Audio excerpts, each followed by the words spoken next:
I've got bruised souls, cause I'm way gone, trying to find my way back home. Count my bones as in desert crumbs flow. I'm gonna turn all of my stones. Rock bottom make a man and some pressure make a gemstone. Trying to put $1 to my name like Creflo. Elijah boy, late to the game, it's in the blood flow. And I'm from the south, it's thick skin and tough bone. Big attitude through big lips with gusto. Trust no kings, that's why they tried to crush souls. But it's IGBO, when the dust blow, this old head be standing there. No silver, just gold. Crack no books on the hustle, I was born to grind.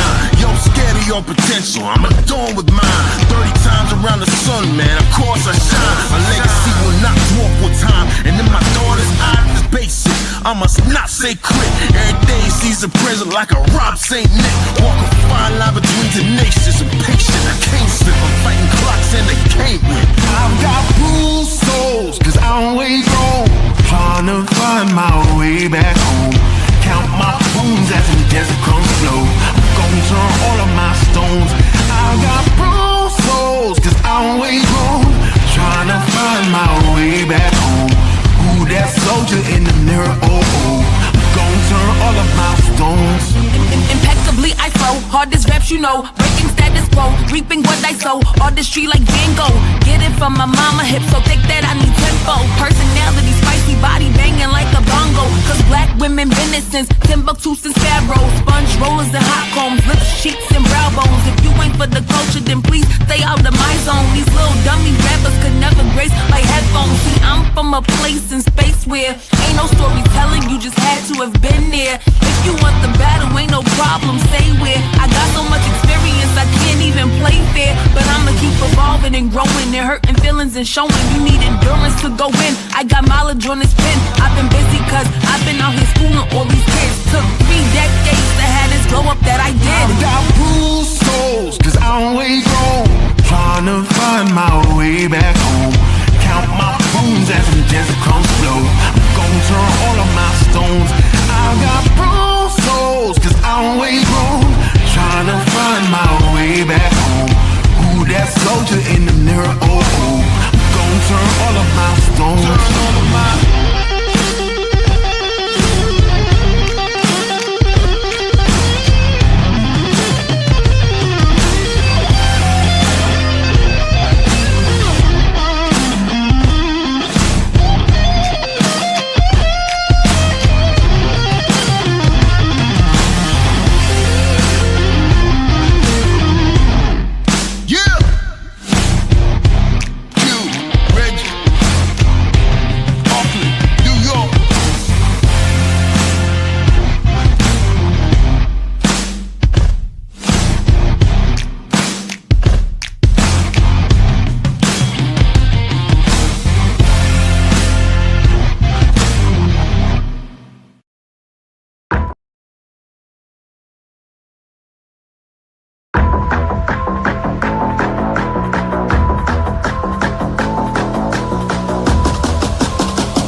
shoes last night to see if he was barefoot. Is that still the case? Is he barefoot? Because I know on Facebook somebody posted a picture of these could be his shoes, or is that so he is presumed to be barefoot at this point?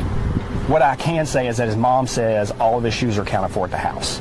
I'm not going to say that he's barefoot. All right.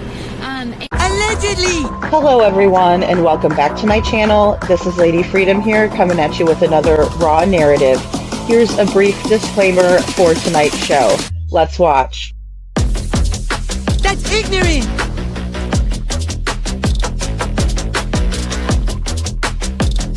Allegedly, that's ignorant! Ignorant.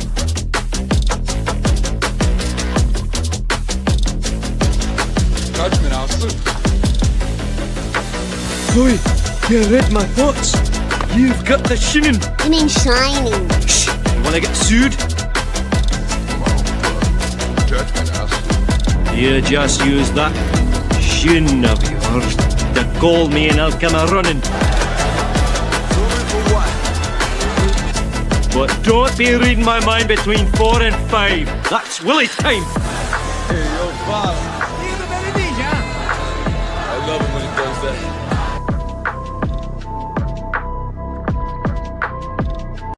Let's watch.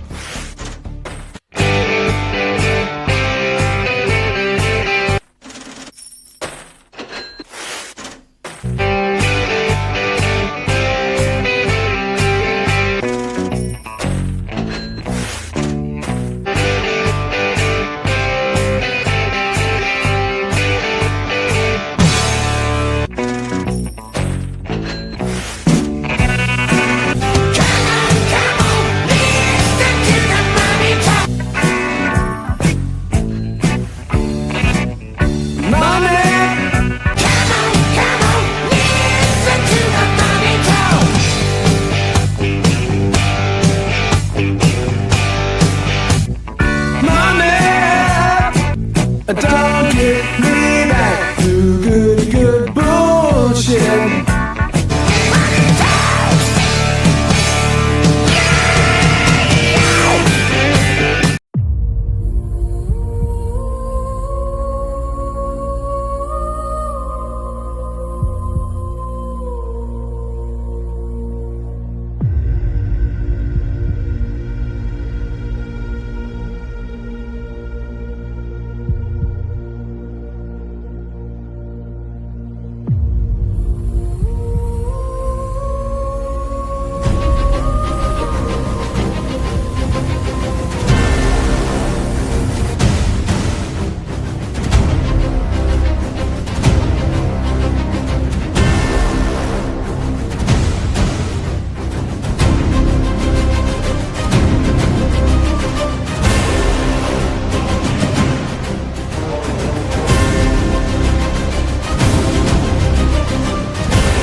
Sorry, guys, I got to put myself on the screen here. Hello, everyone, and welcome back to my channel. This is Lady Freedom here coming at you with another raw narrative.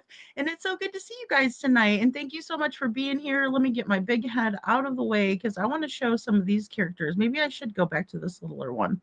Either way, I'm so glad to have you guys today. And always, I was doing some research yesterday. And so I was kind of messaging with people and talking with people and found out a lot of good stuff, right? I got to keep it on the down low for now, but I will always come at you guys with the receipts in order for us to better understand these cases. And that's what we're here for, right? Is to better understand these cases. Now, there's a major update, and as Jana was in the chat, I'll go on and say hi to everyone. I'm just so excited to be here with you guys. And Jessica, thank you for becoming a new member, and welcome to the Dragon Tribe.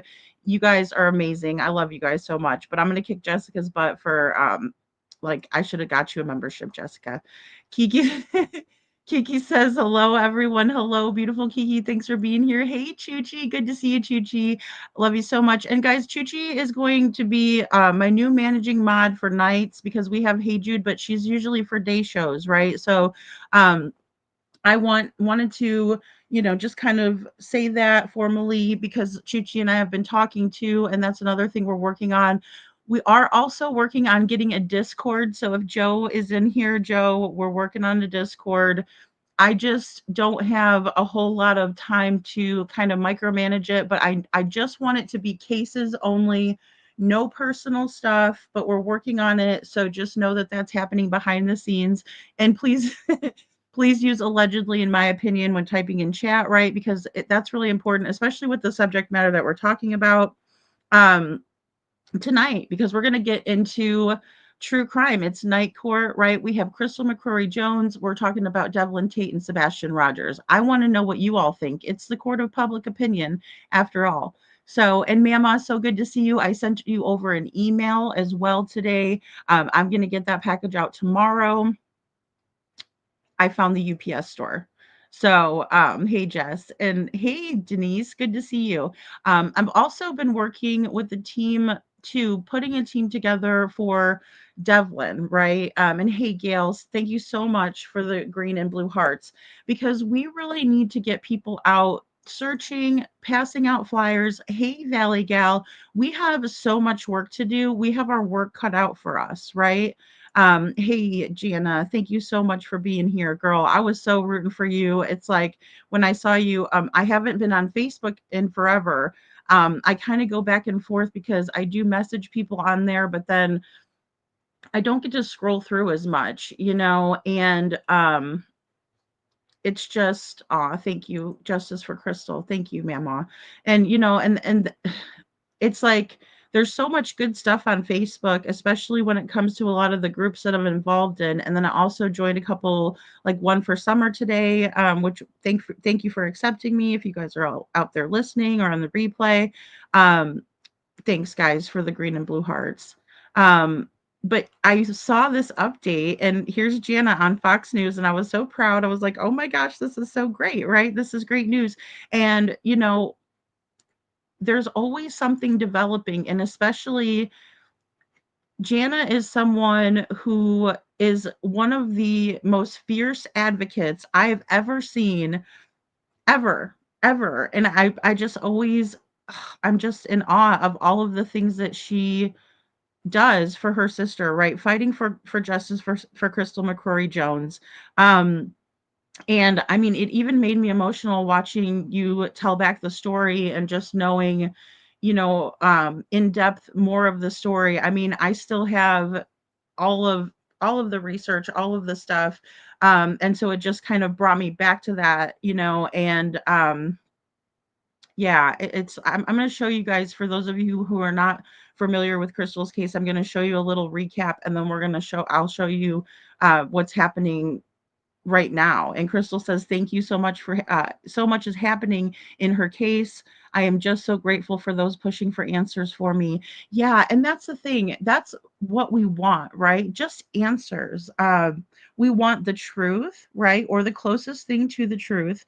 I understand that there's perspective when we get, witness statements, or, when a traumatic event happens, sometimes it's not always what what we see, maybe not always what we're expecting to see, things like that. But in Crystal's case, it's so blatantly obvious the level of, well, just what it says up here: a botched investigation, inadequate inquiry by Alan Irby, right? No kind of interview, in my opinion. A 9-minute interview is nothing. I mean, it just brought me back. I was thinking like, oh my gosh. And then just the way everything was so quickly ruled in the way that Crystal took her own life when she had a grandchild coming. There was just so much in that case, guys, and we need to kind of keep that going. So I want to show you guys more. But then we also had, and this is another background that I've kept in here, because this really portrays the case as well, in my opinion, right? And of course, I'm in the way. Just move myself over here. Right? So we have the same characters, right? But this is her husband over here. Disrespectful hussy that he is, right?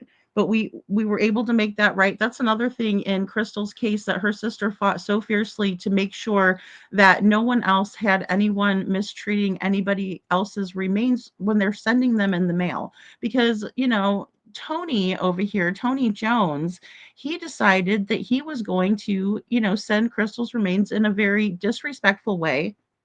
And shame on him for doing it. But no one else is ever going to be able to do that, thanks to Jana. Right? And so, I mean, guys, it's just amazing. Amazing, amazing, amazing. And we're just so grateful to have you here. Hey, Shadow. Hello, Cece. Also, I see Miss Ann is here, and Mama Bear, you're hilarious. Good evening. That's my best Dracula. Shadow, so good to see you. Hey, Hope Floats. Hey, Veronica. Bo, thank you guys so much for being here. Shame on you, Tony, right? Disrespectful hussy. And boy, he was all over those dating websites. And he had a lot of issues, Tony. Tony has a lot of issues. But the inquiry wasn't one, right? We still need justice for Crystal McCrory Jones, right? And we have deputy sheriffs and Chief Scott Matthew, excuse me. He is, you know, just doing his best to hold it all under wraps and to keep it as an open investigation, quote unquote. And then no one's able to get any information, right? No one's able to help. There were documents that were mishandled. I mean, guys, the list goes on and on. And then we have someone who did the well check. And in my opinion, when they did that well check, it was to help cover up evidence. I think that there was help here. I think that there was a lot that was missed, and I think that there was a lot that was mishandled, right? So I will show you guys that so you can kind of get a better idea of what I'm talking about. And, you know, I'd like to hear your thoughts. So what I'm going to do is pull up a shorter video that I did in Crystal's case and just kind of give you guys a good idea of what I'm talking about here. Let's see. Gosh, and it's been so long, my goodness. Since I've done the first kind of starting to do the videos. But I know I have a short one.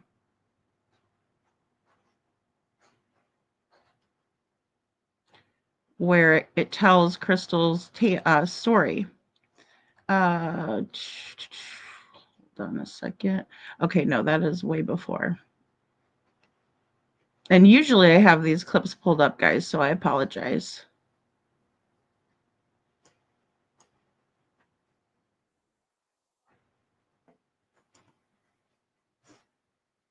All right. So let me present this up here. And again, thank you all so much for being here. I hope you are having a wonderful night tonight. All right, here we go. And can you see that? Oh, fantastic. Okay. Everyone, and welcome back to my channel. This is Lady Freedom here, coming at you with another raw narrative. Today, I want to bring to you Crystal McCrory Jones Watts. This is her sister, Jana. She seeks justice for her sister, Crystal. Let's watch. Some days I struggle. Some days I cry. Some days I'm holding on to all of the pieces just so I can feel whole. And on the days where I feel like I can't go on, I remind myself that I've made it through everything that was meant to break me. made it through everything that was meant to push me back down. Because within me is a fierceness that nothing can put out except for me. And with that, I stand a little taller, and I face another day.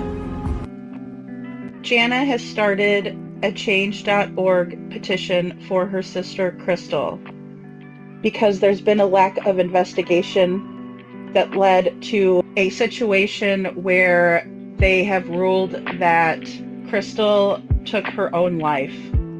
But her sister Jana says not so fast. On February 9th, 2023, 43-year-old Crystal McCrory Jones Watts was found dead in her home of an apparent gunshot wound to the head in a small town of Oak Grove, Louisiana. Her husband, a former employee of the West Carroll Parish Sheriff's Department who investigated her death, was found to have changed his narrative of his whereabouts on the day of her death due to his close friendship with the investigating agency. Her death was immediately ruled that she took her own life. Only 2 hours after her body was found and her husband did his recorded interview, they made this ruling. Some investigation. The family was actively denied an unbiased investigation by the state police, even after the shell casing of the fatal bullet was found by her husband 9 days after her death. Her husband also had her body cremated against the wishes of her family, destroying any physical evidence, as very little, including gunshot residue testing, was taken at the scene. Her sister Jana obtained a laptop that belonged to her sister that had more incriminating evidence against her husband. When all the evidence was taken to both the sheriff and the local DA, her sister Jana was lied to and blatantly called a liar. The family is currently working on getting Crystal's case reopened and are hoping to have an actual investigation done to give her family closure as to what happened to her that day. We are hoping to achieve this with the help that you sign the petition and give her family a chance to get the answers that they deserve. We hope that you will sign the petition to reopen the investigation so that Jana may have some justice. It always amazes me what beautiful souls are caught up in such horrible circumstances when they're in a situation of domestic violence. It always amazes me that those who are supposed to protect against such injustices become a part of such injustices when they put their hands on their wife or their spouse. Please consider signing the petition to help Jana's family get justice for Jana. There is no reason why they should have to live without her, and there is no reason why they should have to live without the answers. It's bad enough when you go through a situation like this, but it's even worse when the police are involved. It's even worse when the police are your husband and he's the one that is putting hands on you. Some of us are lucky enough to survive this. Others of us do not. Can you imagine someone taking your sister's life and then that same person turning around telling you that she took her own? Jana's sister has worked tirelessly to try and find the justice that her sister deserves. But again, her sister was taken from her in 2 ways.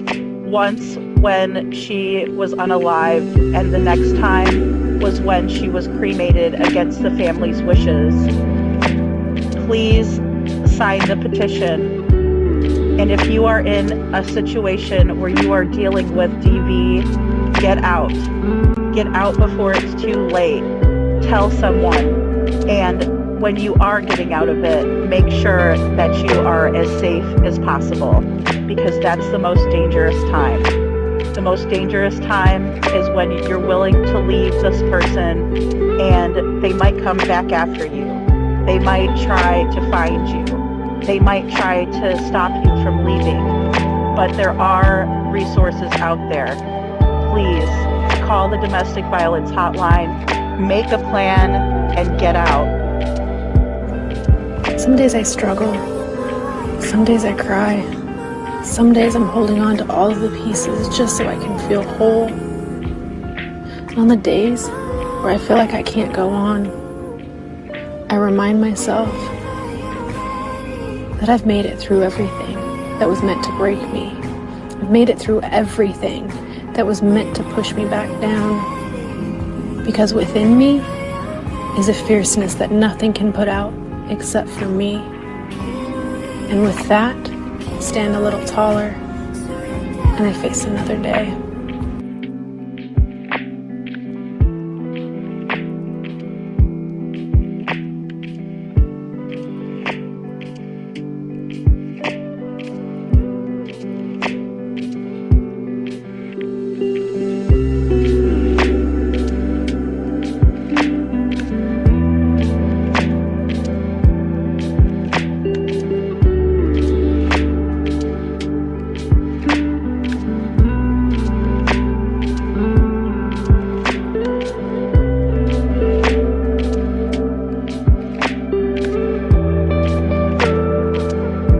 On the morning of February 9th, 2023, Crystal Jones made a doctor's appointment, but she never made it. Some say the investigation into her death is riddled with mistakes. Now, almost 2 years later, the family says they are haunted by questions that may never be answered.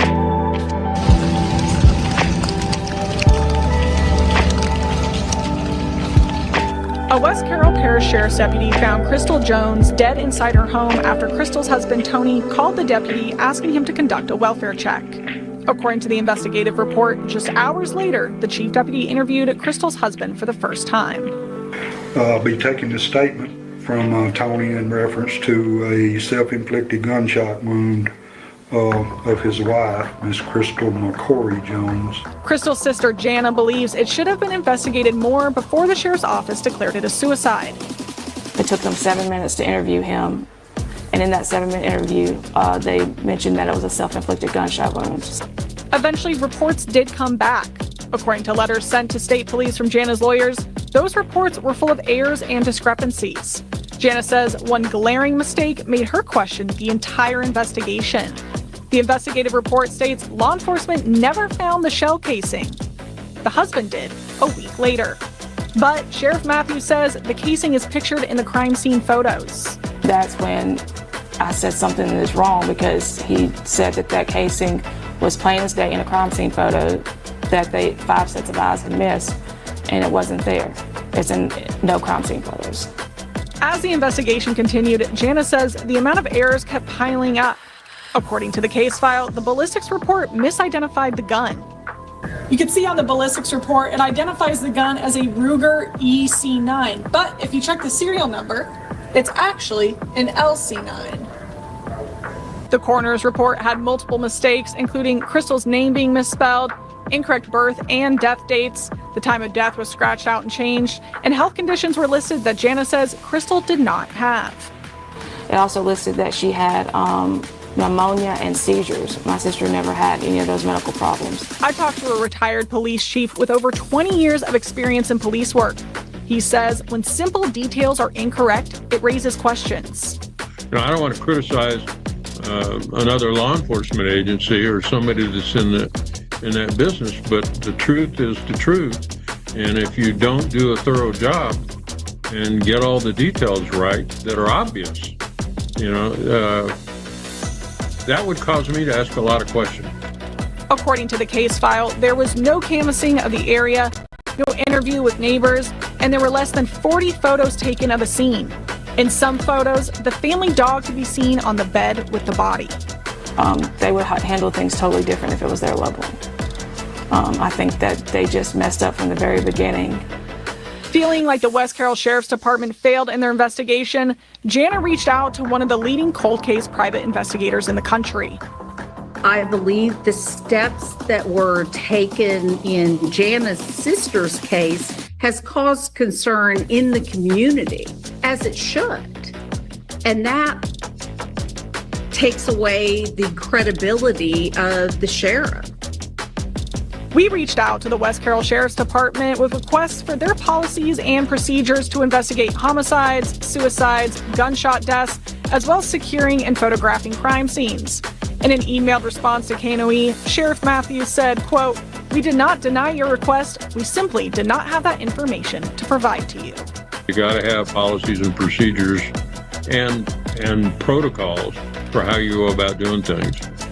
You know, there are certain steps that are just certain steps. I don't care if it's in Louisiana or Michigan or wherever it is. There are certain steps that you go through to develop a profile. After being turned away by state police and the state attorney general's office, Jana and Sheila went to Washington, D.C. to ask lawmakers for help. I believe that the city should probably start looking at Jana's case because, in my opinion, people have stepped out of the rules, and that makes the city have a problem. I reached out multiple times to Sheriff Matthews for an interview to see if he could explain some of the errors in the investigation. At one point, he did agree to talk. On the day of our scheduled interview, he never answered my calls. He later told me he was no longer interested in speaking.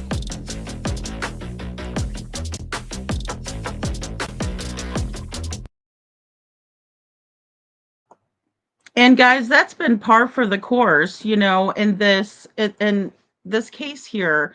It's like, you know, they get angry, they don't want to be shown in a bad light, right? But if you don't want to be shown in a bad light, then don't do things in the dark and expect to sweep them under the rug.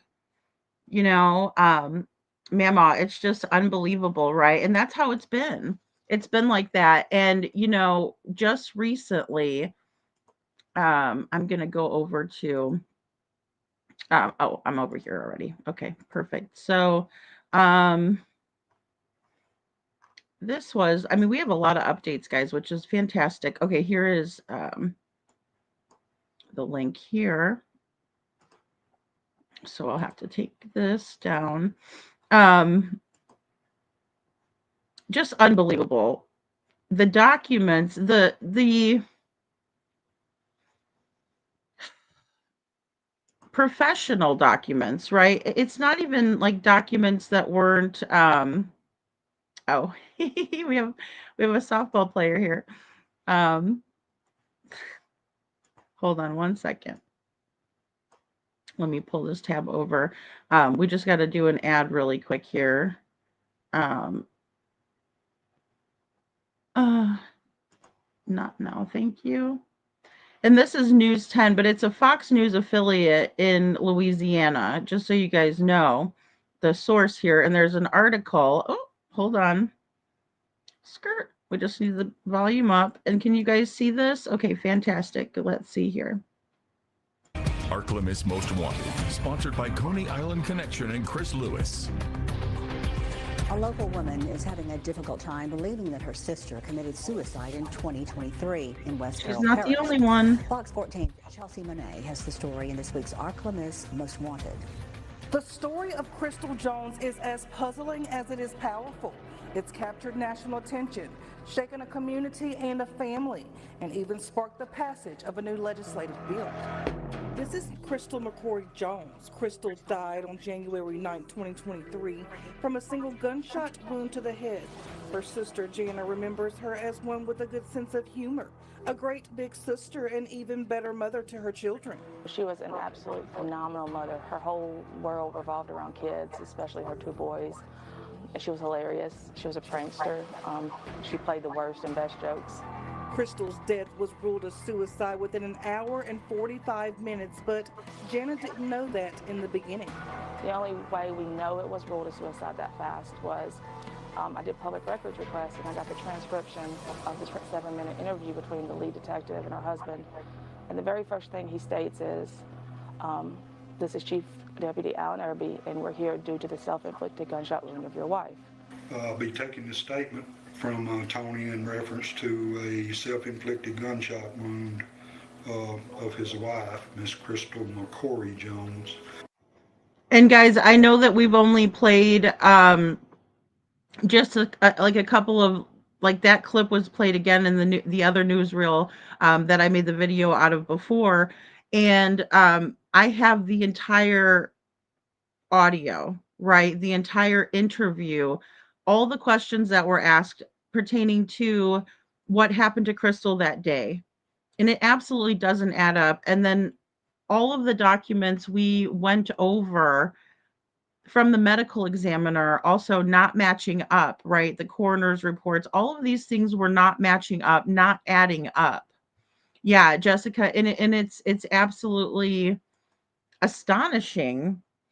And then the family had to dig for answers themselves, right? And Jana has just been relentless. And like I said, just every single time that someone tries to forget what happened here, she reminds them, and it's just, I'm just always rooting for Jana, always. Jana says her sister was sad, but nowhere near suicidal. She had just found out that she was going to be a grandma for the first time. She went from having her youngest son with her every day to not having him. So she was very sad when it came to her son, but she was elated to become a grandma. She says no suicide note was ever found, but she begged them to look for one. From the very beginning, Jana says she was labeled as a troublemaker in her sister's case because she reached out to a trusted law enforcement official, a sheriff in a neighboring parish, and asked, I know it's outside of your jurisdiction, but if you can make a call over there and make sure this is investigated as a homicide until they can prove it's not? That sheriff was getting ready to catch a flight back into town and promised he would make that call. He did, but Jana said it yielded these results. After that, the lead detective would not talk to me. In the initial police report, it says that the gun was stovepiped, so it didn't release the casing. And then in the second police report, it says the casing was found 7 days later by her husband. After filing multiple... Right. And then I'll back it up just a little bit, guys, but I also want to point out that there's videos and evidence that I presented in the case that show the condition in which this firearm was found, right? So there's no question about it when we can visually see exactly what's being said here. It absolutely blows my mind that no one higher up has picked up the case and said, okay, enough is enough with this. This is not accurate, right? And the family deserves to have the accurate documentation on top of that. Crystal is being blamed for doing this herself, is even adding insult to injury, in my opinion. Oh my gosh, Jana, yes, thank you. The sheriff called the news station irate yesterday because they aired this segment. What in the world? You know? What in the world? He should be irate with himself. He should be irate with the way that Alan Irby handled, or should we say mishandled, the investigation. Unbelievable. And it shows, it's an admission of guilt, Jana, I think. Unbelievable. Unbelievable. Hey, Tony, thank you for Justice for Crystal is right. Bonjour, Seclusion Works. Thank you so much for being here. Hey, Holly, thank you for those purple hearts as well. And also, did I see someone else in here? Okay, no, it's Mama. I said hi to you, Mama. It's unbelievable. It's unbelievable. And the evidence is just so astronomical to the contrary of what they're saying, what they're trying to portray. So here we go, guys. After filing multiple records requests, including a FOIA, Jana received 3 separate police reports related to her sister's case. Despite these documents, there has been no official update, no answers, and no progress shared with the family to the... So no progress shared with the family, right, is what she's going to say. So I didn't want me to cut her off, but I also have these documents that we've gone over as well.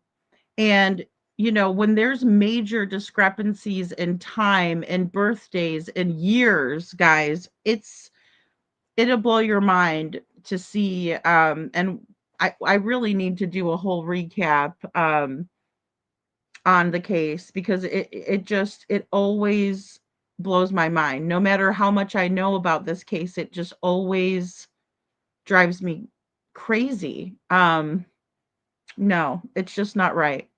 This day. It was ruled a suicide, but her case remains open without a formal disposition. Jana said it was red flag after red flag, leaving her with this very important question. If it's a suicide, then why is it not closed? A lot was overlooked in the case, with the sheriff admitting they didn't fully search for evidence, including the shell casing that was found 7 days after the shooting by Crystal's husband. Alan, my chief deputy, goes back and he looks at the photos that he took. There's the shell casing in the photo. In a picture, okay. It's there. Okay, that alleviates that concern. So the makeup stand, we did not search it with a fine-tooth comb like we did everything else because it was 5 to 6 feet. Right. Y'all know how far it was from the bed. With nowhere else to turn, Jana hired a private investigator. The search uncovered some new details, but nothing that could change the case or point it in a new direction. But Jana says she'll always seek justice in her sister's case. If you have information on Crystal's case, call Crime Stoppers at 318-388-CATCH. And guys, she just has been so relentless. And here's the number for Crime Stoppers. If you're watching this podcast or if you have any information, you can call this number. And, I'm sure they keep things anonymous. But we need more information. There has to have been someone who saw something, right? That noticed maybe that Tony wasn't at work the whole time. I have a couple of working theories still. I mean, the bakery barn was one place that he went that day, and then he supposedly went to work. He wouldn't have been able to walk from his job to the house, but he wasn't terribly far. He also stopped over at his friend's, the police station, before all this, right, where Sheriff Matthews works, right? So maybe that's why he's calling irate. And I have presented all of these phone I shouldn't say all of the phone conversations. There was a meeting with Sheriff Matthews himself and the family that was recorded, and we did put that out. There's a lot of mansplaining. There's a lot of mansplaining in there. We love our guys over here, and I'm not trying to, push you guys away or anything, but there just is a lot of odd over explaining and, oh, well, that's because this, or personal anecdotes being used. Forms of manipulation, in my opinion. You're trying to get somebody, to trust you, although you're not being very trustworthy, right, at the moment. And that's where I get my vibe off of Sheriff Matthews. We also had the call with the DA, Pennywise. And you can see that as well. I really need to get them into a good playlist. All of the information that and all of the truth was brought by the family, right? It was brought in by the family, by their love for Crystal. And that's. And then also, Jana, I was wondering too, should I drop the link for the petition? I don't know if you guys still have the petition going or if you got enough signatures as well. Oh yeah, he is very sketchy. Well, and there were also ethics issues with the not the coroner's office, excuse me. It was with the medical examiner himself. And I even went so far as to because they did bring Crystal to Arkansas. A friend of mine knows that facility well. She works for our funeral home in Springfield, and she had a conversation with me. She said it's sketchy, but then, on top of that, she said they have a state-of-the-art facility there. So how could they get so many things wrong with the state-of-the-art facility? Oh, fantastic, Jana. I'll grab it. So, I mean, what in the world is happening here? It's like, because that also doesn't add up for me. And my friend that is that works at the funeral home, she's gotten her embalming license and all of that kind of stuff. She's very familiar in Arkansas because that's the closest place. And I was just really, again, floored by knowing that they had everything at their disposal, but still chose to ethically do something that is obvious to most people, especially someone in that profession, to be sketchy.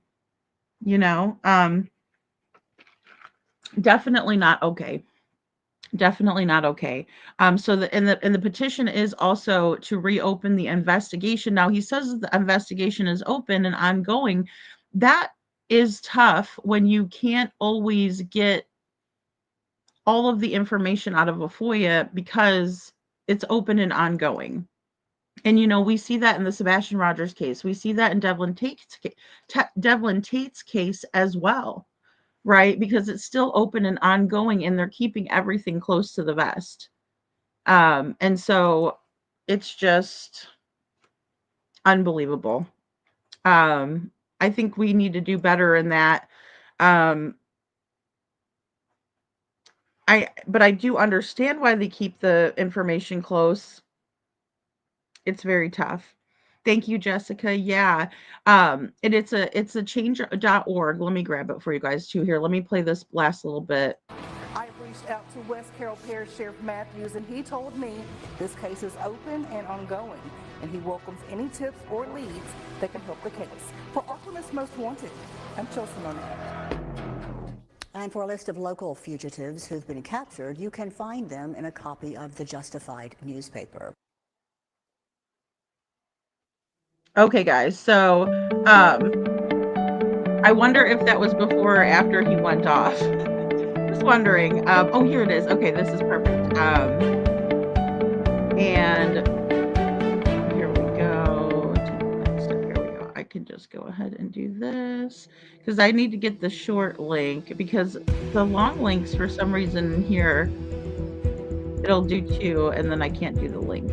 Oh, I guess it's playing something over here. Sorry. Sorry about that, guys. Oh, boy. Oh, geez. I'm all over the place. Okay. So, and here is, and this is to reopen the investigation. Let's make sure I spelled that right. Okay, perfect. Got that. Thank you, Seclusion Works. And I know a lot of you guys were here back when we first started doing lives and stuff, and a lot of you know Crystal's story, but a lot of people don't. All right, let me get that off of there. And I know there's another one too I wanted to grab.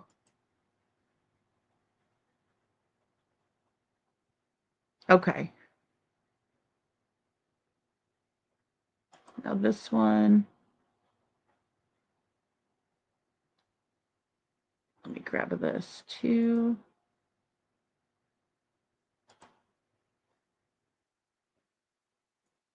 Okay, here we go. Oh. Gotta change. .org. And thank you guys so much. And I'm telling you, you guys helped so much with the other petition as well. And I really appreciate you guys doing that. And it's just a great way. And please share it out. It's a great way to gather awareness and all of that. So there we go. And thank you, Andrea. Yay. Thank you so much. Thank you. Thank you. And then let me get this other one while we have people over there.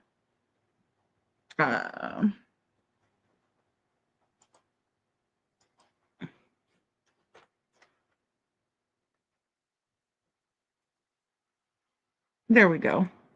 Now, this is a Canadian petition, and it is at change.org as well. Treat missing persons reports as crimes, right? Because this is in honor of little Jack and Lily. Their pictures are up, guys. They're so cute.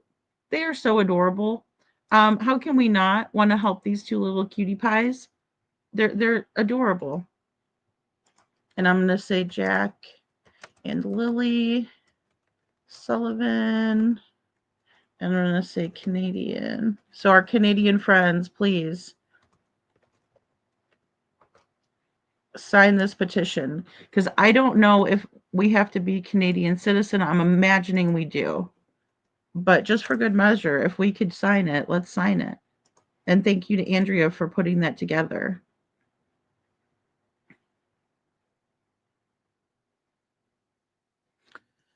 Oh, boy. And so Jana says the me was Dr. Frank Peretti, who was also involved in the West Memphis 3 case. Yes. So I didn't know that, Jana. I don't even remember. So I know that case, but I didn't know that he was part of that. Wow, that is really something else. And misconduct in that case was really great. Thank you, Kiki. Thank you guys. Definitely. You guys are awesome. Yeah, absolutely, Andrea. Absolutely.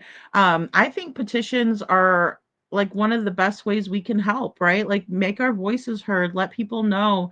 And it's so easy to just go over there and sign it and, say a few words as to why it's important to us or, the cause and, let our voices be heard, you know? Really, there's a search for oh, great. And see, this is what we're trying to do with Devlin's case too, and Sebastian Rogers. We can still try to get search parties out and looking. I don't know, with the recent development and Katie saying that he might be in a basement somewhere, it kind of makes me worried because, what are we supposed to do? Look for him in a basement. Now, this is little Jack and Lily Sullivan down here. Let me see if I can move myself out of the way here. So that way you guys can see a little bit better. See if I can't get myself there. All right. So yeah, and this is little Jack and Lily Sullivan at the bottom left-hand corner, right? Eric Craddock, and then we got Sebastian the night at the Texas Roadhouse. Now I know Chris had done something, so there were a lot of lives going on, but I was doing research in Devlin Tait's case. And just so everybody can see Devlin's face as well, that's Devlin Tait. And here's another one that's probably better for you guys. And he's a little younger when he's playing the guitar. He's been missing almost 7 months. His mom, Jessica, is with us in the chat. And thank you, Jessica, for being here again. He was last seen at Carl's Market around 8:21 a.m. to the best of our knowledge. Right? We're still trying to nail down a timeline for Devlin because it's funny when you start asking questions. Sometimes people are straightforward with answers, and sometimes people will lie their little fannies off, you know? And I think that's what we're dealing with in, Andrea, in the Jack and Lily Sullivan case, right? Because these two little children just poof vanished. That's what they want us to think. Daniel Martell is very suspicious, in my opinion. I'm sorry, Daniel, if you're watching. And the same thing with Janie, his mom. And then we have his grandmother, Melinda, who she seems very sweet and concerned for her grandchildren. She has spoken out a lot, and to different creators, not myself. And I have not tried to reach out to her, but she would be someone that I would be willing to speak with because of her attitude of wanting to find what happened to her grandchildren, right? She's completely heartbroken, and it's very apparent, in my opinion, from what we've seen. Thank you so much, Jessica. I really appreciate that. Yeah, guys, and Crystal's case is just there's a lot to it, but it's really, really simple and very simple mistakes that it's just it's very frustrating. Janice says yes, and his insufficient reporting in that case threw out so much evidence.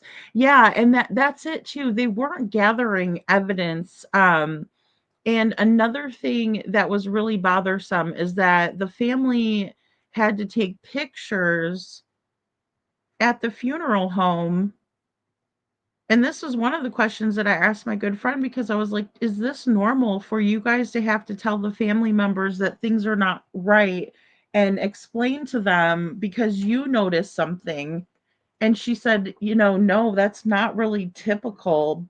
It's not maybe unheard of, because, and I know my friend well enough to know that if that was something that she noticed, she would have come to y'all and told you and said, look, this is not, and I'm talking about the entrance and exit wounds, guys, of the bullet, and I've put that on my channel in order to show you guys, and so you guys could do your own research, and so you can make your own opinions up. But I just find it's just so blatantly obvious. But either way, when they were at the funeral home and they were helping put makeup on Crystal and helping her do her hair and everything, they noticed these exit and entrance wounds, and they started taking pictures. And then as they were taking pictures and getting her dressed, they noticed that she had bruising all over her body, guys, all over. And not in the ways that you would expect, maybe that the gun would kick back and she would have bruising from that. In my opinion, she had defensive wounds, right? Defensive bruising. It's blatantly obvious to anyone who goes and looks. To anyone who goes and looks at it. All you have to do is watch the videos. All you have to do is listen to Jana's story. It's like Ellen Greenberg's case. Yes, Holly. It's definitely like her case. Very reminiscent of it. And Ellen Greenberg's family are so relentless with fighting for her. Janice says, Holly, yes. And I mean, it's like, when it's not right, you can't help it, right? You just have to keep going, even though it's hard, even though people don't want to listen. You just have to keep going. And our friend Jessica in chat is going through the same thing. You're so welcome, Jana. Anytime, please come by, and we will keep updating. I just need to be better about Facebook, because Facebook is like a great source, guys. It's a lot of a milder source for information than X. X is also, I mean, there's a lot of info on there too. And thank you for everybody that sends me, info as well, on cases, because I've gotten a lot. But Jessica fights every day to try to figure out what happened to her son, Devlin. Thank you, Andrea. Yeah. Yeah, they screwed the case up. They did. Seclusion, they did. And and it's unbelievable that they want to get irate. Like, for what? What are you upset about? You need to investigate more. You need to admit. And I think it's beyond investigating, it's admitting it. It's admitting that they screwed up. It's taking accountability. It's saying, okay, we understand that if that was our family member, I mean, you got the sheriff complaining about somebody that stole some property from him. I don't know who stole what property. I'm not familiar, but I will just say he was complaining about that. Could you imagine if someone took his sister? Could you imagine if someone took his mother? Could you imagine if somebody hurt his grandmother or any of his family members? He's outraged about an object that can be replaced. Crystal is a human being who can never be replaced. Just ask her awesome family. Like, her family is awesome. They've done the most. They have done the most to make sure that they go down and they talk to the people, and they're trying to figure this out, right? It's draining, especially when you're dealing with people who can't even concede a logical point, let alone take a look at a piece of paper and see that one is not matching the other. We were learned this. We were taught this when we were children. One of these things is not like the other. One of these things doesn't belong, right? And when it's, the year 2023 and you're writing the year 2013, that's a major mistake. And that's just an example, guys, but there were a lot of things like that in the documents, you know? So, and that's why it's important to keep up awareness, because I know a lot of you guys weren't here, or some of you were, and my videos are older on the subject of Crystal's case. Jana got a billboard up and she put it up in town. And do I still have it back here? I wonder. You know what? I might have had to delete it out. But yeah, she put a billboard up in town where they have to drive past it. I mean, that creates change, right? Like that creates pressure. So, defensive bruising, a broken fingernail, etc. Absolutely. And she had like a pretty fresh manicure on her nails. Like, you can see it all, guys. And I did have to blur things out of respect and out of, YouTube policy. But it's so infuriating that you just almost want people to see exactly what happened here. That's how infuriating it is. That's how much passion it draws out of people, because Crystal is a person who was, I think the last thing that she wrote, or she had taken like a picture or screenshot of, and it was something about not worrying or not focusing on things that you can't change, right? So like, she was even, in a very positive mindset, in my opinion. Also, she had just passed her state exam with flying colors, so to speak. I mean, I think it was a 98, Jana? I'm trying to remember back. But I mean, like, she had everything to look forward to. She has beautiful children. She was going to be a grandmother. And so many families are battling the justice system. They are, Jana, and I see how many people you help, Um, yes, and please drop the links if you want, because you have a wrench, so, anything you want to drop, Jana, please do. Um, and she also has written a book as well. So, I mean, and it's called Justice Denied, and it's Crystal's story, and it's from Jana's point of view. Also on TikTok. Kiki says, I'm so deeply sorry, Jana. Justice for Crystal. Yeah, and I mean, it's just, and here, let me put back up. It's just one of those things where it just should never have ever happened. We should never ever be hearing about this. And Tony was in the area. We have Tony's timeline, because Crystal was able to get Tony's timeline, or excuse me, because Jana was able to get Tony's timeline from Crystal's computer, because she was already feeling that something was off with Tony. She was feeling that a lot of things were off with Tony, and she was starting to see him for who he was. And so she started to investigate him. And a lot of us that have been in these toxic relationships, that's why we are good investigators. We've had to become an investigator.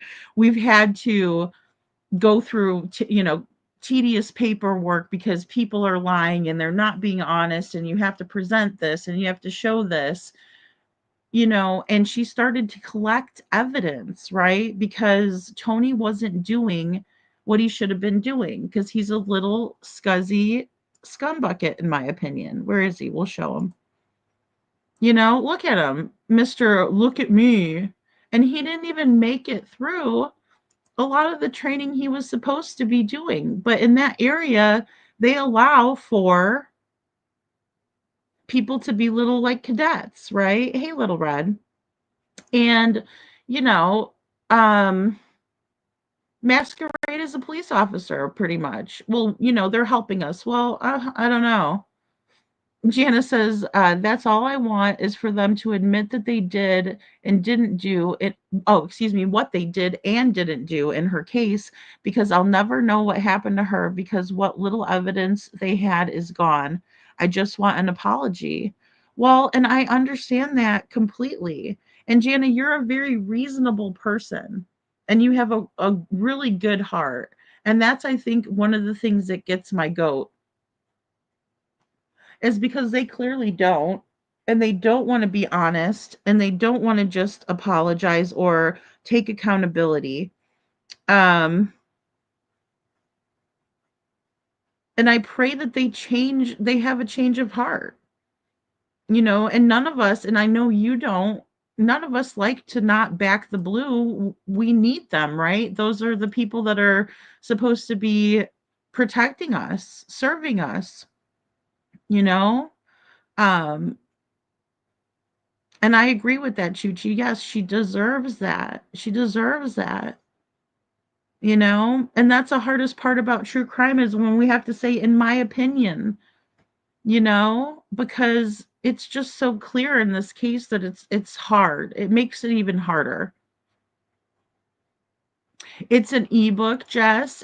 I'll get you the link for it, or you could do it over at Barnes and Noble. There's also the Amazon. Um, so yeah. Yeah, thank you, Jana. Yeah, and then there's links too, guys, and definitely click the links and everything. Sub up to Jana's channel.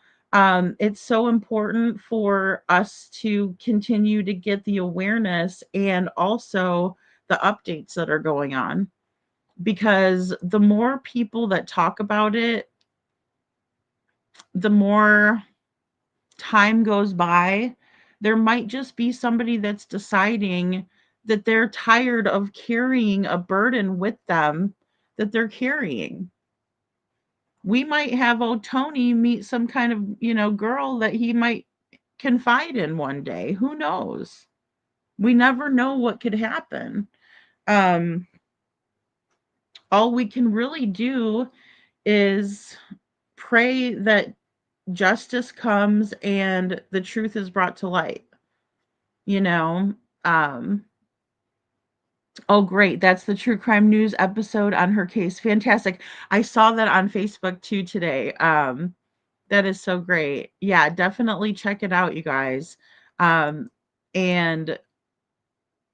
thanks, Jana. Yeah, absolutely. And it's a very good. I read the first chapter on a like on a video. And it's just so well written, guys. Self-published by Jana, and it just captures you in the moment of what Jana's going through, how she was treated, what it was like to drive to the scene, you know, racing to the scene, you know. Um, thank you. Thanks, Chuchi. And it's so very important for us to keep her story out there, because if Sheriff Matthews is this irate, it really makes you wonder why. And I'm not trying to be, a jerk or anything, but it just does. And it does make me chuckle because I've sat there and listened to this man over and over and over again act like this was not an issue when it is an absolute and obvious issue. You know, and he wants to obstruct Lady Justice. And there's going to come a point in time when he's not going to be able to do that. He won't be able to do it forever. Somebody's going to talk at some point. It's only a matter of time. And it's just like any of these cases.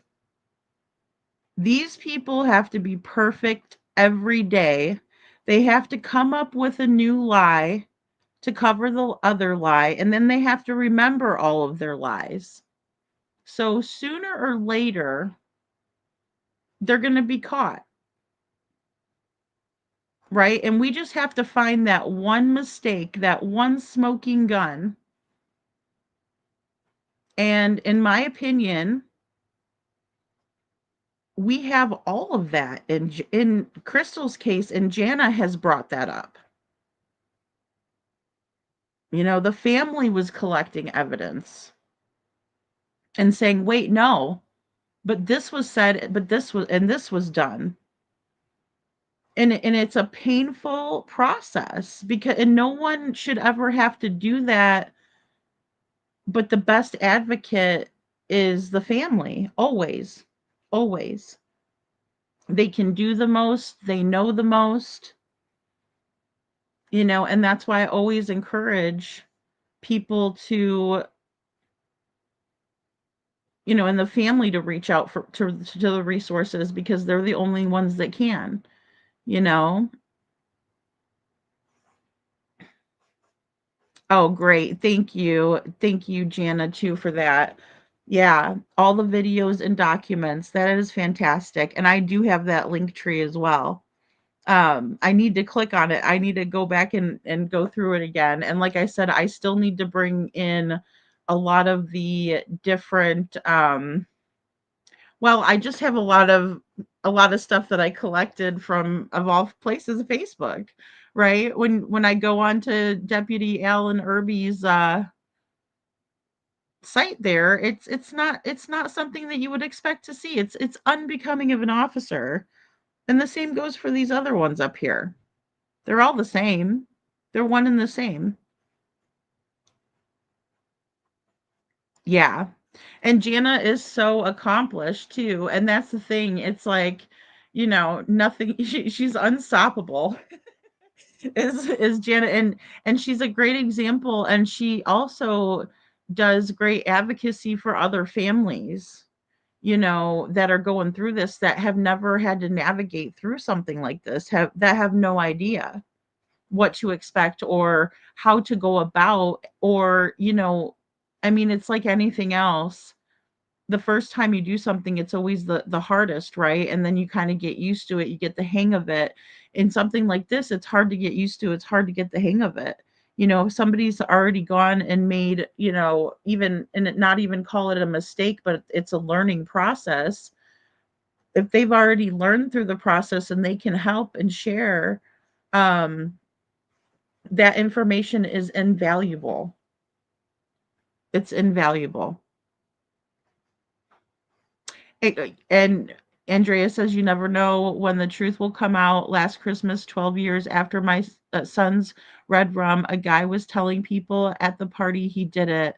Crimes can be solved many years later. Oh my gosh, Andrea, that gave me the chills. It made me think of those two girls that unalived their mom, right? Because their mom was like very abusive. She was an alcoholic, and they decided they were going to like drown her in the bathtub, right?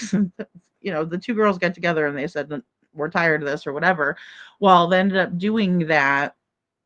And everyone's like, oh, these poor girls, you know, the mom, you know, got too drunk and died in the bathtub. Well, they were bragging about it at a party, like shortly after, right? Because their conscience was there. The nightmares, the waking up in cold sweats because you know how guilty, you hurt somebody. We're all taught from when we're little, you're not supposed to take people's lives, you're not supposed to hurt others, right?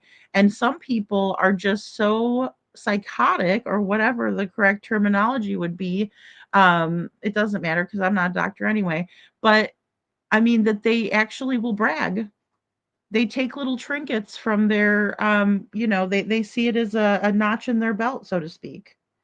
And so when we see that, it's very disturbing, but it also, you know, shows that in time, even without the conscience factor, justice will be served. The truth will come out. So thank you for sharing that with us, Andrea, and thank you so much. And I'm sorry that you had to have that happen. I mean, 12 years later. And Chuchi says, Sheriff Matthews, how would you feel if it was your daughter, your wife, your mother, and the ball was dropped on them and nothing was done? How would you feel, in my opinion? I'm waiting. Exactly. Well, and they don't want to discuss that, right? He'll talk about personal anecdotes all day long, but he won't, and like I said, guys, I'm not disparaging him. I played his audio. From what I saw, and in my opinion, he was fine with giving scenarios as long as they weren't pertaining to why aren't you investigating this case as if it was your own family. He would never answer for that, right? He can't even look across the table at these family members who were in the meeting and say, you know what? Enough is enough. What am I doing hiding for this, total scumbum that Tony is? He's not even, anything to be covering for. Aw. Jessica says, You're awesome. I'm going to add your children's book to AJ's Christmas wish list. Yes, Devlin's baby brother. Yeah, Jessica, for sure. And, that's the thing that we don't always realize is that there are all of these people in these families that are affected by these things. And, just like with Devlin's little brother, he has autism, he's on the spectrum. He knows something is going on, right? He misses his brother. He wants his brother back. And that's the most heartbreaking thing. Even when I think of Michael Monkey Vaughn's case, who we covered as well, because that probable cause affidavit came out.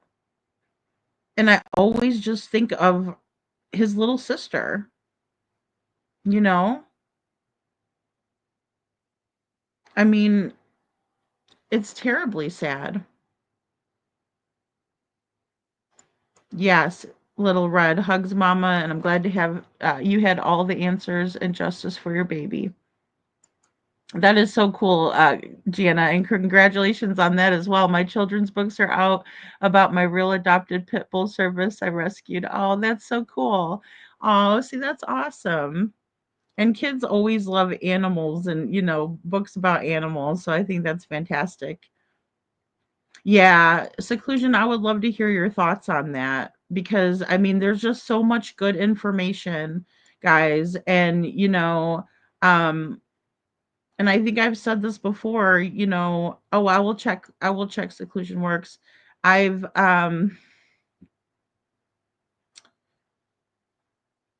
whenever I first looked at Crystal's case, I was afraid that I might have to tell Jana, I just don't know what happened here, or I don't, or maybe I might disagree with her. And I'm like, man, this is a really tough situation to be in, right? Like from having to say, okay, like, what if there's not enough evidence, or what if I don't agree with the family member, or what if I think something else is wrong, or whatever. What if I think that she took her own life? But like the evidence was so overwhelming that the minute that I dove into the case, it was like, there's no way she did this to herself. And I was like, I can't just like text Jana and say, like, I don't think she did this to herself, right? And then I'm like, well, how do I say that? Because it was the first time that I was really working with a family and they're giving me information and research that I'm not finding on my own. And I mean overwhelming and well documented research, right? Crime scene photos, things that are undeniable. And I'm like, oh, he had to have done this, or someone else did it. Did somebody break into their house? What? Because she did not do this, right? And then you just keep, peeling back the layers of it, and you realize, oh my gosh, and then he's getting away with it, and she's being blamed for it. How disrespectful. And even when it's over, it's never over, Jess. I understand. I understand where you're coming from. And that's the thing. I mean, it's just and we need good resources, and we need people to continue to fight and advocate. So and I appreciate you even when it's hard. You keep going. Yeah, it's Seclusion says, I've studied serial unalivers and you wouldn't believe how they think. Well, and they're very proud of themselves, aren't they, Seclusion? They're diabolical, maniacal. Um, you know, the dark comes to light. It does, Andrea, it does. It does. And even having to sit in that darkness to try to find the light is so hard to do as a bystander, but then having to see how it affects people and their families, um how they do the selection. Yep, very methodical. Right, very methodical. And if we didn't have other cases to study, we wouldn't know those things. Right? We just wouldn't. We wouldn't know to look at a micro expression in the way that we do, right? Because people will say, well, yeah, somebody, um, curled their lip or something. And people will say, well, how do you know? Or, just recently with the data that Nerdy Addict is putting out, right? He's using things like micro expressions, blink rates, every little bit of that is an indication when we're looking at statement analysis, when we're listening for inconsistencies, right? And we are going to be putting people's statements into Deceptio. I am not smart enough to code and create my own lie detector system like Nerdy. I am not that smart. But what I can do is plug it into another, similar program, right? And let the computer do the work. How many times does a person say this word, right?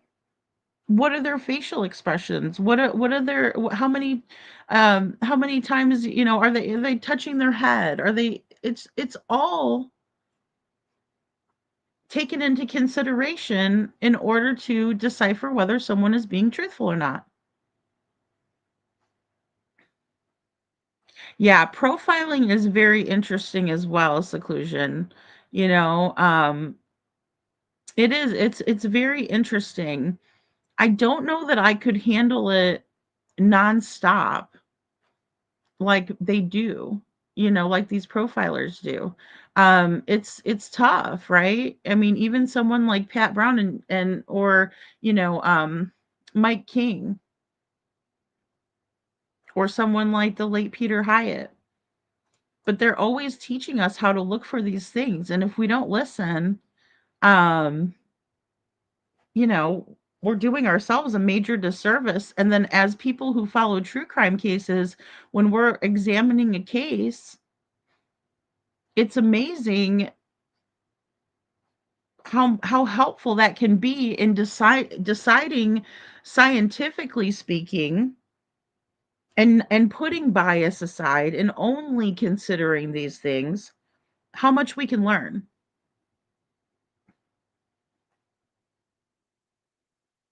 Yeah, absolutely. There's tons of information, Seclusion, and I really need to do an updated video as well. And I need to catch up and watch that other video too. Hey, Justice for New, good to see you. I'm so grateful for this channel, having people to talk to and understanding and caring. Thank you, lady.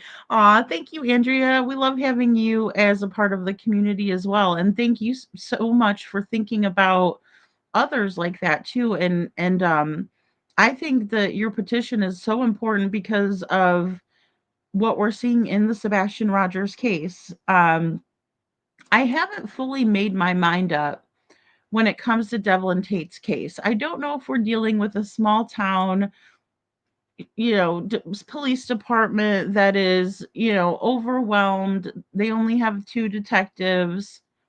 Yeah, I get that. I understand that.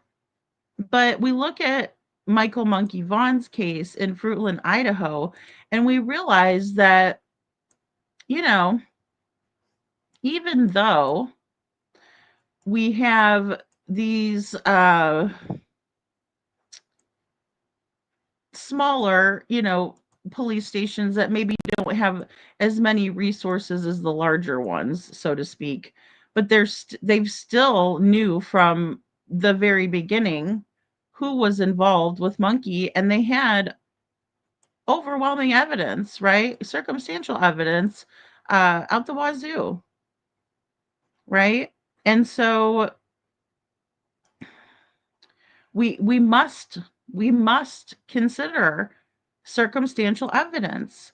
We don't know where Devlin is, what happened to Devlin, but what we can do is we can analyze the days up into his disappearance and maybe even some further back to understand. And so that's what we're doing with the research at this point. I'm in more of a learning stage and researching stage in Devlin's case, right? And that's why, again, major shout out to Jana, because she is just amazing, right? With how she has documented everything that's very important to consider and recognize and show why there needs to be more of an investigation, what went wrong, the inconsistencies, the discrepancies, all of that. So with Devlin's case, I came into it, he was missing for 5 months. Devlin went missing April 21st, 2025. He's 18 years old. When he went missing, he had a birthday shortly after he disappeared. So some of the things that we know about Devlin Tait is that he left the house, according to Sabrina, who is someone who is living in the house as well. They are considered to be an aunt and a nephew type situation, but they grew up more like cousins, in my opinion. Just to kind of put it into perspective, Sabrina's not terribly older than Devlin, and she's certainly not as mature, in my opinion, as her age is at 27. And so with that and them growing up, it's tough for me to see Sabrina as an authoritarian figure or an authority figure to Devlin, and how that dynamic may have shifted as Devlin was getting older and more mature, right? And so I'm definitely considering some of that. But either way, Sabrina did have some sort of guardianship over Devlin for a period of time when he was living with her and her ex-husband, right? And so with that being said, there was a power struggle later on in Devlin's life. So fast forward to Sabrina living with her mother, Tammy, and then you have Devlin Sabrina's boyfriend, Will Hartman, and then her little boy, who is only 3 years old. He's a baby. And they were all living in a house that is Tamara's house, right? But Sabrina had taken on the role and was also trying to get guardianship over Devlin at different points in times, and most recently when he turned 18. Right? They were trying to decide whether Devlin could in fact take care of himself or if he needed extra help, right? Devlin has a rare chromosome deletion.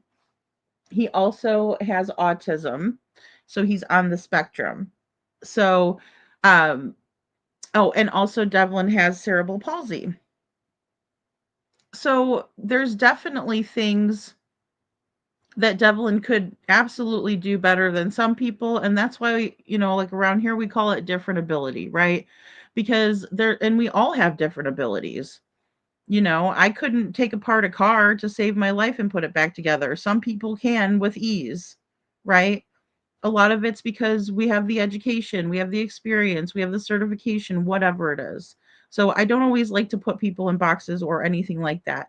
Devlin did have yet a little bit of an immaturity, right? But I think a lot of it was because he wasn't in proper therapies. I don't think that Devlin had consistency, and had he had consistency, I think there would have been a better outcome. Right? It's easier to treat, they say you can't teach an old dog new tricks, but you can, but it's more difficult. It's like if I tried to learn Mandarin right now, if I tried to learn, Italian, or if I'm trying to learn French, or I'm trying to learn Spanish at this age that I'm at, 43, right? It's going to be tougher for me to do that. If they would have taught me when I'm little, I'm going to pick it up better. Right? So with that being said, Devlin didn't have a consistency. We found out that Devlin was adopted by Bill and Sandra Tait. Right? And with that, I think I have a family. Okay, here we go. With that came 2 older parents, right, that were raising Devlin. But then the state stepped in because there was some reported abuse, right? And that was by Bill Tait. And Devlin was removed at the age of 10 years old from the Tait residence, right? And so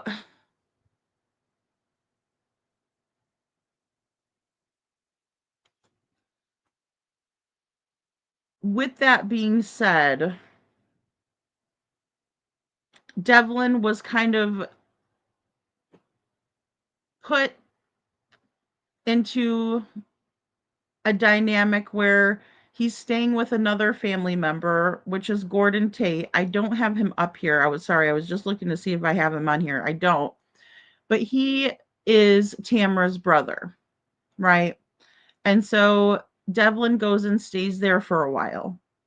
And I'm still gathering more information about that time, and we're going to do more of a full case review once I gather more information. But nevertheless, Devlin is sent to live with another part of the Tait family, Gordon and his family, right? And then again, he is bounced around from family to family member, right?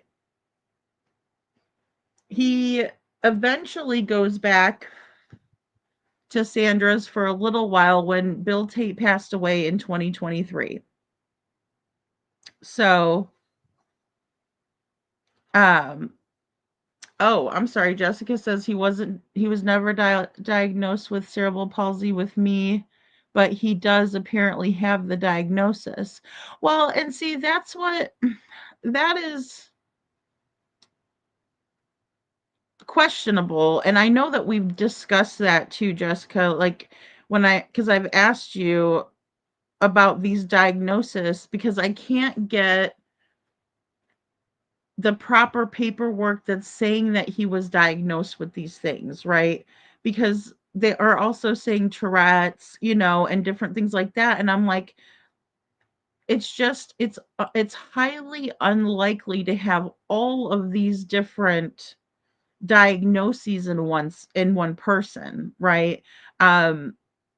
It just reminds me a lot of the Gypsy Rose Blanchard case where, there was symptomology being described to the doctors, and so the doctors took the parents' word for it. And that's all I'm seeing, because I also did receive a document earlier today, and it was, again, like the document that Matt Tait sent me, a document from like 2011, right? And it wasn't describing a diagnosis given. It was a referral to another doctor who was then told by Bill and Sandra that Devlin had all of this going on, right? And it was the parents telling the doctor about their child's diagnoses, not the doctor actually diagnosing. That's the paperwork that I'm looking to see, right? That's the paperwork that I want to look at. And then I asked Tammy, I said, could you please send me a copy of Devlin being diagnosed? And she sent me something from 2019, which again, he would have been diagnosed already, because I have a document from 2011 where they're saying he has these things, but there's never any proof of who has handed down, which doctor has signed off on, or which has diagnosed said diseases. This is where we run into a lot of trouble. Devlin's case is not as cut and dry because there's all of this strange dynamic that we're dealing with, right?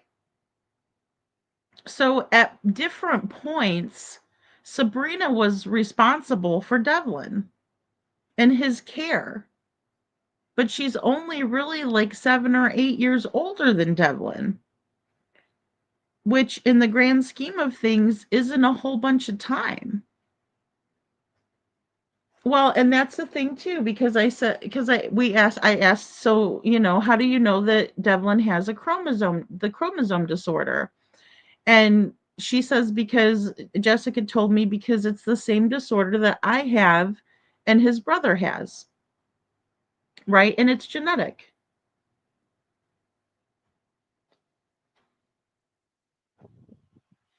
Yeah, and that's where I'm at, Seclusion. I'm not accepting D other diagnosis with autism. It's unofficial. Or it's official. And that's what I'm saying. And because we have to almost do that until we see, and it is hearsay only. It is hearsay only until I see the documentation. Just like when it comes to everything when Devlin was a baby, we have documentation from the court. So I don't need anything more really on that, besides from the Michigan court stating why this happened. And in my opinion, it never should have. They didn't have adequate cause, in my opinion. Right? But nevertheless, we have a document from, I'll take my scroll down. I just wanted to show that because I called out the police at the end of that. So, that's why I wanted to have that up. That way we can see this a little bit better. But either way,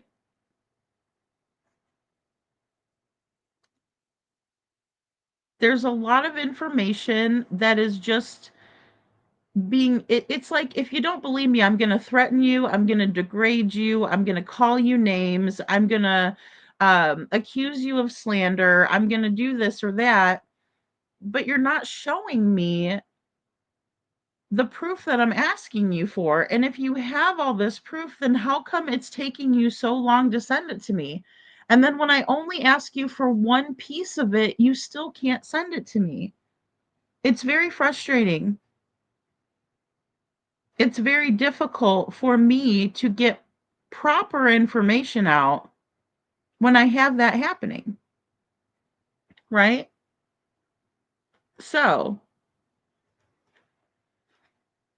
Devlin's biological dad, Adam, and Jessica is his mother, right? Adam is serving time, so he wasn't around when Devlin went missing.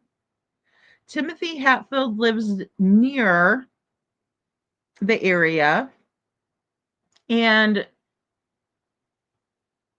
I still haven't heard anything from Timothy, right? I haven't reached out to Timothy myself, but I also haven't heard anything from him. Good morning, Faye. And I think that that is very unusual, right? Because Devlin was taken from Timothy and Jessica, but Timothy has remained in the same family as Devlin, the Tait family. So, how did that work over the years? I still don't have that question answered fully, but I most likely will at the end of my research. I feel like the courts and the Tates bamboozled Jessica too. Chi, I do. Because the paperwork suggests that very thing. It really does, and I have nothing to disprove it. It's what the Michigan courts have said, right? So I have to be objective and neutral, and I have to look at what the courts have said.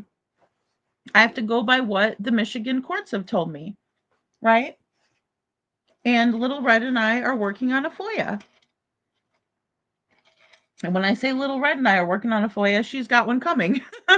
So, but I'm saying, because we have had a lot of YouTube interest in Devlin's case, as we should. He deserves it. Look at him. Look at his smile.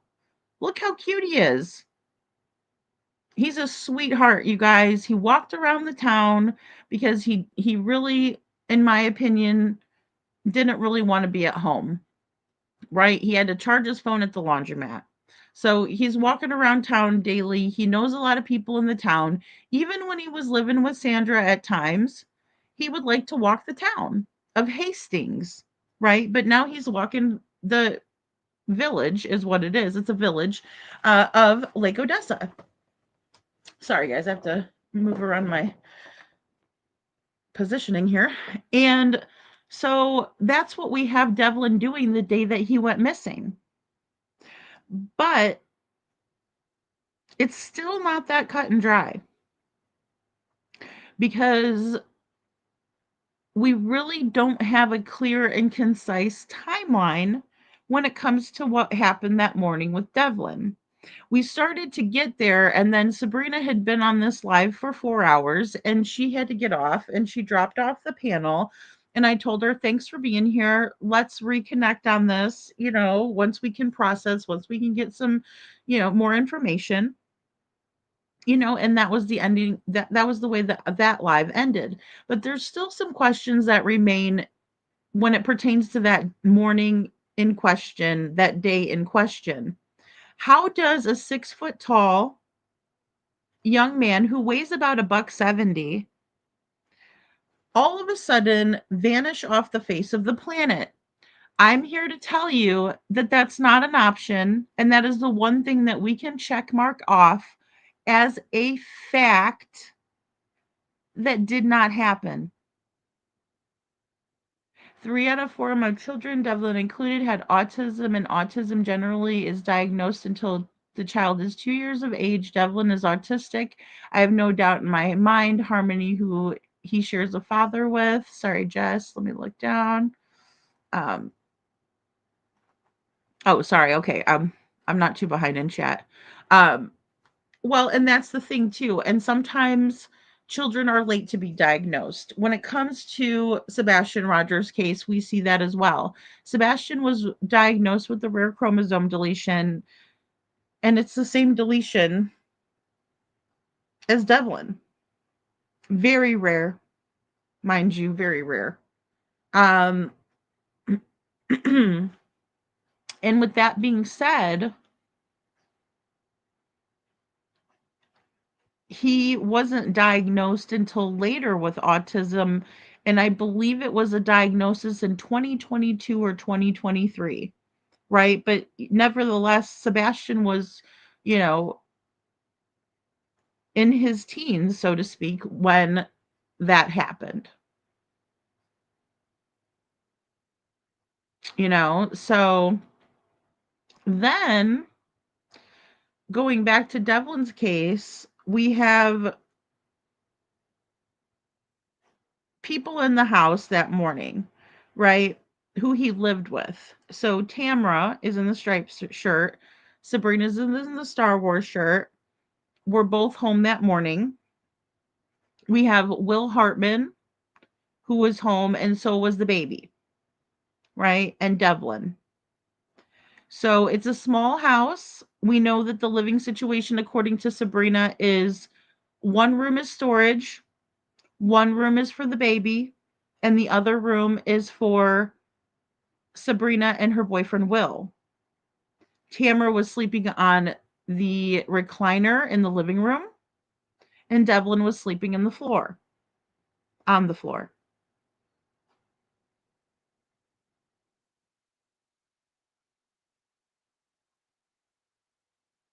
I have a question of why they didn't clear out the spare bedroom so Devlin could have his own space. That's a question that still remains for me, but I digress. That morning, Sabrina says that she went and woke up Devlin because she needed to make breakfast for the baby, right? And babies usually wake up a little early, right? So she said that she woke Devlin up. She said that he went to the bathroom and that he left the house after using the bathroom. She said that Devlin was unusually quiet that morning. When I asked Sabrina if she could get a hold of Devlin after that time, or if she tried to, she said that she was blocked on his phone because they had an altercation prior to all of this.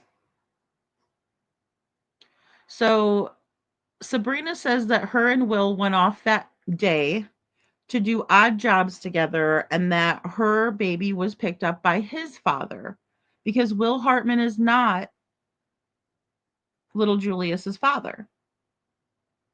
That is her ex-husband, and that's his baby, right? That's his son. And she said that he went with his father that morning. So Devlin, according to everything that we've been told, left at 7:30 that morning and walked to town, and he ended up at Carl's supermarket at 8:21 a.m. After that, he's nowhere to be seen. But not before he tries to call Sandra. And Matt answers the phone. So Devlin is at the laundromat and he calls Matt around 9 a.m. And Matt says that the phone call lasted about 30 minutes and that Sandra was never spoken to by Devlin. And as a matter of fact, he has not spoken to Sandra since he went missing, or anyone for that matter. Devlin had a lot of friends. I don't know how close Timothy and Matthew are, Faye. That's a good question. Yeah, it is a lot of people in a small space, seclusion. Dear me, the dynamics must have been astronomically tense. I think so. And, that's why I was thinking, okay, well, something, transpired and Devlin and Sabrina were butting heads. Right. And there was tension and contention and you could cut it with a knife, right? Because Devlin had not taken Sabrina off the block, off of being blocked. And so he was still angry, apparently, just based on that. I can't tell you how Devlin's feeling. I don't know him, but I'm just going to say that he was probably still upset based on that. Also, Jessica informed me after I asked her, does Devlin typically block people, right? Because he seems like a people person. He seems like the type of person who doesn't block people for no reason. But then also he seems like a pretty forgiving person. And Jessica said it is odd to me that, that he still had Sabrina blocked. But don't forget, there was a lot of things going on at that time when it came to that dynamic, right? Because we have Sabrina describing Devlin getting in her face and yelling at her and he's spitting, right? This is what she recounted in her words. And she said that whenever he was doing that, she backed him away and he fell back into not the recliner, but a folding chair is what she called it. Right? And so that's what her perception or what her story is. So a lot of tension back and forth. Some of the things that were happening were being told to Jessica. Jessica lives in Arizona. So she was having to navigate what was being said by all parties involved, Um, Jessica says she doesn't think that Matt and Timothy are close. The pissing match or the altercation, what was it about? And the thing is that Tamra described the pissing match between Matt and Devlin, that they would go back and forth, like, Devlin would call Sandra, Matt would answer the phone, Matt would say something Devlin didn't like, he would hang up. Or Devlin would say something Matt didn't like, and Matt would hang up, right? Vice versa. They're a pissing back and forth, pissing contest, pissing match. Why a 50 some odd year old fart would be teasing a young man like Devlin is beyond me, especially when you're his family. You know?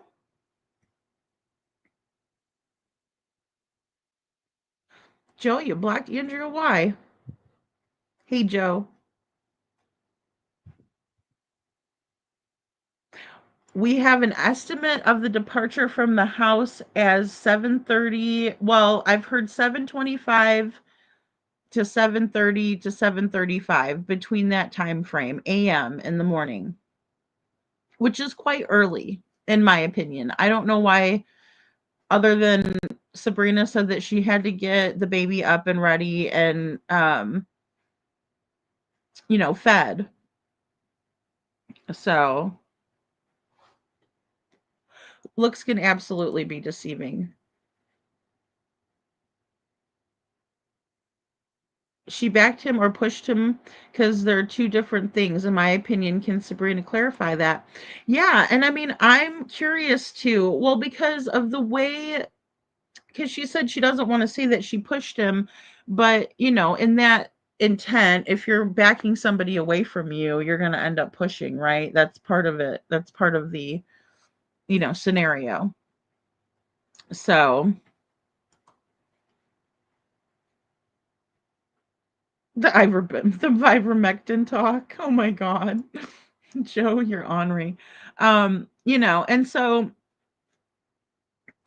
that's kind of where we stand with things. After that, there's not a whole lot.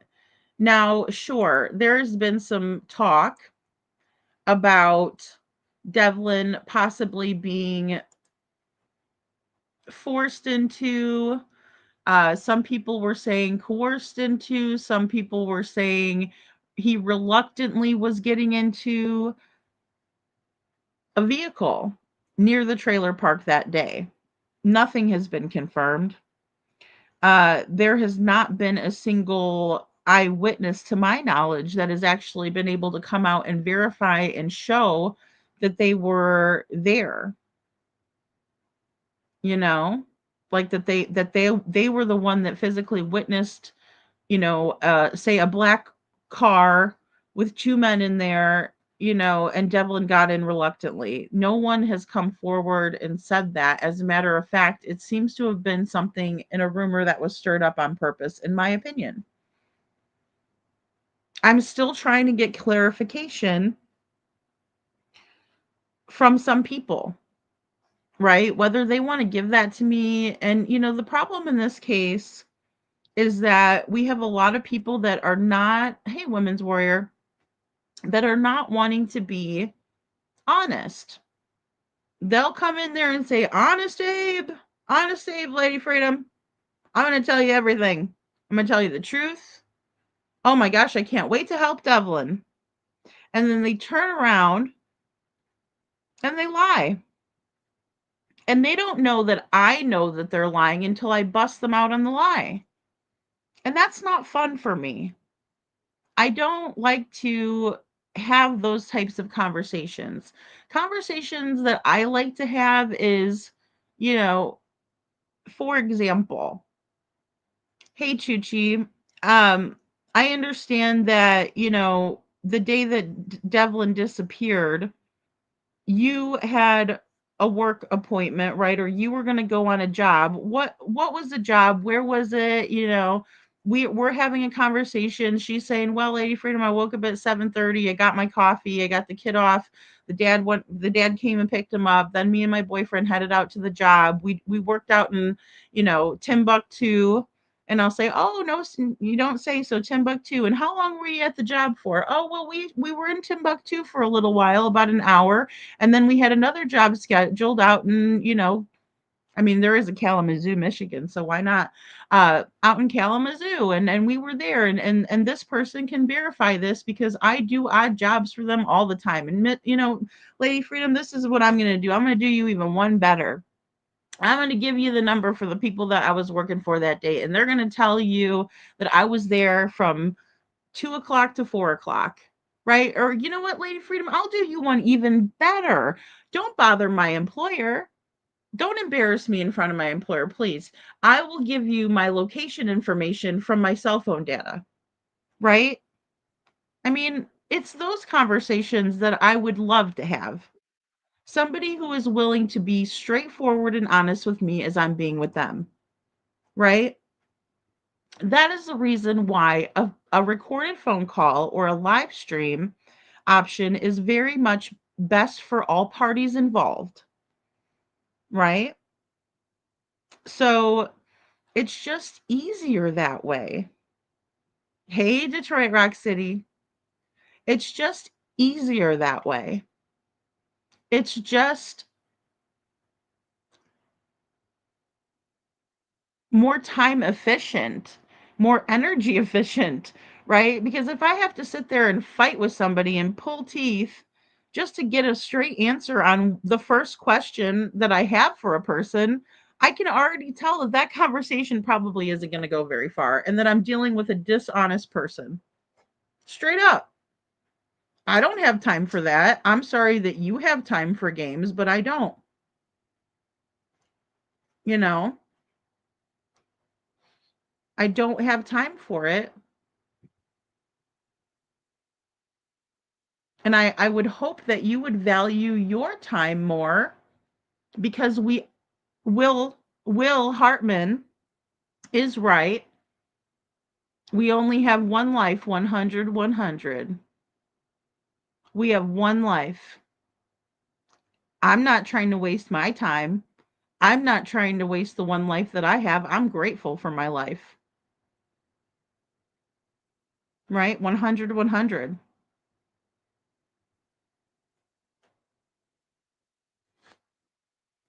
I'm also taking a fair approach where if somebody wants to come up on the panel and give me their side of the story, I'm going to show them respect.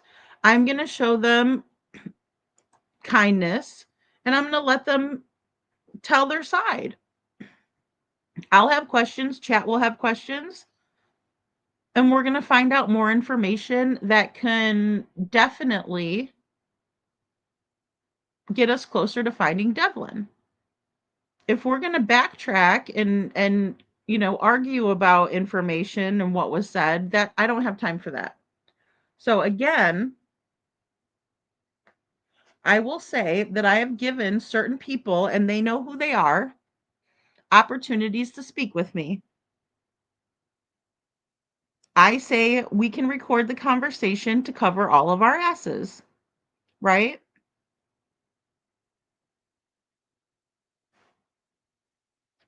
Or you can come up on the panel. I don't like people coming up on the panel blind, especially when I don't think somebody has anything to do with it. I want them to know what to expect, right? Because most people haven't been on a panel before. They don't know how YouTube works. Joe says, so is it Devlin's paternal bio granddad who essayed him? No, Joe, it was his adopted father who looks like a granddad. I mean, he was like, the same age as Sandra, about, late 70s, I believe. I'll show you guys a picture because I know it's very confusing again with the dynamic, right? So Bill Tait is the one. We have Sandra that adopted him. He was taken out of their care when he was 10, went and lived with Gordon. I don't have Gordon up here just because Gordon seems to be living, a life with his family, and he seems to have helped Devlin and did the right thing when he was needed, in my opinion. If there's something that unravels or is brought to my attention later, I will be sure to inform you guys because I'm not hiding anything for any of yous. I'm not. This child is who matters to me. And Jessica knows, we're very straightforward with each other. I appreciate that. Indigo says, in my opinion, almost sounds like a heavy argument went too far. Well, and that has crossed my mind, Indigo. Yeah, thank you for sharing your opinion. And please, guys, feel like you can share your opinions in the chat. Be respectful. But if there's something that you have to bring to the conversation, this is night court, right? Public opinion time. Please speak your piece.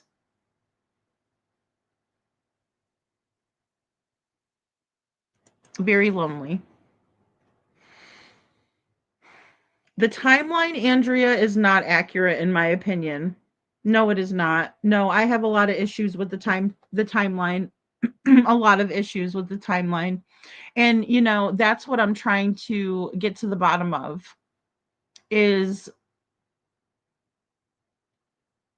what happened here, right? Because it doesn't quite fit. It's like I'm doing a puzzle and somebody gave me a piece and they want me to make it fit. But it doesn't. No matter how hard I try to jam that sucker in there, it's not fitting. It's not accurate. The truth makes sense. Lies don't.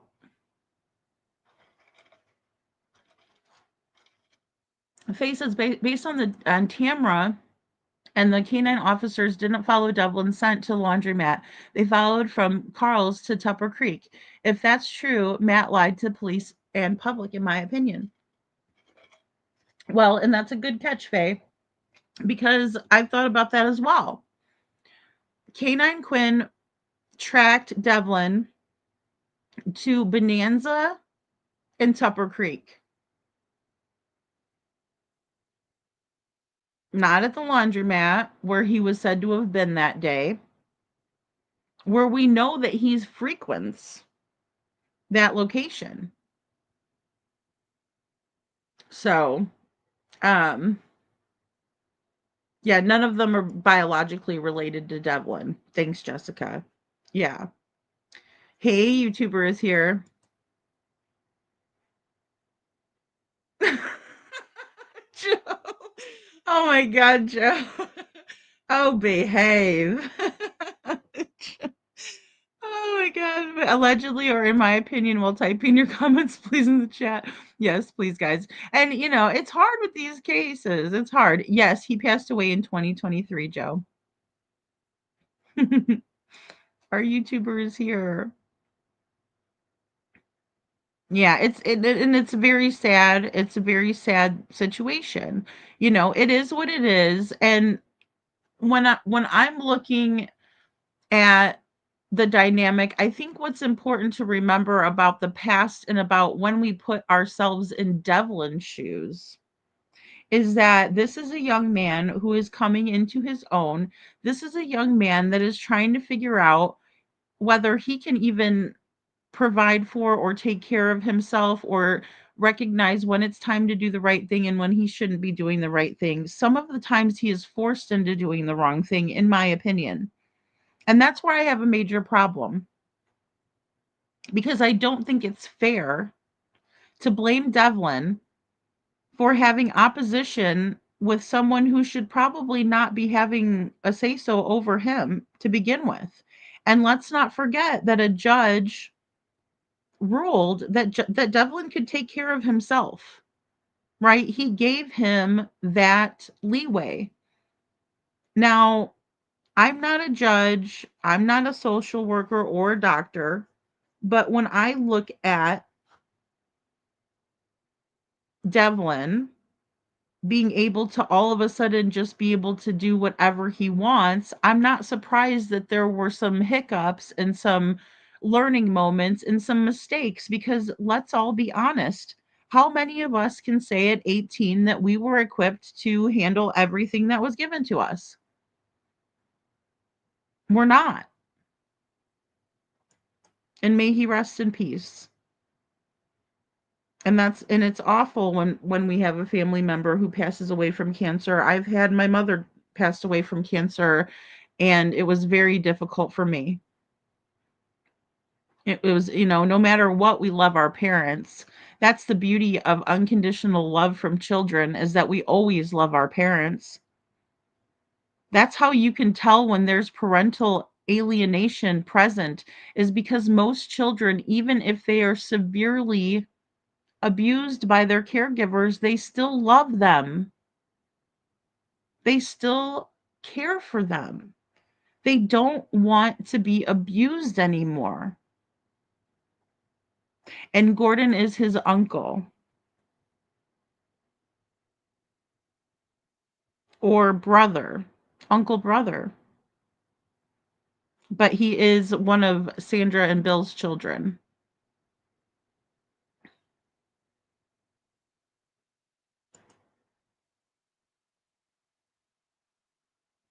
And when that happened, that was said to have happened between the ages of 4 and 10, to the best of my knowledge.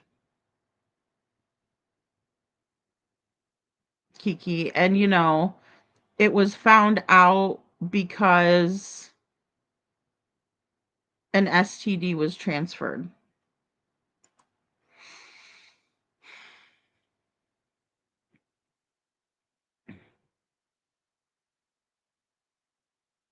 They tracked his scent to Tupper Creek, which runs into Tupper Lake. Yes, seclusion. Yeah, and that was on the SAR maps, so we know that we have physical evidence or proof of that based on what we see in the maps.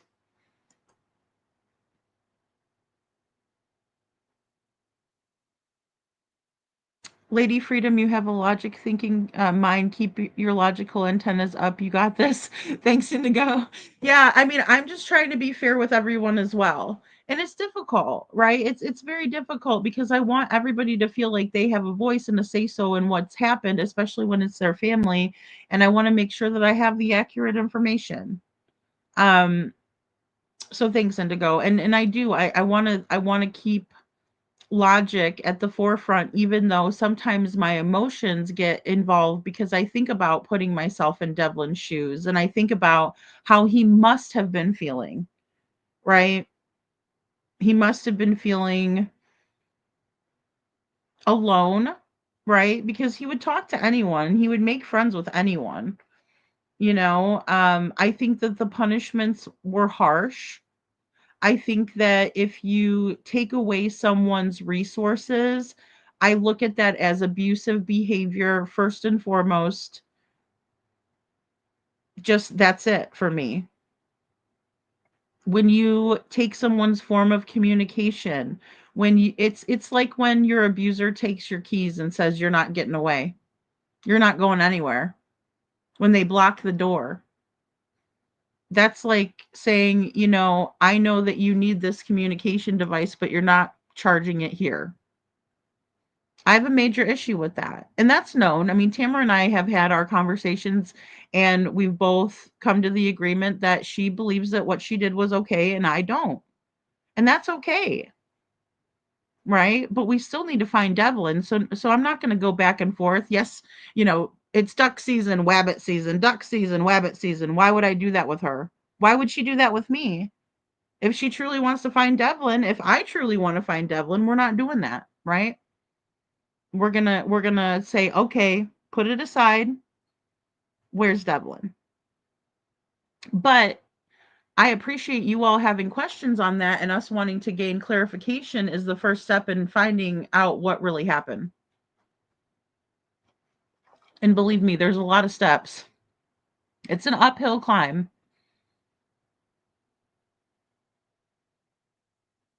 Jessica says when the Michigan State Police called me, I was told it had been going on since he was 4.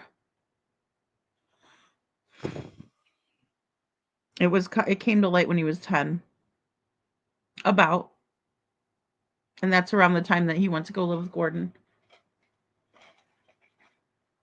And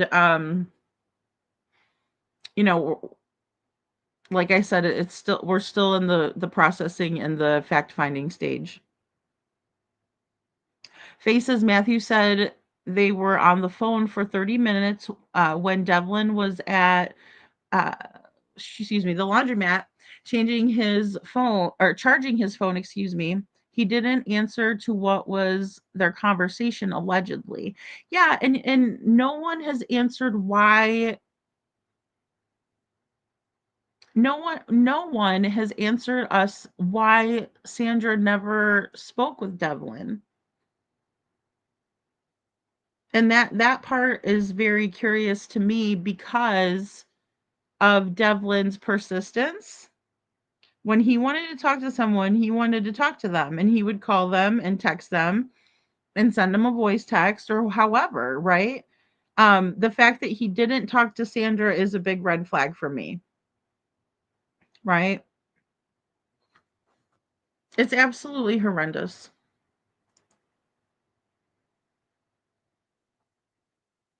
Yeah.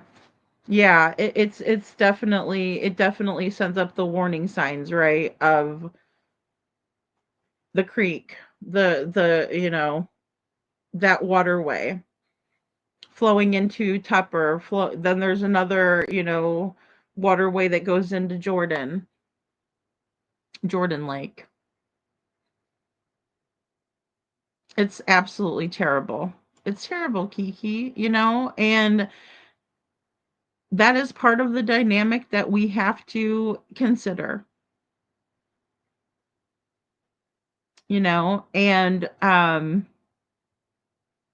wonder what was the fight with the adopted mom that police got involved. Well, there was a lot of it going back and forth, Faye, and I'm still trying to figure all of that out as well. because it's been alleged by one source that Devlin was acting out, right, and getting violent, but there's not really a rhyme or reason for it. And we know that individuals on the spectrum get overwhelmed and they do tend to have meltdowns or issues when they're feeling overstimulated or in Devlin's case, a lot of it, especially when I talked to Tamara, had a lot to do with how he was being treated outside the house as well. So he was getting bullied by other people in the town, in the neighborhood. Also, Sabrina talked about how there were high school kids that were also doing things to Devlin. I thought I told a Wabbit YouTuber. There was a body found in Oswego, Michigan, not very far from Lake Odessa. Well, see, that was one of our major concerns yesterday, was because there was a body found in Kalamazoo as well. And thank God. And of course, prayers go out to the family member of this man. I believe he was a 65-year-old man, but we were very relieved that it wasn't Devlin. And I was on the phone with Jessica. We were talking about it and the possibilities that and hoping and praying that it's not Devlin, right? And then we got the word that it wasn't Devlin, and we realized that we were both excited that it wasn't Devlin, but we were also recognized that a whole person was found, and oh my gosh, his family members. And Jessica's like, oh my God, am I a bad person for, being glad that it wasn't my son? And I'm like, no, not at all. But I understand how she feels, because I kind of feel like that too sometimes, where I'm like, oh, well, at least it wasn't my person. You know what I mean? Like, at least it wasn't Devlin. But then we have to remember that, it was another person that was found out there, but we did hear about that as well, Detroit. So thank you for letting us know. And, prayers for whoever that is. And let's pray it's not Devlin, um, I'm wondering, Seclusion. In some states, that's called kidnapping if they can use a phone to call for. Oh, if they can't use their phone to call for help, if another person has it. Yeah, Chi-Chi, that's interesting, because I know we were talking about that as well. Like, if somebody takes somebody else's phone because it's their device, right?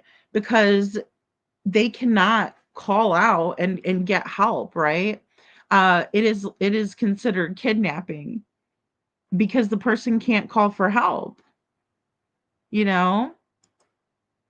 So we love our Detroit fate. Devlin should never have been sent back to the home. Well, and here's the thing. I agree with you 100%, Joe. I just think Devlin was so loving, and he did and does love Sandra so much that it was hard to keep him away from Sandra, you know? And so I think that had a lot to do with it too. Faye says I have the same thought, Joe. Let's see, 2023, so he would have been 17?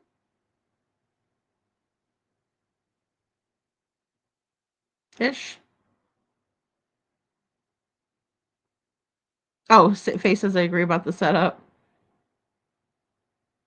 It's only an hour from like Odessa, really? Oh my gosh, Detroit. Hey, Deafening Silence, good to see you. Devlin has got to have been overwhelmed. It appears that he had spent his whole life being controlled, abused. Then he suddenly becomes an adult. His mom is there for him, and a judge says that he makes his own decisions. Well, and that is what is very tough as well, because we never know how things are going to work out. And we just know that the love is there. The love was and is there. Devlin loved his mom, Jessica, and Jessica loves her son. And I just think in this life, the more people that love us unconditionally and care for us unconditionally, the better, right? Because life is tough, and people are only one person of themselves, right? So, I mean, you need other people around you all the time to carry that burden, to carry that load. Hey, you say that to your best friend, hey, I'm really having a hard time today. This happened to me, right? And maybe that best friend is having a bad day, or maybe that best friend is tired or whatever, or they're working, they can't take your call. So that's why it's good to have other options and people that can be there for you. And that's another thing that therapy really helps with. But at the end of the day, the more the merrier when it comes to that, because say, for example, um you know Devlin's having a problem and he's upset when he comes home. Tamara has said that he would come home swearing, he was upset, and maybe, if he had someone else to vent that out to, he could vent it out before he gets home, and he would have had a release of that negative energy. And that's normal for everybody and healthy for everybody. But when he doesn't have that, but if you take people and resources away from someone who is struggling, what are you doing? Because it's not helping. And that's it, Andrea. When there's SA involved, that's when people act out. That's when people don't want to have good hygiene. That's when people want to be angry at the whole damn world. Who wouldn't be? That person was violated. That person was, the trust was broken, among many, many other things. It's not okay.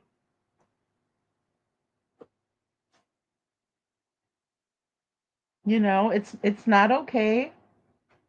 And we have to do better in identifying what people are going through, and not just say, well, they're having a horrible day, aren't they? And well, who knows? And especially when it's kids, because a lot of times kids don't know how to articulate themselves, especially children who have social and emotional dysregulation issues, like we see with the rare chromosome deletion syndrome that Devlin has.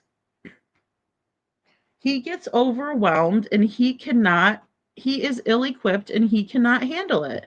Is that a reason to ground somebody? No. Is that a reason to spank their butt? No.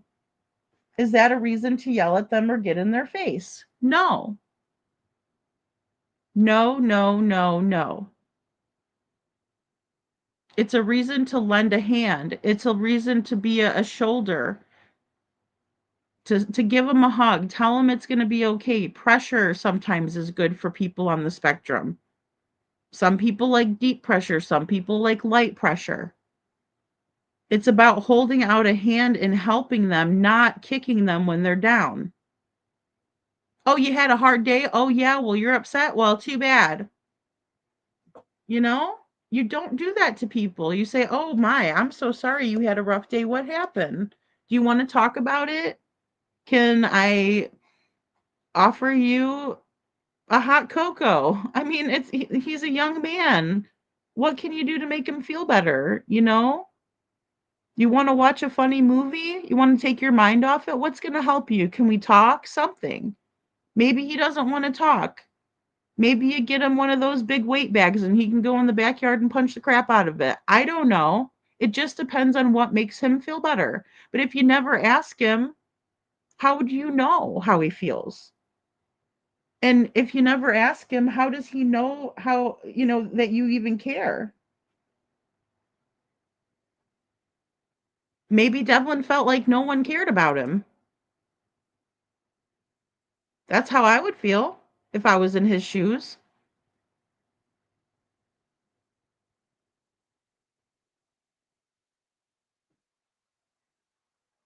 He was probably only standing his ground as now an adult and doesn't have to do what they say.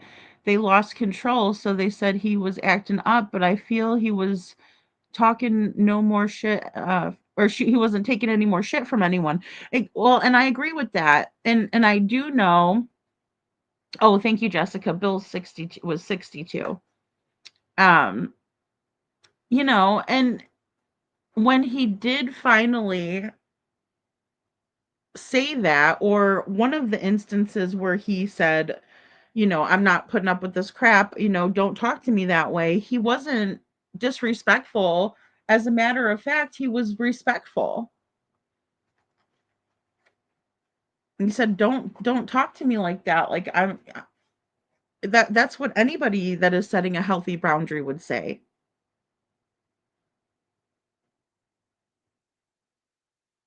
So, thank you, Jana. Justice for all the families. Thank you so much, Jana. I so appreciate you. That's so sweet of you. Jessica says, as far as Devlin's age, when Bill died, I can't honestly answer that. I don't know Bill's dad. Oh, day of death. Oh, I see what you're saying. Day of death. Yeah. I know there's a obituary out there somewhere. And that's why I want to get a more accurate timeline so I can do like a video on it, like kind of like the one that I did for Crystal. I mean, when you have all of that information, it's so much more valuable. You can tell the story so much more clearly and concisely. And also, I want more coverage for Devlin. I want more coverage for him. I want him to be looked at by all of these experts, right? Because I'm not an expert and I have a small channel, but I want the bigger channels to take a look. I want to be like, oh, yeah, that's a good video by Lady Freedom. I'll share that on my channel so other people will watch it. Or, hey, I'm going to go ahead and review this video and show people, what's going on with Devlin. And I want it to be as factual as I possibly can make it, Well, I'm trying to get her to not be so vile, but she attacks me left and right. She attacks me on the internet, and then she'll email me. So I'm taking I'm taking what I can get, Joe. I mean, I have no ill will. I don't have an agenda. I don't have a dog in the fight, right? Except for Devlin. I'm like, where is he? A 6-foot kid doesn't go poof, Aw, thanks, Jana. And see, this is the openness that we expect. Seclusion, you can ask anything, right? I just want good information out there. That's what's key.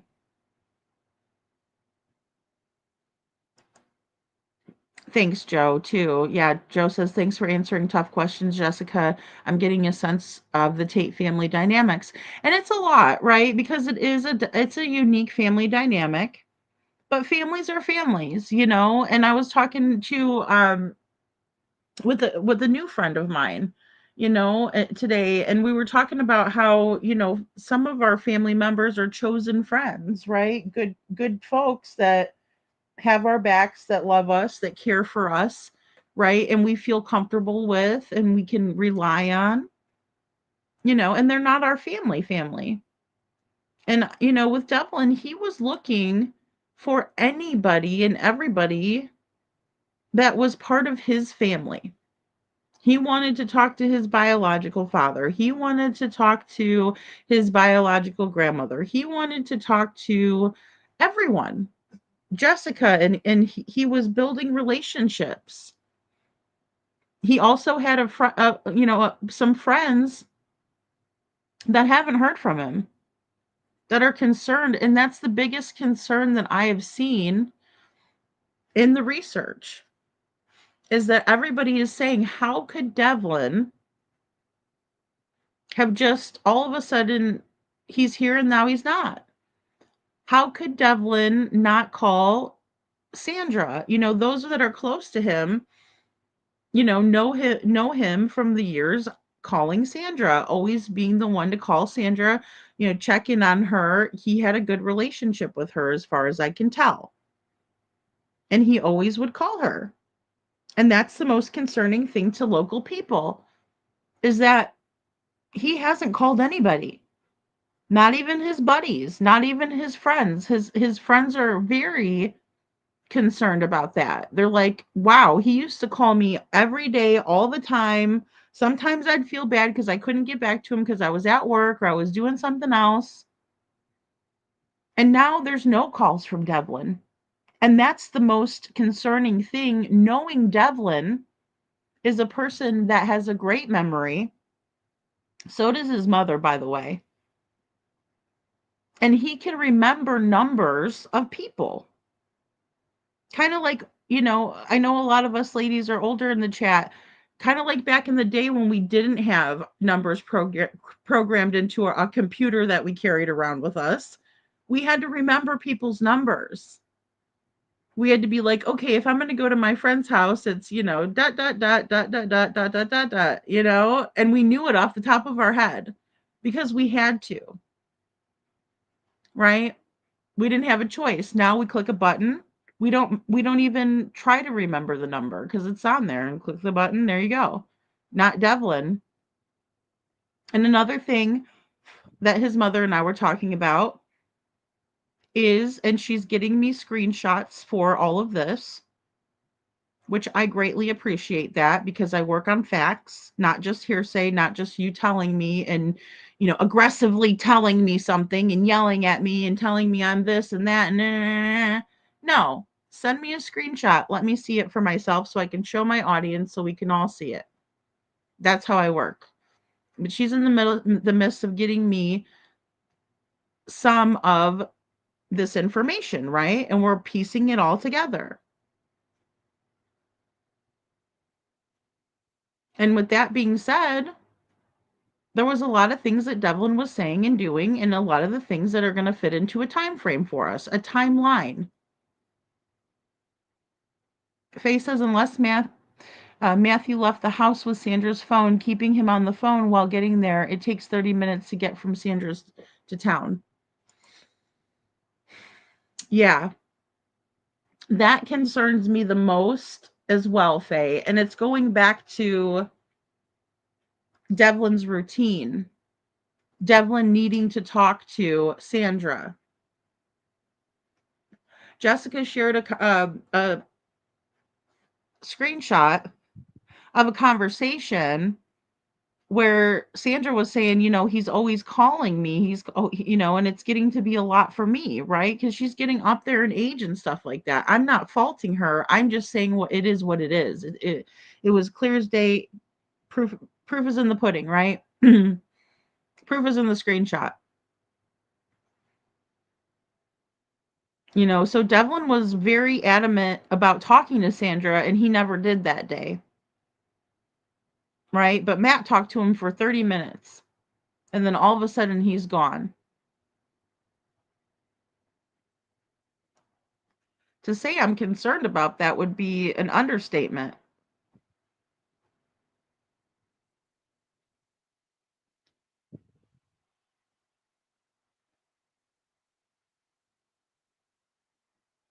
Thank you, Jessica. Hey, forget me not. Jessica says, I'm an open book. If I can answer, I will. If I can't, I will let you know I can't.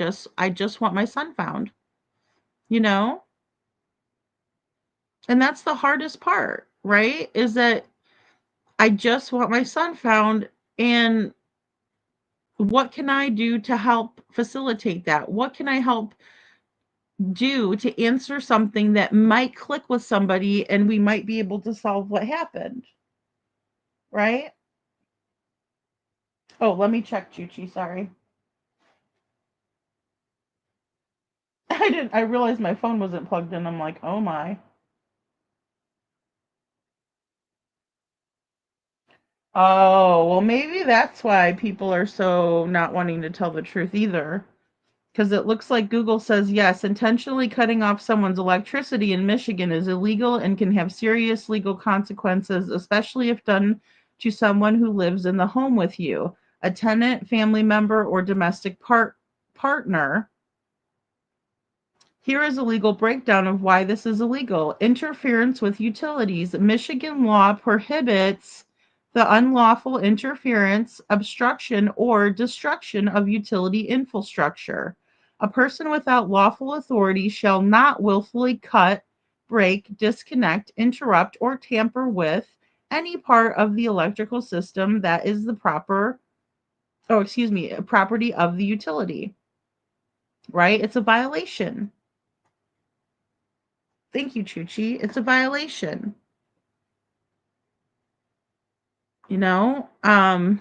Thank you.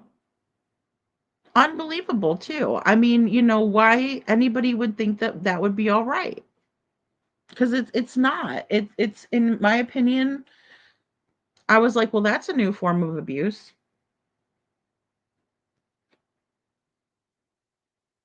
Ugh.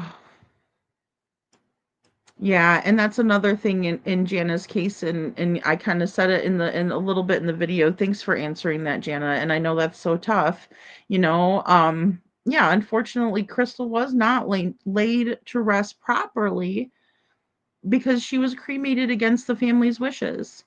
Because Tony wanted to hurry up, right? He couldn't wait to get rid of evidence, in my opinion. And then he improperly shipped. Ugh. Just awful. Just very, very awful. And that's the level of disrespect that we see in these cases that cannot be ignored. Nobody deserves to be treated like that, no matter who you are. They treat people on death row better than victims are treated, in my opinion. Something needs to shift. Deafening Silence says, so sad he finally has the love of his mom within his grasp.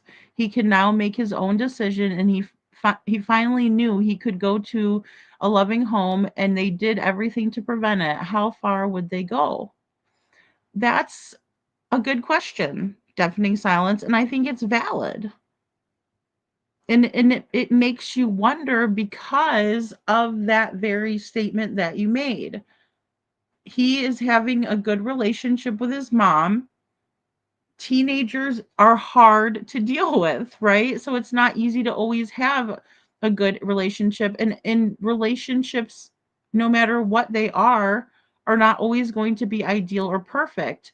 But there's a give and take. There's a compromise. When there's love, the sky's the limit. As long as there's love there, right? And I know from talking to Jessica as well, in my opinion, from what I've gathered, that there would be a lot of concessions, in my opinion, made, but she's also a stern and fair mom. So yeah, if Devlin was doing wrong, because there's text messages to prove that when she's trying to, forgive me for using the wrong word, for whoever, doesn't like it, but when you're in Arizona and you're trying to co-parent a situation and someone says Devlin is doing this to Jessica, right? Whatever it is. Devlin stole a cookie from the cookie jar, right? And Jessica says, "Oh my, that's not something that I would allow for my son to do." Well, I can't believe he did that. So what are we going to do, or whatever it is, right? You're co-parenting, and it's difficult, right? But where it gets to be unhealthy and concerning more so is when we have text messages that are saying, I called Devlin a baby, crybaby bitch boy. Why? That's a direct quote. That's not okay. That is called verbal abuse. So what is Jessica supposed to do in Arizona? From Arizona.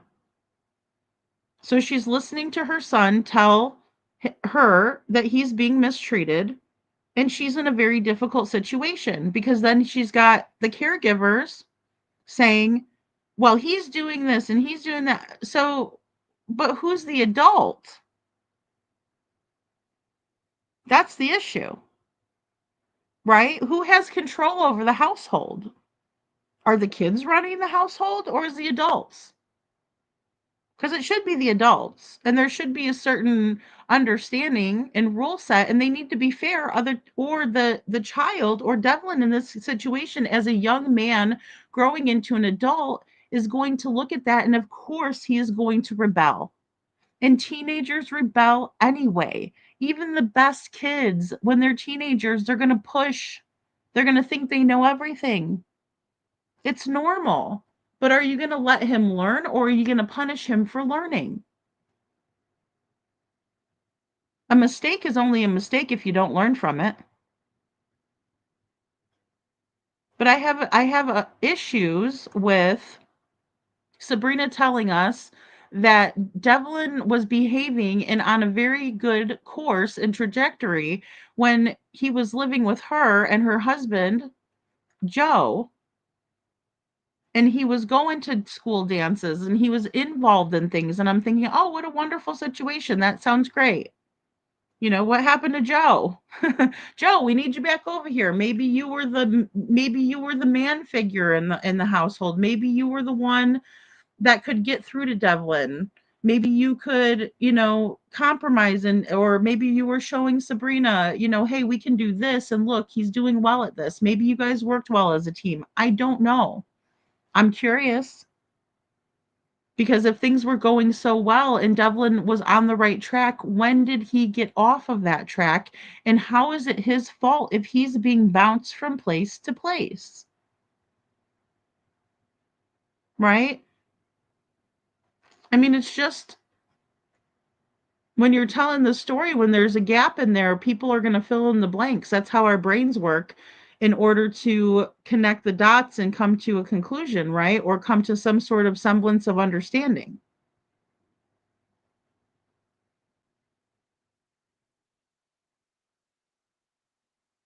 I believe so. I believe so, Joe, because it would be right because he's turns 19 this year, so 24 he'd been 18, 23 he'd been 17. I'm just guesstimating. AJ likes deep pressure. Yeah, it's sensory, and children on the spectrum seek out sensory. So that's why it's really important not to get physical with children who are on the spectrum because of this very reason here is because if even if it's negative, sometimes they will seek out that very sensory that their sensation that they're looking for because that's what they're used to, that's a routine, and it can be harmful for them. And so it's important to again understand the person that you're dealing with and meet them in the middle. And I don't think they took the time to understand Devlin and where he was at and what he needed. They were too busy trying to discipline him out of his different abilities, right? They were disciplining the autism out of him, so to speak. We see this with Sebastian Rogers and his stepfoot, who is inept and ill-equipped to deal with a child of his status, of his special needs, right? Never putting himself in that position. That is what a narcissist does, though.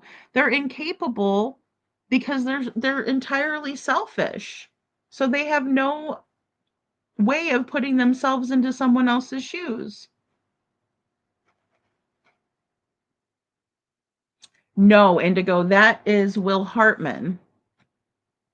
That's Will Hartman. That is Sabrina's current boyfriend that was living in the house with um, Devlin, Tamara, and Sabrina, and Sabrina's baby.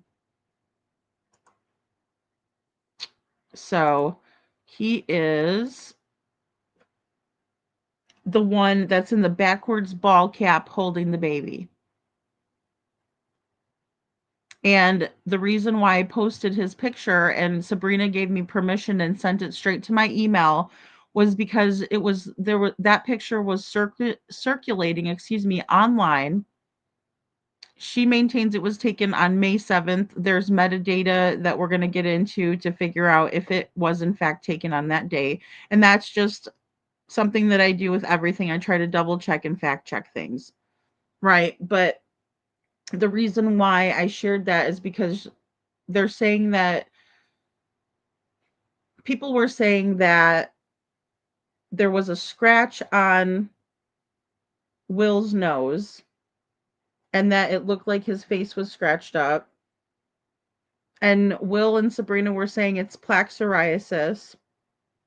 And other people online were saying, no, no, no. So when Sabrina was on the panel, I said, could you please send me that picture directly from you so I know that no one's tampered with it online? And then let me, put it up and people can tell us what they think. And so we did that. Yeah, St. Jude's is a great one. Any of those children's hospitals and things that help out with that is just fantastic. Does AJ have a weighted blanket? Have you tried one? That's a good question, Andrea. That's a good question. See, for me, those weighted blankets are like, oh, I feel like I'm claustrophobic. I've tried them and it makes me, I have a reverse effect on it. But that's a great idea. VCU Children's Hospital. That's sweet. Seclusion. Yes, thank you. 62-year-old man. Thank you. Yeah, 62-year-old man. Thank you. I was thinking 64 for some reason or 65, but thank you. OMG, I didn't know about the essay. Poor Devlin. He's a fighter. He is a fighter, Faye. He's a fighter and he's very much a sweet person, right? He's a forgiving person. In my opinion, some people would say, F that, and I'm never gonna ever, I don't want nothing to do with anybody ever again like that, right? So,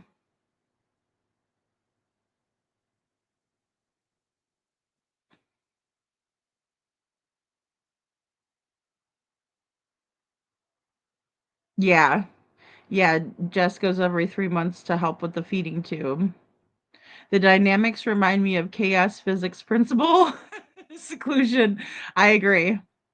And imagine, having to deal with that is overwhelming just to think about dealing with something like that.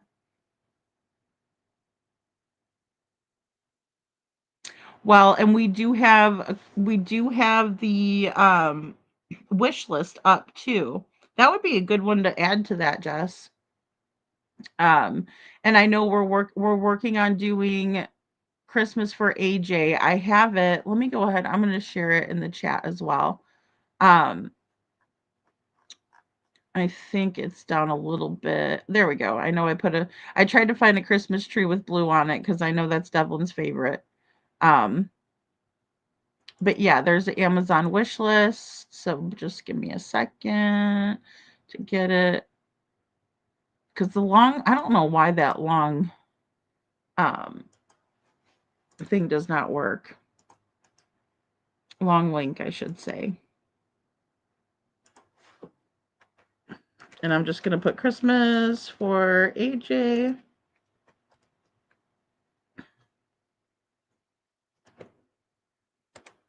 Okay.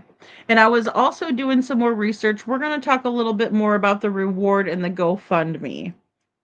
I did get a message today about that. Andrea, that's so sweet of you. Yeah. And, those are the things that could really make a difference in making him comfortable. And I'll tell you guys, AJ knows, even though he doesn't verbalize, he knows. He misses his brother. he's used to talking to Devlin too. And when you take a routine away from a child on the spectrum, it affects them, and we don't know how, because when they can't verbalize it, they can't tell us directly, right? Yeah, I agree with that, Joe. I think it's better for it to be in the open, and that way we have that. And, I still want to make sure that we do that subject justice. I just want to make sure we have all the facts, you know. So Norman Kidman, yeah.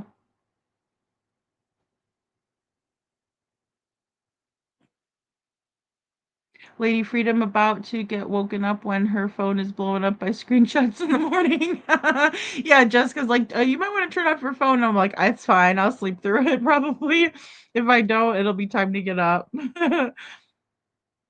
Well, and once I got into researching last night, I was like, oh my gosh, it's already morning time. And then, oh my gosh, if I don't go to bed, but my adrenaline was going, right? Because I was just finding out more and more information.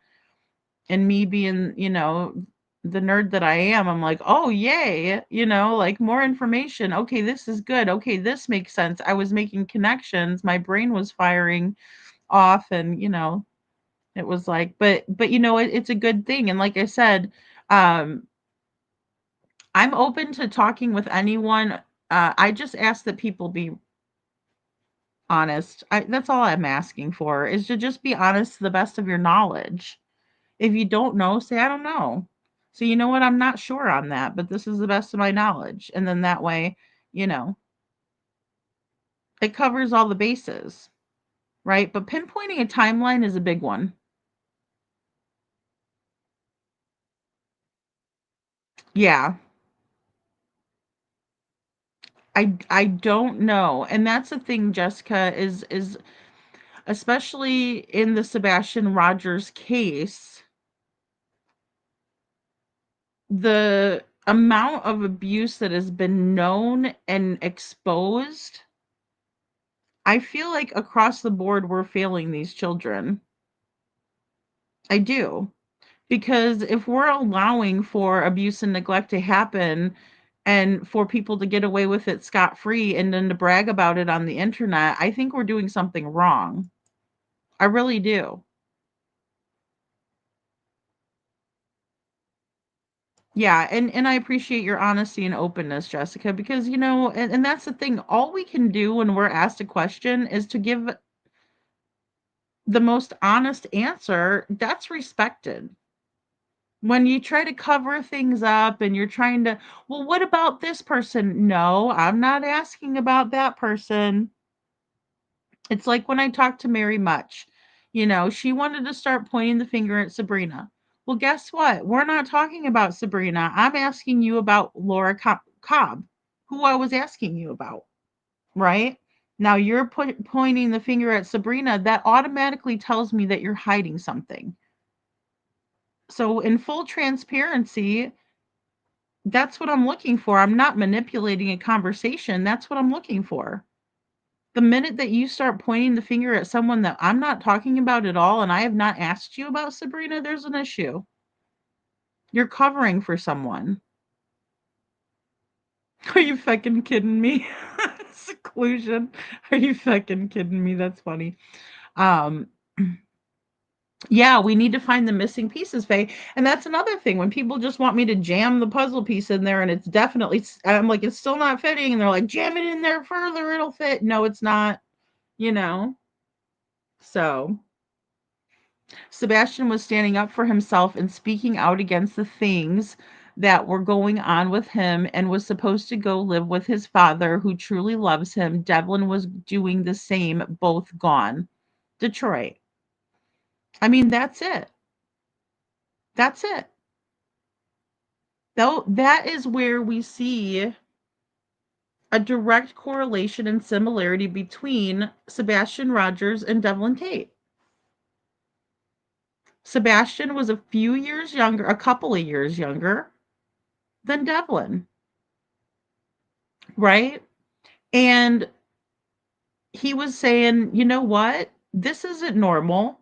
I don't like this situation. I don't like how I'm being treated. He started to tell people, he started to vocalize. Devlin was doing the same thing. Devlin was trying to make it to his mom's house. Sebastian was going to live with his father. And then all of a sudden, we're expected to believe that they just poof, vanished into thin air, no trace, vanished without a trace. That's not ever an option. It's physically impossible, right? It's not improbable, it's impossible. Check that box off forever. That is never going to be an option. We can say that is a fact of the matter. People don't vanish, we remain, right? We remain. You know, Kiki, I haven't asked Matt to come on a panel, but I did tell him that I would do a recorded call with him. I did. Yeah, and you know, talk about somebody who has differences. I absolutely loathe the person that Matthew chose to be, or that he can't help to be. But I still know that he is a person and he has a brain and he can tell me his side of the story, you know? But they don't want to do that. If I'm willing to be recorded, why are they not willing to be recorded? If Jessica is willing to be recorded, why are they not willing to be recorded? It's not fair for me to ask her to do a recorded call when they won't. But the thing is that after time and after we did the recorded call and I understood that Jessica was being truthful, I could fact check things were making sense, right? And if something didn't make sense, I could say, well, what about this? Or she you know, she might say something and I'll say, do you have any proof of that? Like, I hate to say that to her, right? Because it seems, well, you know, and she doesn't say, well, Lady Freedom, you don't believe me and we've been talking and you don't believe me. No, she goes, hold on, let me look, right? That's the whole reason that she's looking through her phone for me. It's because I said, do you have any, like, do you have that in a screenshot, or can you tell me about this time frame? You know, she doesn't get upset with me, but I do. I say, well, do you have any proof of that? And I'm not saying, oh, prove it. No, I'm saying, can you please help me out so that way I can present it and show everybody why I adamantly believe this is because this is what I'm being shown and this is what I'm showing you. What do you guys think? Because I still don't want you to just always agree with me. You guys have better questions than I do sometimes. And anybody that comes on my panel, I want them to understand people in the chat are going to ask you questions, right? Because some people don't understand how YouTube works. Some people don't even understand that you can see the comments when you're on the panel. It's better if you have two devices. A lot of times you can't, depending if you're on your phone, you can't see the chat unless you have a second device. Right?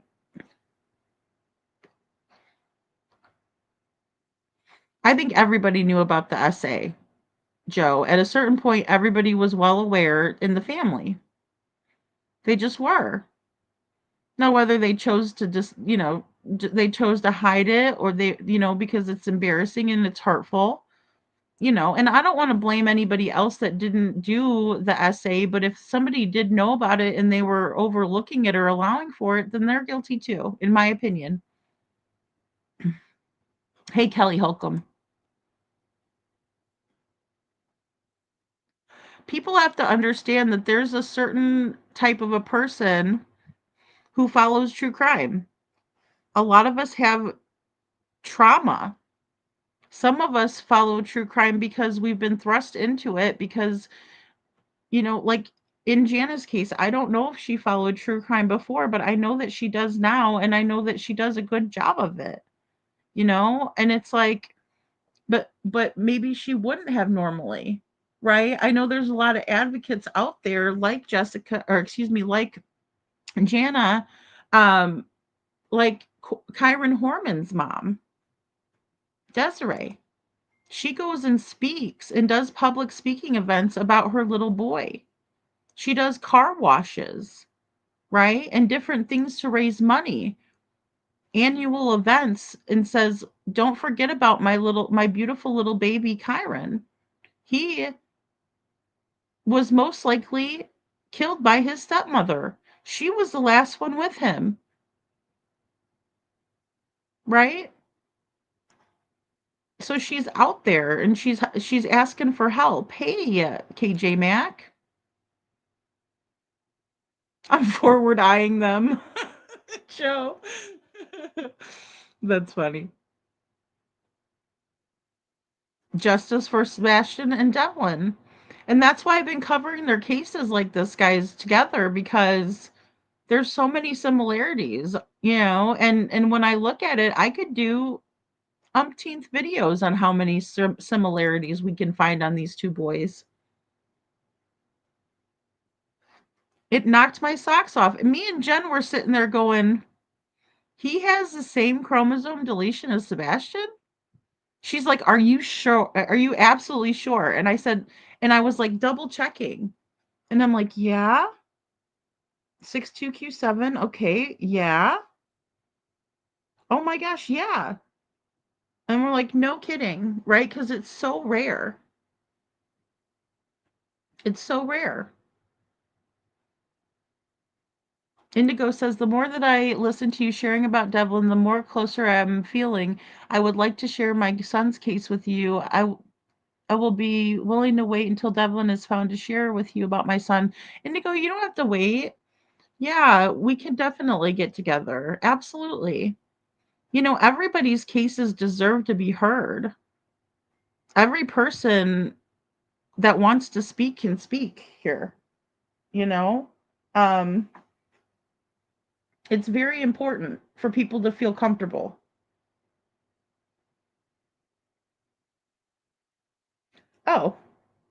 Oh, just try to let me see, hold on. Try to close out, come back in. Sometimes YouTube does kick you out, or you'll get like a black screen. Jess said she got kicked out of chat. I know it's confusing, Joe, and it's not a very good family tree on my part too, but it's weird because, um, like just, well, and I don't want to call Devlin's family weird. I don't. I take that back. I didn't mean to call his family weird.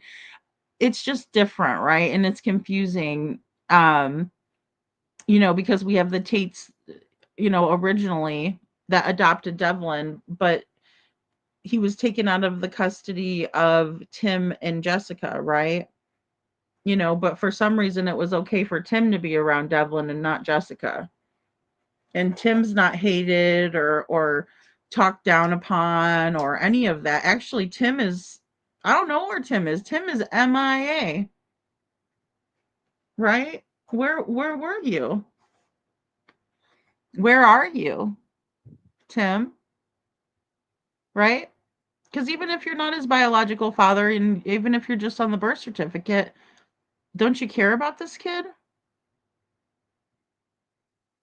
It's concerning, right? Seclusion says, lady, wear, wear that nerd term with pride. Nerds rule. Nerds rule and others drool. I love that. Seclusion. Absolutely. And that's another dynamic that we saw with Sebastian's case is the SA. We had Katie come out recently complaining that Seth shared that with us. I'm glad he did, because it helped us to understand, and it does help us, right, KJ Mac, because so many special needs kids experience SA. They are very vulnerable and they need extra protection. I agree with that 100%. Very well said. And it's important for us to recognize that they are part of a vulnerable population. Seclusion says is a nerd. Let's help Jessica hire a good lawyer and a good private investigator and pressure the police, in my opinion. Yeah, and that's part of it too, Faye, is because I think that would be the safest route, in my opinion, would be to hire a good PI. We're looking into them. We are. And it is unacceptable, Andrea. Lady Freedom, Bill, and who were married? Bill and Sandra. So Devlin has two moms, one adopted and one biological. And I just don't like that bio mom thing because I feel like she was pushed out of the situation. But Tim, that's not related, can be around him his whole life, but Jessica can't? And heaven forbid when he's 18 and he makes that decision, it's wrong. KJ Max says, absolutely, Andrea, and I'm glad this information is out there. This can be motive to disappear someone. I agree, KJ Mac, and that's the only reason that I'm bringing it up. It's like, you extend an olive branch with one hand, and then you also have to recognize that there is a deep level of trauma and dysfunction and toxicity as well. I can't forget that. I won't misrepresent anyone like that, especially not Devlin. Especially not Sebastian. And I feel like his father would have been misrepresenting the situation had he not been honest with us. And thank God Seth was. I care a great deal for Seth as well. I have seen how he is in real life.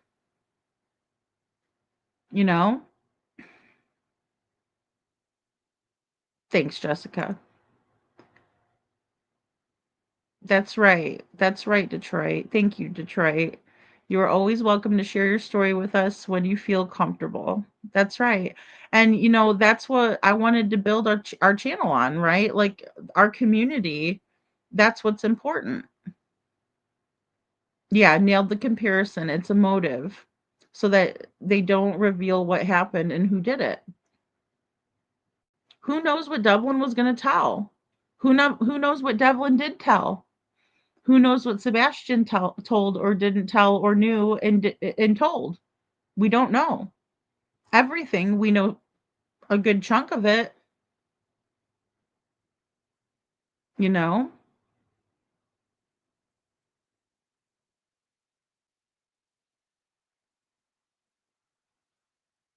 Oh, yes. Oh, that's why. Seclusion. I was like, wait a minute, you don't CC Detroit? Hold on. No, yeah, that's why. Aw, Indigo, I'm so sorry, hon. She says, my voice for my son's case has been locked up for over 8 years. It's screaming to come out to try. Yeah.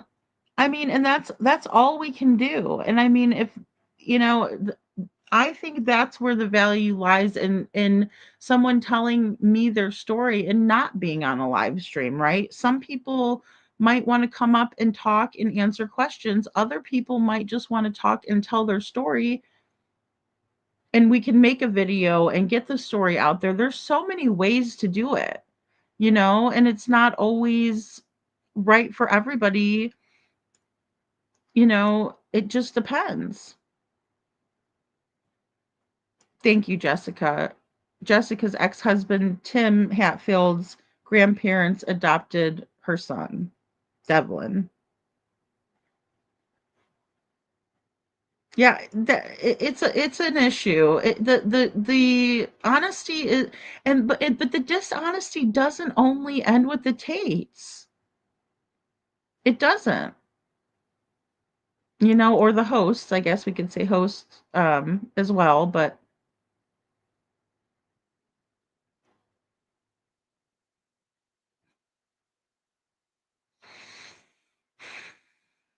yeah, and Chuchi, thank you too. It's about understanding how people can feel, especially when we read the document, you know? That's the issue. It's a court document from the Michigan court system, right? And I'm not saying the courts have it right all the time. Thanks, Chuchi. I'm not saying the courts get it right every time. As a matter of fact, I think the courts got it wrong this time, and I think that they were even in the verbiage that was presented in the document, you can tell that they didn't fully want to place Devlin where they did. That speaks volumes to me at this juncture, right?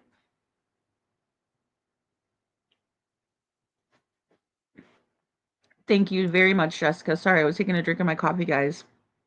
Jessica says, Elton Tait, Gordon Tait, Matt Tait, and Tammy Host are the bio kids that Devlin through adoption. Yeah.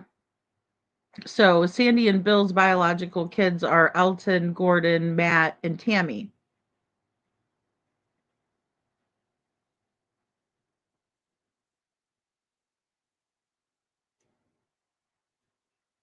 I couldn't listen to Idaho 4. It hurt so much to know those kids felt unimaginable pain. I agree, Seclusion. That was a very tough one for me as well. And it's because my daughter was the same age as those kids. That's where Riley Strain hurt so much. I mean, not only that, I was living in Springfield, Missouri. You know? So Jess, it's okay. I just feel bad. I don't want to call anybody's family weird. We all have different families. And like I said, I was contradicting myself because earlier I said, everybody has families and we're all different. And I'm like, the family dynamic is weird. Oh, Lord. See, you put your foot up in your mouth sometimes when you're up here on the live, Um, and the thing is people do love to clip things and twist things around. I get that. I get that part. I just know that I have to have a certain level of honesty and integrity myself and treat people with respect and dignity and integrity, and it's like if I do a recording with somebody, I say, look, this is a recording. Some of this stuff could be off of the record, right? If I ask somebody an off the record question, because sometimes when you're asking, well, all the time when we ask people questions, it leads to more questions sometimes, right? Until we get to that answer. Especially when a situation as complex as this is, you know? Yeah, Tim's alive. He's MIA. He's MIA, and that's the problem. That I can't for the life of me figure out why he hadn't, emailed me himself and said, "Look, Lady Freedom, my name is Tim. Can we have a conversation?" Some people don't want to be recorded. I think it's safer for all of us to do texting or emailing. Right? That's why I've kept Tamara with the text and email thing. Because that way nobody can say that something was said that wasn't. And that goes for both of us. It's fair and square. So that's where,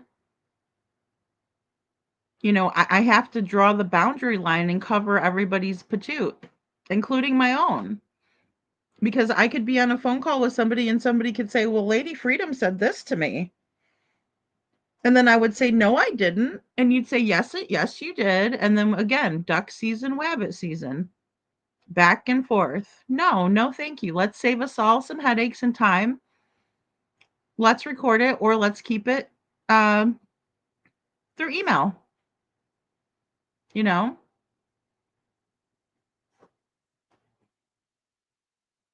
He does know he's missing. Yeah, Faye, he does. He knows he's missing.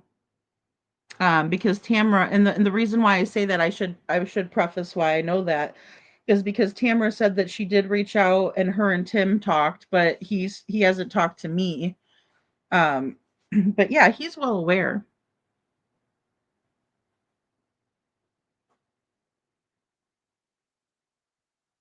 Yeah, he hasn't said anything to me.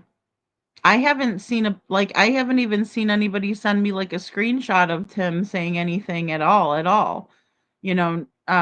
Not, posting anything or, any of that kind of stuff. No, some people aren't big into social media. I understand that. I'm not faulting anybody for that. I'm just saying, like I would do the same thing for my neighbor, so why wouldn't you do it for your you know son or someone who is, you're on the birth certificate, for crying out loud. Yeah, he's very aware, very aware, very aware. So, and he doesn't live far.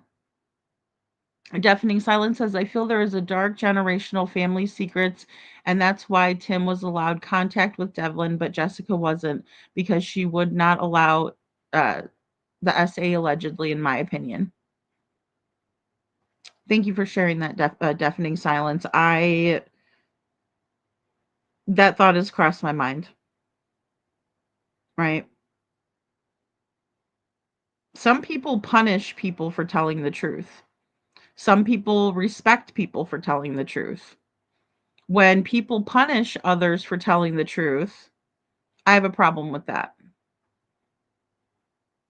Tammy says, Jessica says, Tammy, Sabrina, and the baby went to see him just days after Devlin went missing. Thanks, Jessica. I forgot to mention that. So I appreciate that.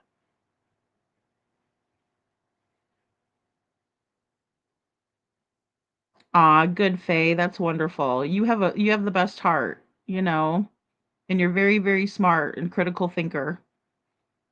When you leave our questions are answered, we have no other option but to assume. Well, and that's the problem too, Chuchi, because that is how our brains are, hardwired to kind of fill in the blanks of things, right? I mean, it helps us to understand. And like, if I was to say, you know, hey Chuchi, what did you do today? And you said, well, I woke up and I had, woke up, took a shower, had my coffee, went out to the store, and then you skipped over to dinner time. I'd be wondering what happened and asking about lunch, right? I'd say, okay, great. But can you back up a little bit and explain to me about lunch? Right? Because that way I don't have to fill those blanks in, but I might then I might try to find out why you're not telling me about lunch. And, our friend and resident hottie, deception detective, he tells us to look out for the temporal lagunae, which translates to a lapse of time, a hole in the story, right? Those are the pieces that we pay attention to, because our brain already checked off that we know that you took a shower, you drank your coffee, and you went to the store. Right? But then if you skip off to dinner, I'm like, well, did you eat something out? Because, were you hungry at all that day? People need to eat. Did you stop off and, get you another coffee? Did you stop at the gym? Did you, what did you do all day? Did you head off to work, or, what was it? Right? It leaves questions.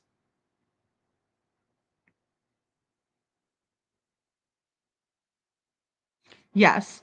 And it's a tough situation to have to be in.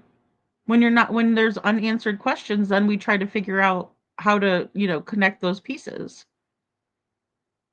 And Tim's parents are, well, Tamara is his mom. I'm not sure who his dad is.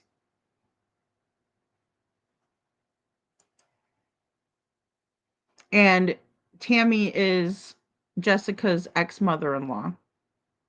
Yes. Well, no way Grandpa S.A. did that, only to Devlin, in my opinion. Yeah, Andrea. Yeah. And that's what it comes down to. And again, that's our brains connecting, right? Those dots, connecting the pieces. Because typically, especially statistically, or when we see that, it's not just one child. I remember watching an episode of Oprah, this was years ago, and she had a panel of RSOs. And they were talking about how many times they got away with SAing children until they got caught. One guy did it 50 times, 50. 50 times, and he knew exactly how many times he did it before he got caught. Right? Because that's his he's a sick fuck for one, but that's his gratification. That's his trophy. He remembers every time that he was able to take power over another human being and make them do something they didn't want to do. It is not about sex. It's about control. And when there's a family history, it repeats itself, unfortunately. Some break the cycle. Thank you, Jessica. Tammy Host and Tim Hatfield are Tim's parents, and Tim's a junior. Chuchi Slush says, Allie, of all the holes for the Swiss cheese, I put my sandwich not in the case I study. Exactly. And I did find that one story, like it looked like a storybook, but it was it was Swiss cheese, and I put it in Sebastian's story. Well, for one, because he likes Swiss cheese, and it was talked about, but then also it was to represent the holes in the story, right? I haven't talked to Tim since the divorce. He never even showed up to court for it. Yeah. And see, that's unfortunate. And the thing is that there's a lot of hurt, right, involved in Devlin's story. And in your story, Jessica, it's your story as well. It's your son's story. You know? And it's a very tough situation when people can't just say, okay, we have a lot of hurt. We clearly don't like each other. We're going to disagree on a lot of stuff here. But one thing we can agree on is that we need to find Devlin.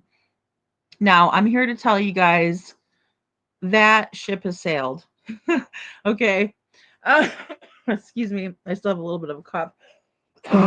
Excuse me. That's horrible. I hate to do that in your ears. There's still too much hurt, too much distrust, right? Too much disagreeing, I guess, that cannot be overlooked in this. And I've come to that assessment, right? But I don't ever get discouraged, right? So there's more than one way to do something. If we're walking down the road and a roadblock comes up, we, you know, either move it out of the way, we hop over it, we walk around it, we find a way around it, right? So the best way that I can do this moving forward is to try to gather information, and it's difficult. And I know that all sides are frustrated. I might be frustrated at certain points. I know Jessica has frustrations. I know Tammy has frustrations. Sabrina, I haven't talked to her very many times, so I don't know where she stands with that. And I'm always open to the lines of communication. If Sabrina, for example, was to say to me, Lady Freedom, I was listening to your podcast and this is one thing that I would like to explain, or something that you said made me think of this, I would be all ears to listen to her. I don't have any ill feelings towards Sabrina at all. I just have more questions than answers for her. That's not her fault necessarily, right? Because I've only talked to her one time, and when we were getting to the point where we had already decided and answered a lot of the questions, some of the most important questions that still remained and needed to be answered, there wasn't a lot of time to answer. Right? So again, I will leave that open in order for people to be able to have that line of communication and to feel like I'm approachable with it, right? Because if I was to just go off on Sabrina and be like, well, I think you lied about this and what about this, we would never get anywhere. So I have to leave that open.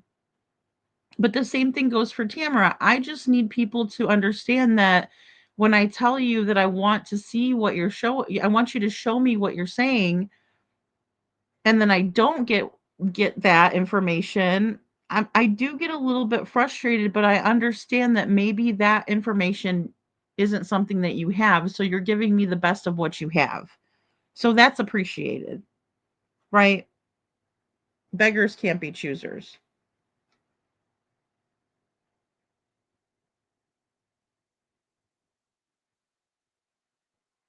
Oh, good night, Jessica. Okay, Jessica said she said she got kicked off again. Oh no.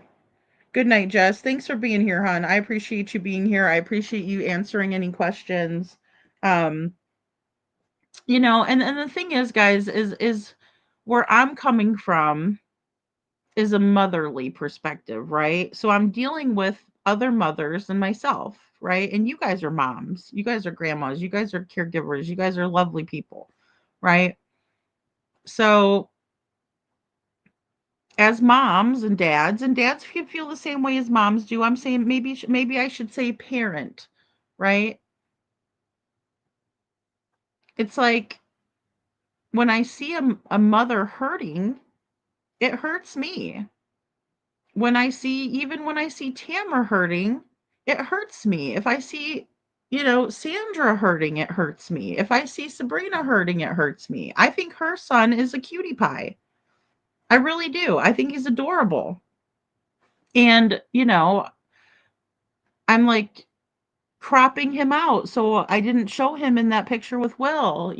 I'm trying to be as respectful as possible and also remember, hey, this little guy doesn't have anything to do with it. He's just as cute as he can be. you know um so we have to consider that, and I do when I'm talking to people about these family matters. I understand they're not easy, but if we can at least establish some of that and get past it, and I don't mean get past it like it never happened. Yes, Matt is an RSO, and so is Lorraine. All public knowledge.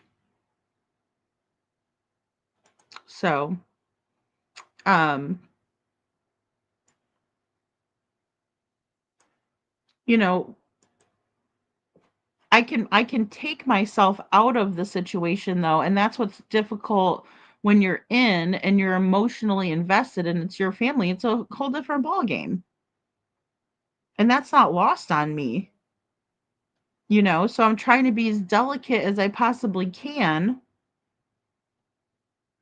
with the sensitive subject matter that we're discussing. But I do not ever want to victim blame or shame Devlin, because at the end of the day, he's still missing and we're all just fine. We all know where each other's at. Who we don't know where he's at is Devlin.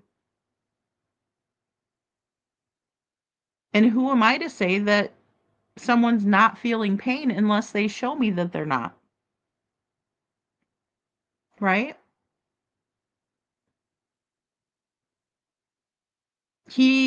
That is my conclusion with Matt, because I'll tell you about my experience with Matt.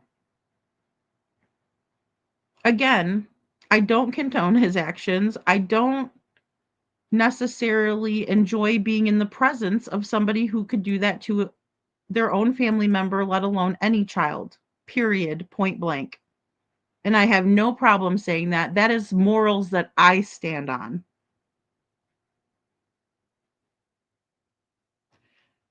Matt was being argumentative in my comments. I ignored it. Then he comes into the chat and I'm like, hey, if you're going to be in here, you need to be respectful. It's Jessica's turn to speak. She was on the panel. And Matt was fielding questions in the chat and he was being respectful. And so he was fine to stay here because at the end of the day, Matt was the last person who spoke with Devlin to the best of our knowledge. So I wanted his feedback. I wanted his side of the story. Matt had sent me over, and he was in the chat that night, that first night, and he was telling me that he had proof of Devlin's different diagnoses. And so I said, send them to me. Send it to me, Matt. Right? And I'll look at after the show, but tonight Jessica's telling her side of this, right? So I'm trying to be fair and focused and, everything else. So you can stay here, Matt. Please help us understand. But let Jessica tell her side. So he sends me over the document and I shared it with you all. And it was a document from a behavioral health center that was a referral from a different doctor. But all it was doing was showing that Sandra and Bill had given this laundry list of diagnoses to this doctor in order for the doctor to proceed.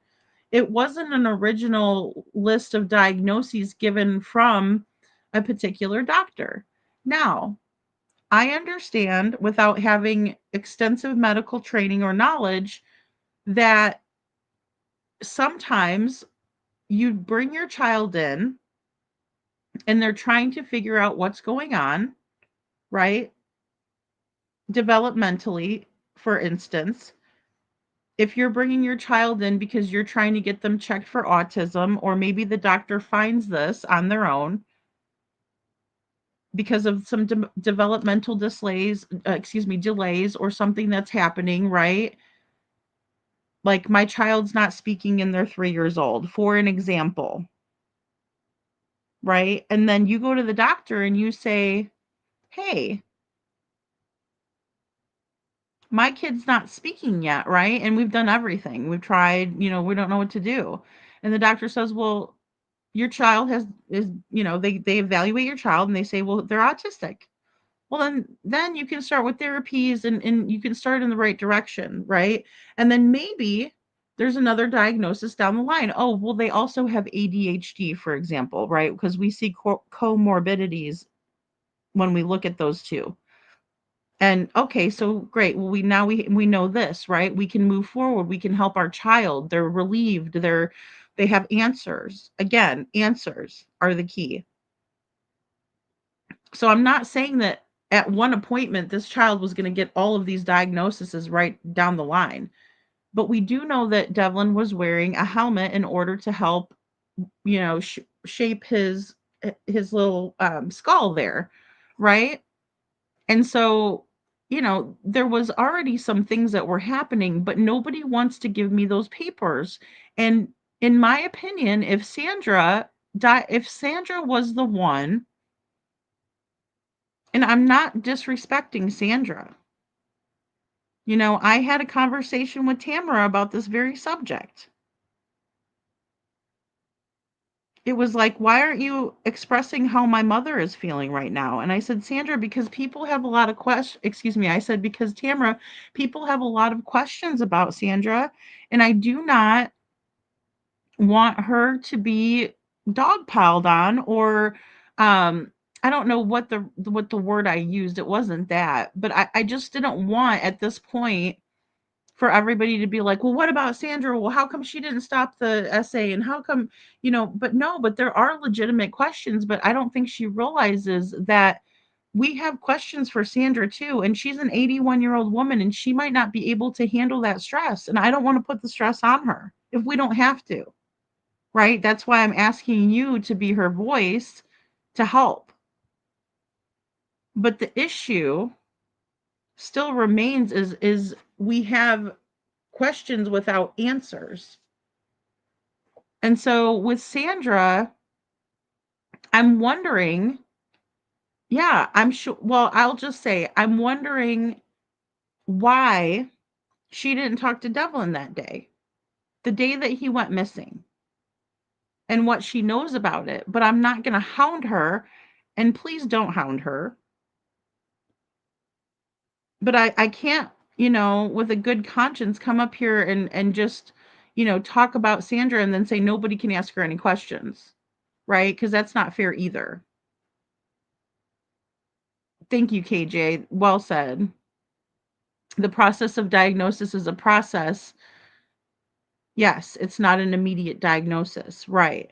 But it's my understanding that since Sandra was the adoptive mother, that she would have those records readily available, and it shouldn't be where Tamara says, "Well, Lady Freedom, I can get you those," and I say, "Okay, get me those so we can, make sure." And then she sends me something from 2019.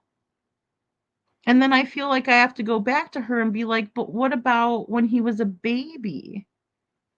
Because he had to have already had some sort of diagnoses going on because he was receiving medical care.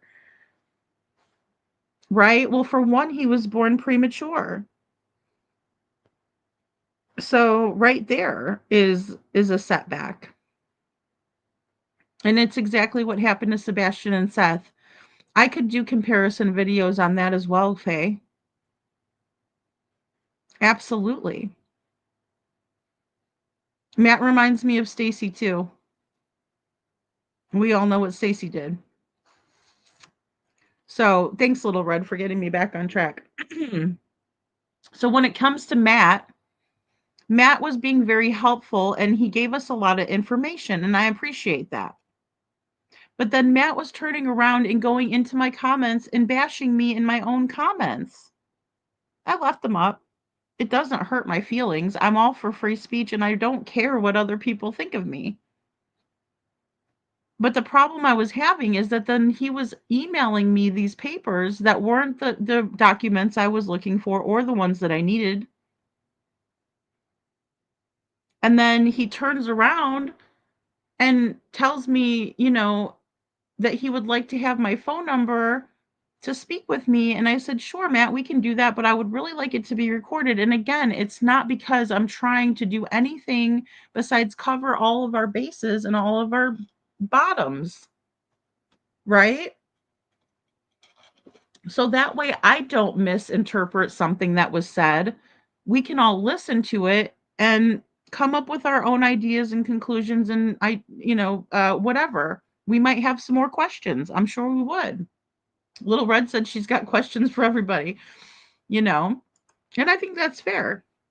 We're still in the discovery and the understanding process, right? We came into the case, Devlin was missing for 5 months. And so, with Matt, he didn't want to do that. He didn't want to move forward in a fair way, in a fair, non-biased way. He decided it would be more fun for him to go into my comments and bash me. So I said, "Okay, fine, no worries." And I haven't spoken with Matt. But the offer's still on the table, right? I'll give you a call, you can give me a call, but it's all going to be documented. It is not going to be off the record because it covers both of us. KJ Max says diagnosis of autism and other disorders is a process. It's not an immediate and won't happen from a doctor visit. It will be well documented. Boom. This is what I'm talking about. No ifs, ands, or buts about it. It's in black and white, clear as day. It is what it is. But when you give me documents from different time periods, it's very, very suspicious to me. And it's not a doctor that says, and I'm gonna give an example, and it might be a poor one, but say I take my child in, and again, they've done these evaluations, and we've come to this conclusion, and okay, well, your daughter does in fact have autism. That's going to be in writing, well documented, right? And it's not where I go to a doctor and I tell the doctor what my child has. No, I don't need to see that. I need to see where this child was diagnosed originally. Otherwise, it doesn't make a difference to me. Otherwise, the documents mean nothing. Because again, we're having people who are telling the doctors what the child has, not the other way around. I need the doctor telling the parents what they have found through testing, evaluations, the whole nine.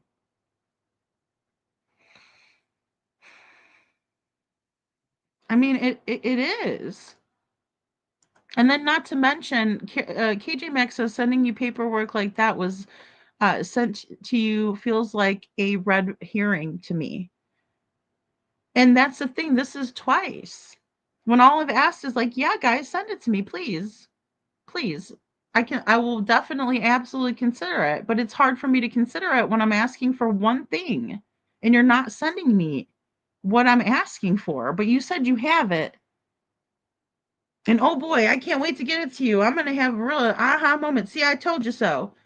There's no I told you so when you don't give me the proper documentation. You know, it's tough. It makes me not trust that person or want to even open the email then. I'm like, oh, here we go. Here, what am I going to see now? Am I going to get the correct stuff or no? It's frustrating. I don't have time for it. I'm trying to find this kid. Trying to find out what happened. To me, his diagnoses are irrelevant. I don't put people in boxes like that. I just don't.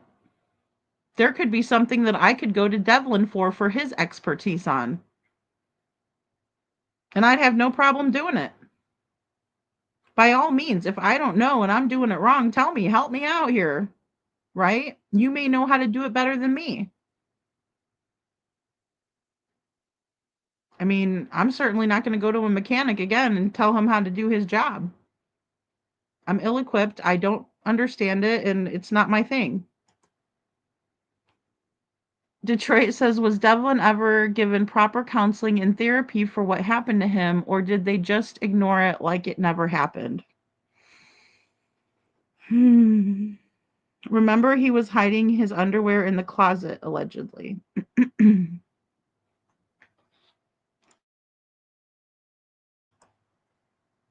Yeah, about that. It's my opinion, and I don't know.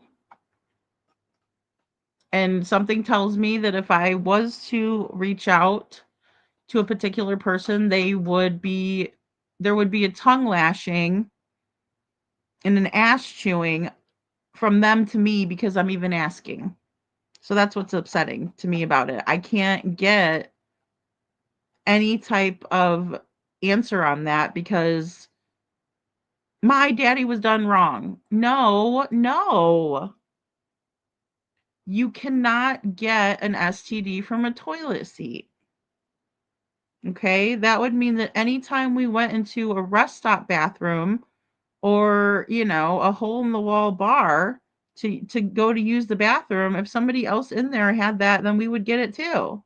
That's not how, it's called a sexually transmitted for a reason. Contact, skin to skin. I'm not trying to do a junior high, sex ed course here. We've all done it, It's not health class. Google it. Right? And it's almost too ridiculous to entertain. KJ Maxx says the doctor takes notes on what the person reports. If that's what you're given, that's total BS. That's what it is. KJ. The first one was that Matt sent me, I think it was from 2011 or 12. This most recent one was from 2019 that Tamara sent me. Yeah. They did, and that's the thing, Chuchi, and I thank you for saying that because, I think that's important to recognize, she says, in my opinion, they think Bill Tait was wrongfully accused and it didn't happen in their eyes, in my opinion. Yeah, exactly. That's it. And that's where, again, we're not going to continue to go back and forth about it. We're just going to have to, see where the where the truth comes out. And, you know, I have a respected, in my opinion, respected and reliable source that tells me otherwise. And, you know, I'm planning on working with that person in order to getting to the bottom of where their truth comes in, what they know about it. You know? And that's the problem with us on online, really, Chuchi, is that, you know, it's receipts or it didn't happen. You know, if you don't see a proof of the documents, in my eyes, it didn't happen. It didn't exist, excuse me, in my opinion.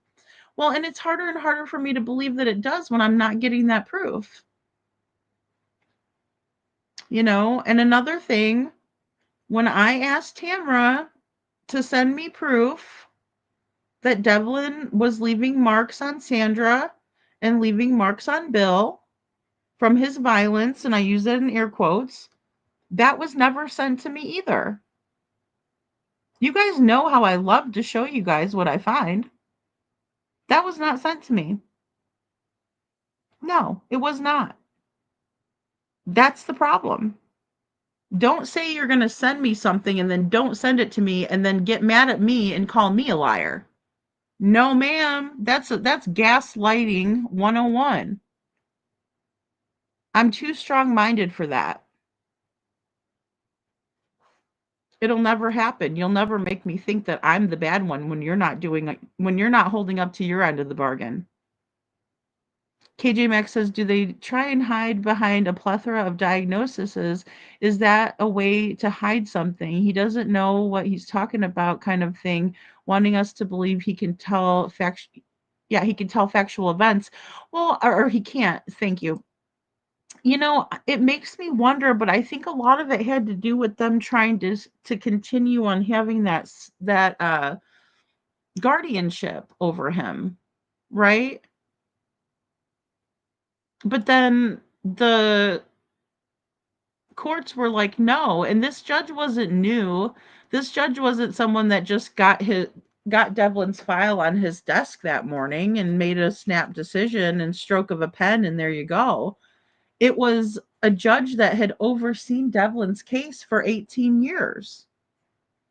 And he said, Devlin, I think that you are capable of taking care of your own affairs. And it's to the best of my knowledge that when Devlin started getting in trouble is when the courts imposed the curfew on him, which was 10 p.m. So,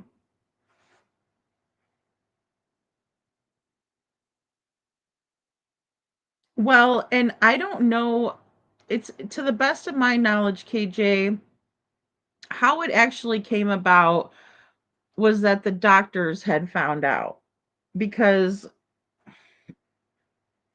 Devlin was having, you know, bathroom issues in accidents in his pants. And we know that that is a telltale sign of abuse when it's an older child who has been done and potty trained. You know, and we do that when they're little. It's like they don't even like to sit in there. Once they realize, oh, I don't have to sit in a dirty diaper, I could just use the bathroom. Most of the time, kids are easy to do it. Some other kids takes longer, you know, but I mean, you know, it's to the best of my knowledge that a doctor figured this out and then the state was involved. And it's a lot of victim shaming, Faye, and I won't have it here because it's not helpful. It doesn't, you know, help us get to the bottom of it, and it certainly doesn't help other people who are going through the same thing to want to tell. Well, of course, because then my family's going to hate me or they're not going to, you know, want me around or they're going to be mad at me or, you know, so the person who did this to me said they were going to hurt my family. So I can't tell. They're very secretive. They also don't want to see people getting in trouble and they don't want to be the one to get others in trouble. Sometimes that's a factor. There's a lot of shame involved in it already, especially for a boy. And I hate to just say, well, especially for a boy, but I mean, really, there's a huge stigma attached to that. And I didn't create the stigma. I'm just telling it, I'm just talking about it. KJ Max says, look, this is how I see it. We know there is a lot of perversion out there, and I always wonder who supplies them with the child or victim, not an accusation, a logical question. Well, and I agree with that, and the fact that we have Matt and Lorraine in that family history doing that to the family, toileting troubles is a huge warning sign for me too. Huge. And any expert out there will say it, KJ Mack. Any expert would say that that is a telltale sign. Chuchi says, in my opinion, they looked at Devlin as a meal ticket when he turned 19 and the meal ticket is invalid. Then that's when they decided to do the things they did to him, like being mean, in my opinion. I agree with that. I think that is a big issue, right? And the fact that Devlin didn't want to be under Sabrina's thumb anymore. He didn't want it. He was done with that, right? It may have worked when he was younger, when he was living, at the house. I don't know. I'm still trying to figure that out, right? But, he was over it. He's like, hey, the judge said I'm a man. I'm a man. I'm going to try to be a man, right? And then that goes to their head too when they're young and they're headstrong. I'm not overlooking that, and do I think that the courts should have handled things differently? I do. 100%. I think Devlin needed guidance. I think that he should have been enrolled in other programs where it didn't involve his family bullying him around in that way. You cannot beat the autism out of a person. You can't beat the chromosome deletion out of them. You can't beat the ADHD out of them. You certainly can't beat the cerebral palsy out of them. So all of these things that they say he has, Tourette's, fetal alcohol syndrome, no. And when I put all of those into Google and said, is it possible for one human being to have all of these? They said it's highly unlikely. As a matter of fact, they gave reasons why it's highly unlikely. And we went over that. Is Google a doctor? No. Did Google evaluate or test or, observe Devlin? No. But it's a starting out point for us to have an understanding, because that's a lot. When I hear that, it's a red flag for me because of Gypsy Rose Blanchard's case. And I will tell you, it's very rare for dads. I don't even know, I can't name one single father that has Munchausen by proxy. It's mothers. That's statistics. It's not me making it up. That's how it is. Usually children who endure things like that don't live through it because their caregiver kills them, because they're giving them, they're doing things to make these diseases prevalent or present, right? Poisoning them. One mother was cutting off her daughter's air supply so the beeper would go off in the hospital room.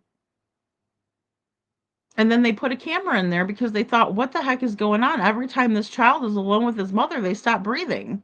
Well, it's because the mother was cutting off the baby's air supply. Thank God that baby made it, because that's messing with somebody's air supply, could kill them. Point blank. End of story. And fathers typically do not do that. I've never heard of a single father that I can name off the top of my head that's ever did that to their children. That's had that disease themselves. Munchausen by proxy, I mean. They enjoy the attention that they're getting from medical professionals, and that's why they do it for the most part. KJ Max says, we've seen this also with Sebastian, and I think they focus on disabilities as a way to dismiss or minimize the toilet difficulties. I always have a gut reaction to this, and I do too as well, and I agree with that. You know, Katie would say, oh, he would do good, and then he'd regress. He'd do good, and then he'd regress. No, that's not how it works, for one. And I thought it was miraculous when Sebastian got up at the Texas Roadhouse after sitting there being a kind, pleasant, polite child, and got up and used the bathroom on his own. No assistance, none of that. And he wasn't wearing a pull-up, to the best of my visual ability to see that.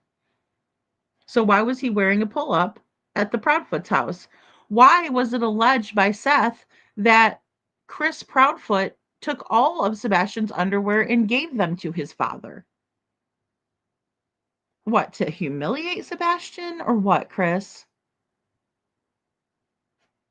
It's absolutely horrific.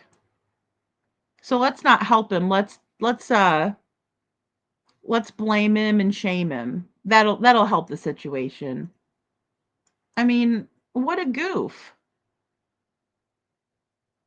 I think assisted living programs would have been good for Devlin if I feel and I feel probation had a perfect opportunity to have a successful outcome with Devlin giving right support. I agree with that. Deafening silence. I think that Devlin could have used some sort of program that would help him transition into life by himself, teaching him the life skills. This is an issue, and I did say this to Sabrina's face, so I'm not talking bad about her behind her back. What she was telling me is that she was trying to teach Devlin how to cook for himself. And I thought, oh, that's nice. To myself, I'm thinking this. And she says, but he had to be home during a certain time period in order for me to show him that. Well, you also have to meet people who are on the spectrum on their own terms. So you doing that, even though you had the best of intentions behind it, didn't work out because you were putting too many stipulations on him. You weren't meeting him where he's at, right? Something tells me that that Devlin, I have Sebastian in my brain now too, always, that Devlin would have enjoyed that time with Sabrina. Something tells me that he would have really enjoyed that one-on-one time with her, and her teaching him how to do things like that. And it could have been a very good opportunity for them to not only bond, but to build trust back with each other after whatever happened. Right? Because she tells us that things were going great for Devlin at, when it was Joe and the kids and Devlin and herself. Devlin was getting freedoms. Devlin was making good on those freedoms, right? You give somebody an inch and they take a mile. Well, no, you take back the inch, right? But then if they're taking an inch each time, that's a good thing, right? That's on the right track. It's progression. Learning. Okay, we can trust you to do this. We're going to let you go to the football game, for example. But when we text you and it's time for you to leave, you make sure that you're where you need to be for us to pick you up, right? And that's reasonable. And it's responsible. And it sounds like there was a structure. But somewhere along the line, there was some sort of a disconnect and a breakdown there. I'm not sure what it is, but I'll get to the bottom of it. My main issue is that you're trying to punish Devlin into teaching him, and that's never going to work. Well, if you don't come home at this time, I'm not going to teach you then. You're not going to ever learn how to cook then. I'm not going to show you. So you're denying him life skills as a form of punishment because you think that that's the way to get him to do what you want him to do. And that's never going to work. And the definition of insanity is doing the same thing over and over and over and over again and expecting a different result. Right? Because that's going to drive you mad. If it's not working, try a different route. Try a different technique. Right? Or maybe when it's just Devlin and you can see that he's bored or he's just playing video games or he's not doing much, you might say, "Hey, Devlin, let's do this. Let's make a pizza." That's one of the funnest, most easy, funnest, I don't know if that's a word. It's the most fun, easy thing you can do is to teach somebody how to make a pizza. And it's inexpensive, right? Depending on what kind of ingredients you're going to put on there. But I mean, really, you can do that and it's very fun.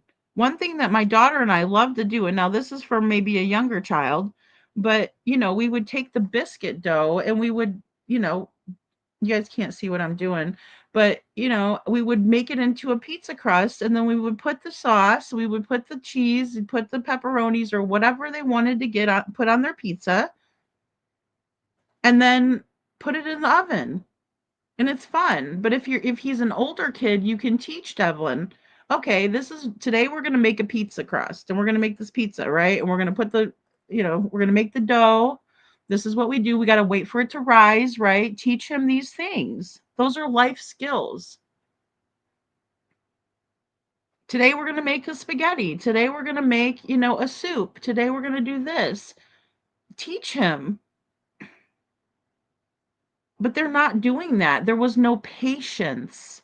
It requires patience and care and love. I don't see that, and I know it's got to be there somewhere. Faye says, it made me skeptical with Sebastian essay at 8. They hide Seth and the identity of the abuser, and no one paid for the crime. It's maddening, Faye. It's terrible. And then Katie brings it up as if it's Seth's fault, but it happened in her care. Sound familiar? It's beyond frustrating. But if he was ordered to go, I think they would have took him, in my opinion. Sorry, guys, I missed that. Yeah, well, I just think there could have been more programs involved. The thing is that we don't know the whole family dynamic and who else was abused by who. I agree with that, Detroit. And I'm trying to get to the bottom of it. Yeah, throwing away the pull-up would also throw away evidence, just a thought. Well, and that's the problem. Thank you, Chuchi. And this is another issue that we have. I agree, Shadow. It's completely messed up. And here's the issue that we're having with the water. So at the bake sale, Mary Much tells me that Sabrina was telling her that there wasn't running water at Tamara's trailer, right? So Chuchi had sent me this, and it says, it's illegal in Michigan to lack running water in a home because it's considered a violation of the state's housing law, which requires all dwellings to have running water. This is considered a habitability, issue, and landlords are responsible for ensuring their properties provide this essential service. If you are experiencing lack of running water, you should contact a local housing inspector to have the issue officially documented and a landlord-tenant attorney for guidance on your rights.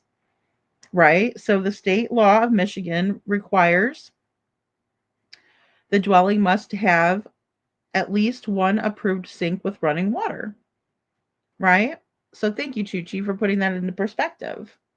And the thing is that there is conflicting information.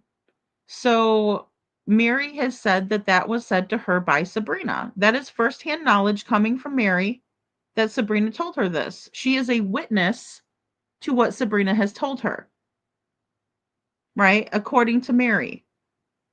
And I have it in a text message. This is not slander or hearsay. You texted that information to me.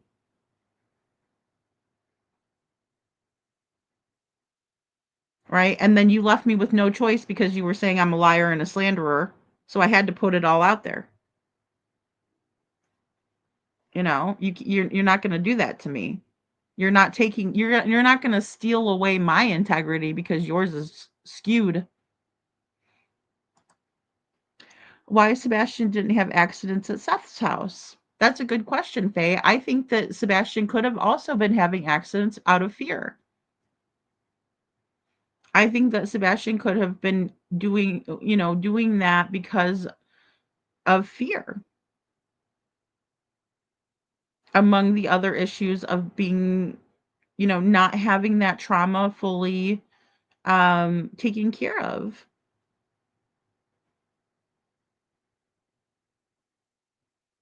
Yeah, and that's the thing. It is a thank you, KJ. I didn't even see I used that same word. That's funny. I sometimes wonder if she has a skewed idea of what's normal and what isn't. And I think that is true. It's the motive of their life, Faye. Cheryl says, what exactly, Faye, 100, 100, 100. What was there more abuse going on in the house? The pull-ups, the mattress in the garage, etc. It's a thought I don't want to have, but it's in my mind. Well, and I think that is a valid one too to try and Faye because of what we know and what we've seen in Sebastian's case.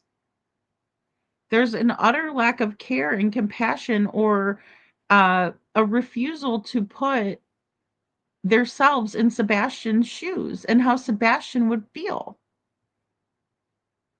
And I'm here to tell you, when I was sitting at the dinner table, with the group of us at Pigfest, Seth just looked up and he said, Sebastian would have liked this. This is a manageable amount of people. And the mere fact that Seth can put himself, and he, as he should, that's his baby, that's his son.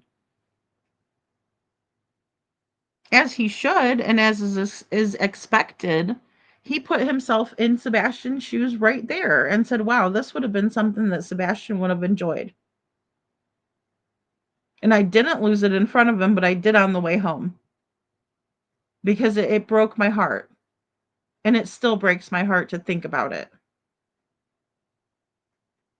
Because Sebastian wasn't there and he hasn't been found.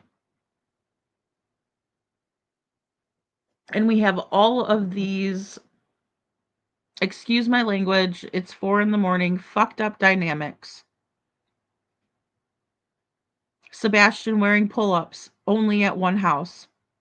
The mattress that was in the garage that it's said by neighbors that Chris was making Sebastian sleep in the garage, and CPS told Chris that he cannot make Sebastian sleep in the garage. They have a beautiful home and he has his own bedroom.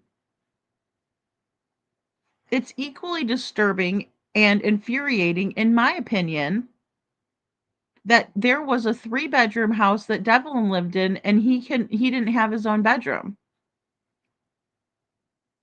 That's not okay. But you expect him to pull his weight and to buy groceries with his food card, but he doesn't have adequate running water, in my opinion. I didn't say that. That's coming from what Sabrina told Mary Much. Okay? It is what it is. We can't change it now. KJ Max says exactly, Faye. The first two actions a child has control over is toileting and eating. Children often use both as cries for help when something isn't right as well. Boom, KJ Mac, 100%. It's an indication that something isn't right. A kid might be stress eating, or maybe they're using food as a control. It's the only control they have. Right? That's why we see eating disorders. Thank you, KJ Max. So well said, always. Chuchi says, in my opinion, they didn't care to do anything with Devlin. They care about themselves and what they were doing and what benefits them, in my opinion. And that's the issue that I had as well with the life skills. So you're punishing him because he's not home in time to learn life skills. How does that translate?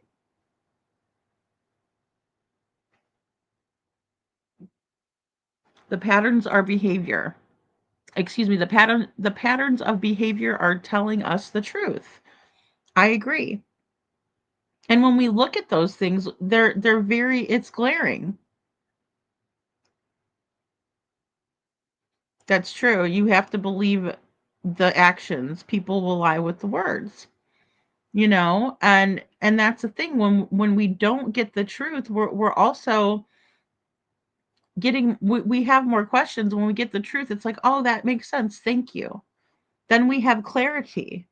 But the minute that we're more confused when somebody answers our question, that's a huge red flag. Deafening Silence says sometimes children soil themselves to keep perpetrator away. Boom. Sometimes children soil themselves to keep a perpetrator away from them, too. It's so sad, and it makes me so angry that smug, arrogant people walk around without a care while hearts are broken, in my opinion. I agree. Or they want to go on the defensive or attack others instead of looking inward.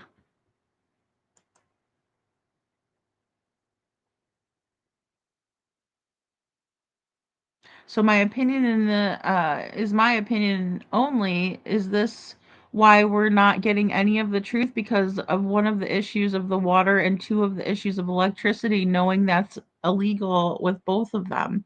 Well, and I do think that could be a reason for the level of hostility when those subjects are brought up. Right? Because I mean, it is what it is. It just is what it is. If it wasn't a regular occurrence for the water not to be running, then they wouldn't have the need for the jugs. And when the pipes freeze over and stuff like that, and they were going to the laundromat to fill up the jugs, it's on Devlin's chore list. So it can't be denied. And that's where I say the truth will come out. The truth will come to light. No matter how much people try to push it down. Because Mary Much told me about that, and we had just already talked about that. And it was, oh, no, it's this, it's this, it's this. No, it's on the chore chart. So no matter how many times you try to lie about it, the truth is going to keep popping up to the surface and saying, hey, remember me? Remember me on the chore chart? Look at these water jugs on here. Don't forget about this. Why are there jugs on here? And to be honest with you, when I first saw about the jugs, I thought, where I grew up, we had well water. My parents got Hinkley and Schmidt or whatever. What's the other one? It's like the big jugs of water, and they would deliver them to the house. And then, we would also, when I moved out of the house and, my ex-husband and I couldn't afford, we would go up to the reverse osmosis and fill the water jugs with reverse osmosis water. So I was thinking that's what they were doing, right? Because I always use bottled water for stuff. And so I just figured that's what they were doing. Come to find out, that's not the case. Right? Again, questions, answers, lies, the truth. It pops up. Even when he tries to say, oh, no, that's not what happened. Oh, really? Because here it is on the chore list. No, that didn't happen. Oh, really? Because here's Mary Much talking about it. Come on. Is Mary wrong? No. In that instance, no. In my opinion, she was told something that either slipped out or maybe somebody was saying it because they were tired of holding the burden. I don't know. You ever think of that? Because it's an awful lot for them to hold all these lies in. You do realize that it always bubbles to the surface. CP's ex-wives, especially his wife number 1, can solve this case, in my opinion. You know, I wondered about her. I mean, look, Rachel, from the medical records I saw, he really got Rachel really bad. I think she's afraid and she would never talk, and especially because Mama Socks tries to keep her under her thumb because she knows. Cruella knows exactly what was done to Rachel. You know? Hopefully, Rachel will get to a safe spot and she'll be able to tell all. I hope she writes a friggin' book. You know? Detroit says, then KP and Seth lied about the age of the abuser. It happened to your son under your watch. Pisses me off so bad. I know, Cheryl. And then they blame it on Seth. Like, that's what's so crazy. Like, it's crazy that it happened in their care and they're blaming Seth. That's what I'm saying about it happened in Tamara and Sabrina and Will. Sorry, you're the adult there, guys. In your care, but you're blaming Jessica? No. Nope, not here you won't. Because it doesn't logically make sense, and that's not the one to blame. Not when it happened at your house. Seth is always in my prayers, Faye. Always. And Sebastian, too, for protection.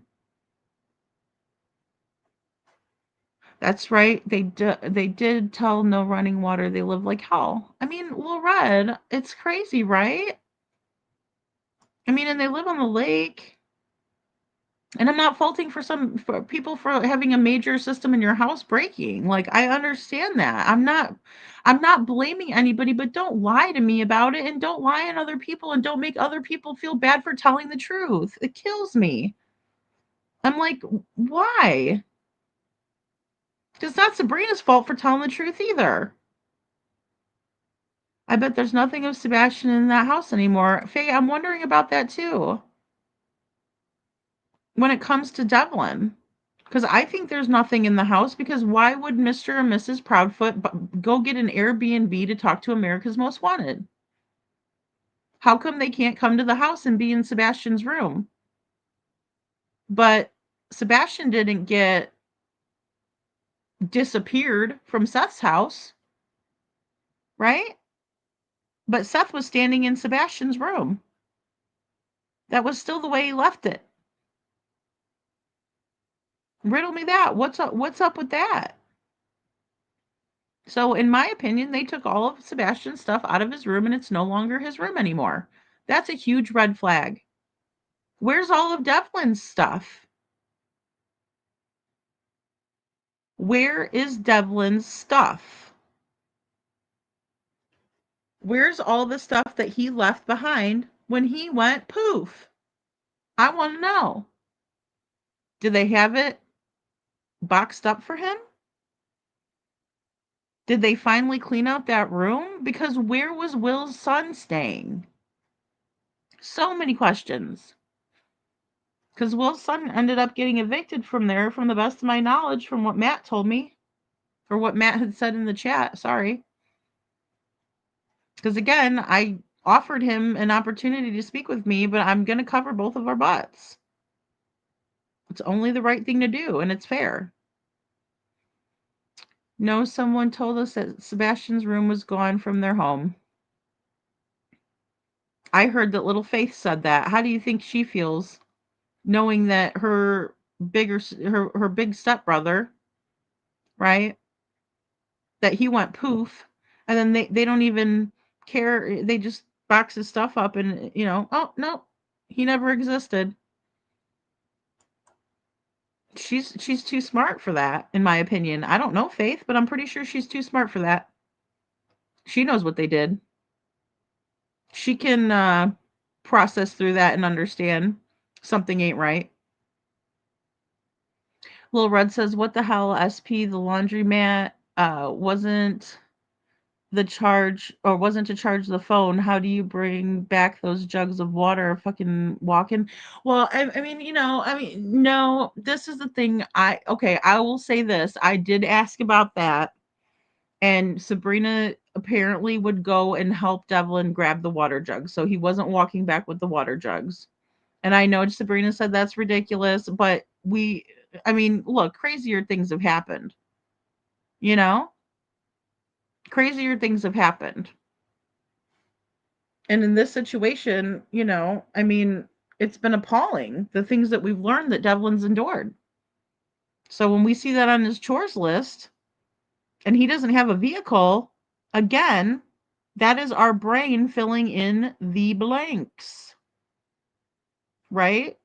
So we're saying to ourselves, if it's on Devlin's chore list to fill the water jugs, and he had to fill them at the laundromat because the pipes were busted or froze over, then in our brains, logically speaking, we would say, okay, well, Devlin doesn't have a vehicle and he had to go fill them up as part of his chores at the laundromat. So how was he getting him home? Was he walking? That's a normal assumption, assumption or conclusion to make sense of it in our brain.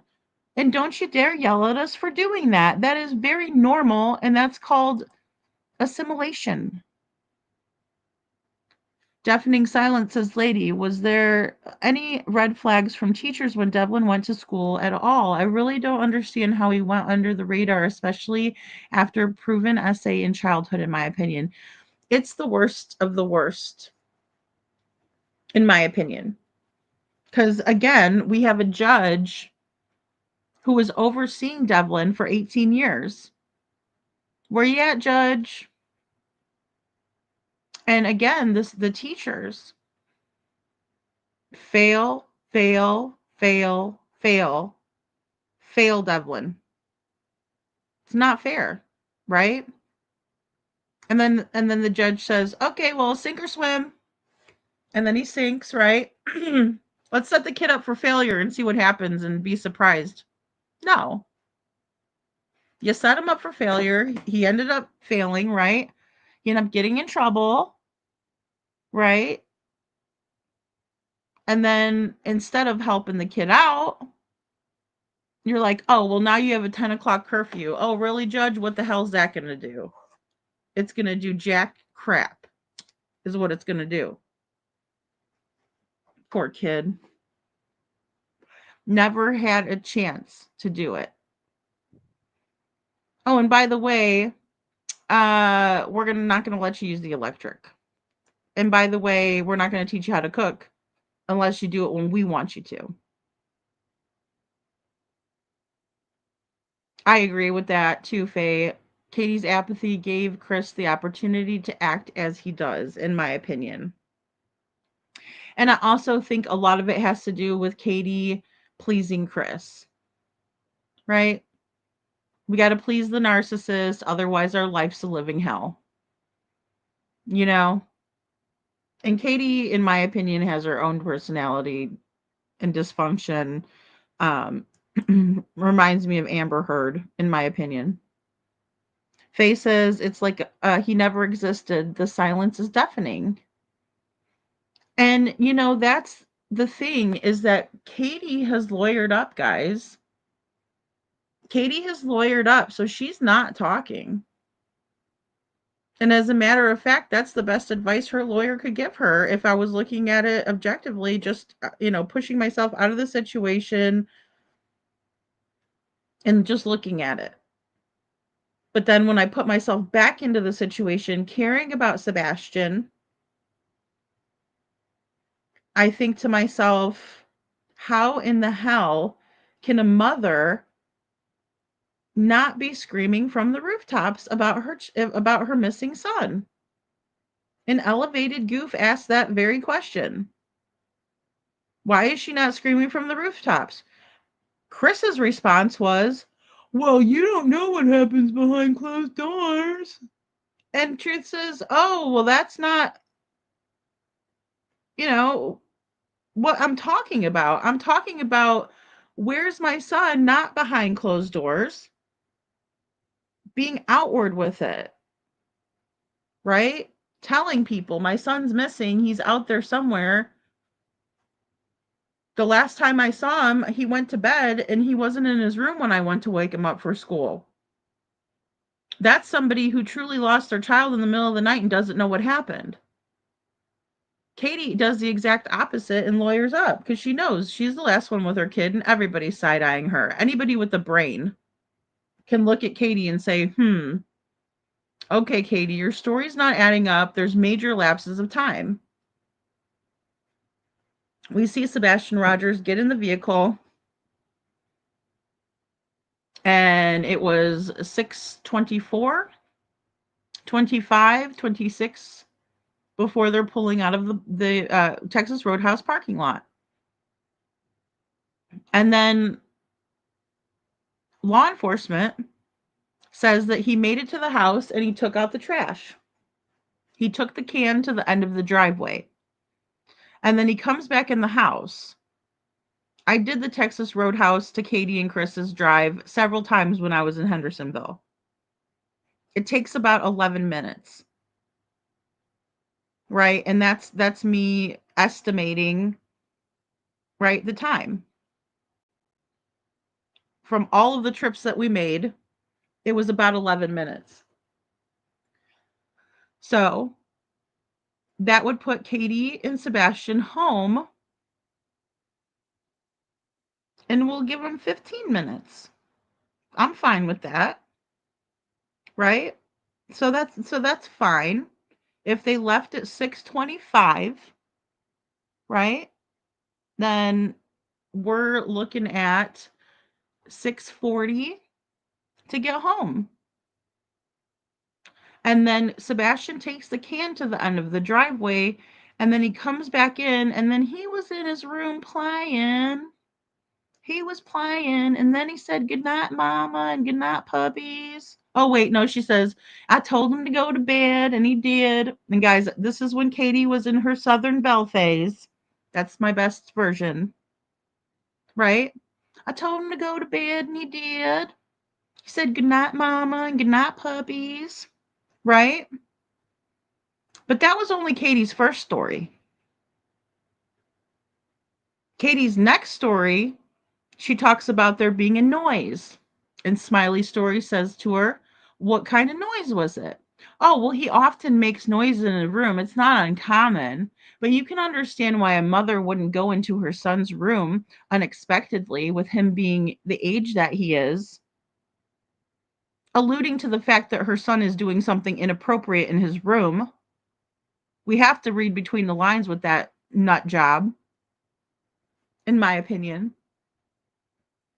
Right? So then she goes on Nancy Grace and says, Bubba, did you fall out of the bed? And then Sebastian says, no, ma'am. And Nancy Grace says, did you check on him, Katie? What kind of noise was it? It was just a thud. Just a thud. Really? The kid's got carpet in his room, Katie. How was there a thud in his room? Unless he fell to the floor. Sebastian's got a pocket of fluid on his brain, a rare chromosome deletion. Right? You don't go check on him? Whatever. Right? We have from 7 o'clock p.m. on the 25th to 6 a.m. in the morning unaccounted for. Katie's unaccounted for, and Sebastian's unaccounted for. And they're the only two in the house. Oh, and let's not forget the lights video. Let's not forget the 3 a.m. lights. The only activity in the neighborhood was a light source leaving Sebastian's home meeting another light source, and that same light source that left the house went back to the house. Google it, y'all. I mean, it's ridiculous. I don't think LE will speak with any of them. I don't think they did their job, KJ. I don't. I think that they operated off of the assumption that Sebastian walked off. I do. I think they operated under, because that's what he said. That's what Craddock said. Right?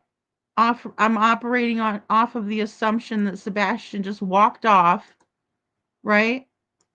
And so that's what they did. They didn't treat it like a crime scene. They didn't treat it like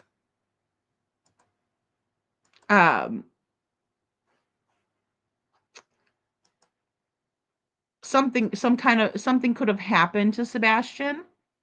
No, they treated it like he just ran away. And just like Devlin, Sebastian had plenty of reasons to run away. He had plenty of reasons to run away. But I don't think he did. And they let everybody come in and trample all over the crime scene. Oh, hey, Cruella, come on in. Go ahead. Tramps all over the friggin' crime scene. Sure.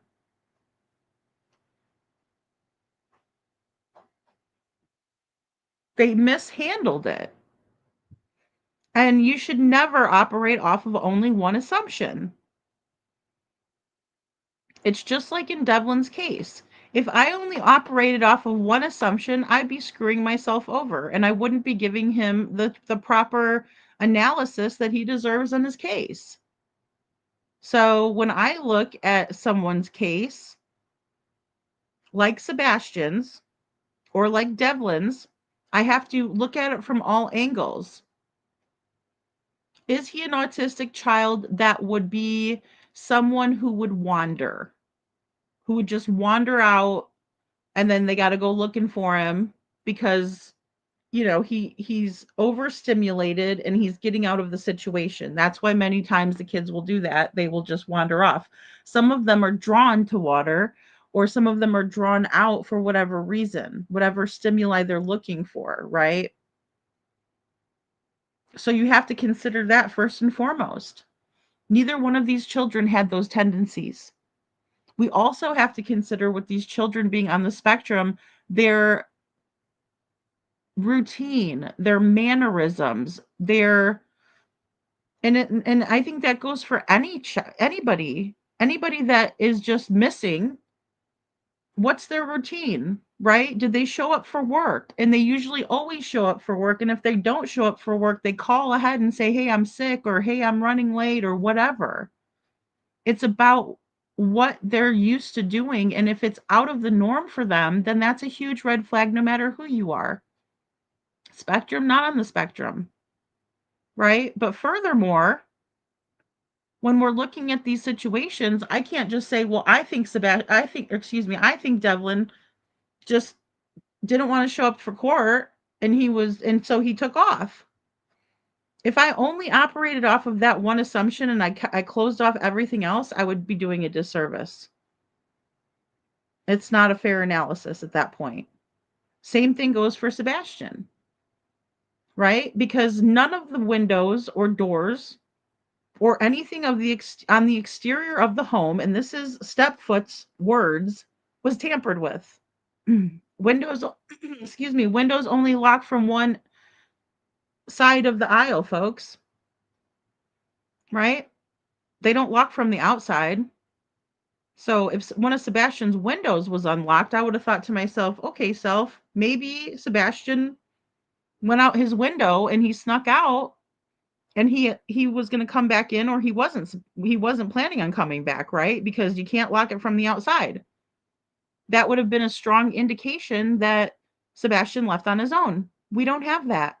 As a matter of fact, we have Sonny Weatherford, the late Sonny Weatherford, telling the PIs that they don't have any proof that Sebastian left the home at all.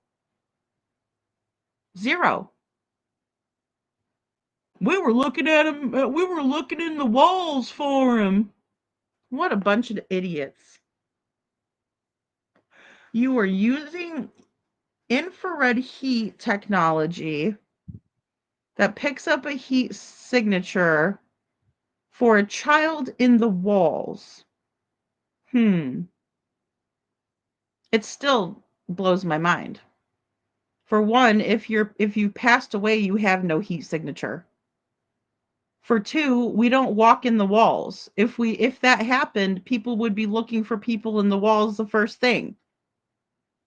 That would have been first thing Katie did before she called the police, was start looking for Sebastian in the walls. It's ridiculous, and no one is ever going to change my mind that is so friggin' ridiculous. So don't write me a novel in the comments. I'm not going to respond. It's ridiculous. Sebastian didn't walk through the wall, and he didn't get stuck in the wall when he walked in the wall. It's impossible again. Same thing with him just poof disappearing. We need to, at this point, focus on the facts and try to figure out what happened. The fact of the matter is that Katie Proudfoot was the last one in the home and the only one in the home with her sons, except for their two little cute little Morky dogs, right? Who were barking up a storm. But oh yeah, but if an intruder came in the house, they wouldn't be barking up a storm. Bull crap. They were barking and barking, and then at the end of that conversation with Katie and the PI, she says, "Oh, ironically enough, the dogs are always barking because I give one a bone and the other one wants it." Oh, bullshit, Katie. Bullshit. Stop. Stop with it. I have a very low tolerance for it, especially when I see these two beautiful kids and everybody wants us to believe that they just vanished without a trace into thin air. The aliens abducted them. They went to the mothership. What is this, Cocoon? Because Cocoon, they took the fucking old people. They didn't take the young people. Come on. Ugh. I'm getting vile myself. I should probably hop off here. But it's crazy. Seth said the PI was at the door. CP was on the FaceTime demanding to see her phone. Allegedly, he was screaming at Heather over the phone. KP was talking to her in person. That this is my theory too. So I'm glad Seth confirmed that. Yeah, Chris was on the FaceTime with Katie, right? Because they can't do anything without each other. Because they have to make sure they get their story straight. Highly suspicious, first of all. But yeah, that's how it went down. So the PI came, right? And Katie's talking to him and Chris is on the FaceTime. And that's why he goes, "Turn your phone around. Turn around your phone." "No, not you. Right? And then Heather's like, "I'm not turning my phone around." Piss off, Proudfoot. Right? Ridiculous. KJ Max says, "Now we've seen the Texas Roadhouse video. We know her tales of best day ever are not so. Google it, y'all. Spaghetti pancakes, bowling alley with no games, and meal that looked like a dentist appointment waiting room." Boom, KJ Max. And it did. It looked like torture. It looked like they didn't know each other, and they're a mother and son. You know? They're a mother and son. They should be giggling, having a good time, joking around, taking the straw, taking the top of the straw off and blowing it at each other. That's what a mother and son does. That's what a fun lunch is. I still do that to Nate sometimes. I'll blow the straw at him, because it's fun and it's funny to me. I mean, but make it into something light. Why does it always have to be so serious? And then Sebastian, even though he was disappointed that he didn't get to go bowling, she didn't even make it a better night for him. That shows zero care again, for Sebastian and the way that he feels and being in his shoes. Right? How did Sebastian feel not being able to play games or go bowling? It probably upset him and it probably stressed him out because he's on the spectrum and he had set expectations and they were not met. For someone who isn't on the spectrum, we can handle that better than somebody who is. That's the difference. And when you love somebody and you care about somebody truly, you try to at least cheer them up when they're blue, right? You try to make things better when you're their mom, you're their nurturer, you're their advocate, you're their biggest fan. I didn't see that at all. And as a matter of fact, she wouldn't even let him play the game on the table. It cost $1.99 to play it. Why couldn't she have let him have that? Oh, wait, why couldn't she have let him have another role? Oh, no, you can't have that, but I get 2 of them with my big hippo. All right, I'll be nice. I'm not going to keep on going with that. That's probably not the nicest route. KJ Maxx says, I hope Sebastian and the 4 other wives get some justice and safety in the near future, just from his aggressive behavior, however that manifests. Well, and could you imagine if they did come out? People had to dig it up. They had to dig up all that paperwork. It was sent over to me. I saw it. Mean People says, I love you, lady. I know you're just fed up with the bullshit. I'm with you. Enough is enough on these cases and the wicked guilty running free. Well, and it's like, I understand that the court of public opinion, and thank you so much, Mean People. I understand that the court of public opinion, we don't have to take into consideration, you know, convincing a jury beyond, reasonable doubt and all of that kind of stuff, blah, blah, blah. I won't bore you with the court stuff. But it's like, for us, we can discuss the circumstantial evidence, but it's so glaring in both of these cases, and even more so in Sebastian Rogers' case, because he's been missing for 2 years almost, and I even hate to say 2 years because we're not there yet. I hope to never get there. I hope he's found before 2 years. I almost like cringe when people say it and then here I'm saying it, because it's like, it's not been 2 years. We're coming upon it, but I hope we don't get there.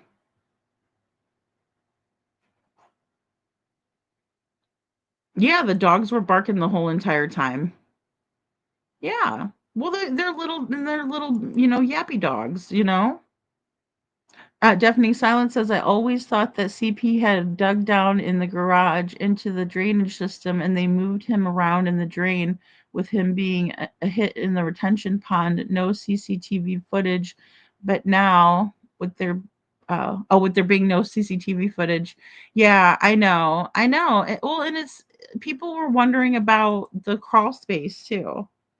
And I was like, is there a way that they could have tunneled under, or they could have, these people have military training, but it does make you wonder.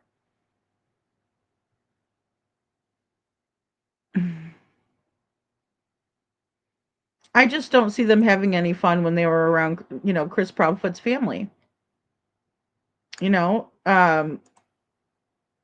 This one right here is from him scolding his aunt. Aunt Melissa, stop bullying me. Look at his face. It's his birthday party. It's his birthday party. Ridiculous. And mean-hearted. That's right. That's why no one can talk to KK without him. She recorded that call on a recorder, not the phone. No, I believe she was on a FaceTime because he could see what everything, Chris could see what was going on, and he asked Katie to turn her phone around, and she did. And he said, "No, not you. You. I want you to turn your phone around. I want you to show me your phone." She's like, "I'm not doing that." You know, because Katie did what he said right away. Big surprise, right? Turn your phone around right now, woman. And she does. She does it. You know, that speaks volumes to me. And yeah, it was a FaceTime call that they were on. You know, and Heather didn't want to probably show Chris Proudfoot her phone because she was recording. And that's the exact reason he was asking for that, because I can hear him in the background going, "I want to see if you're recording this call."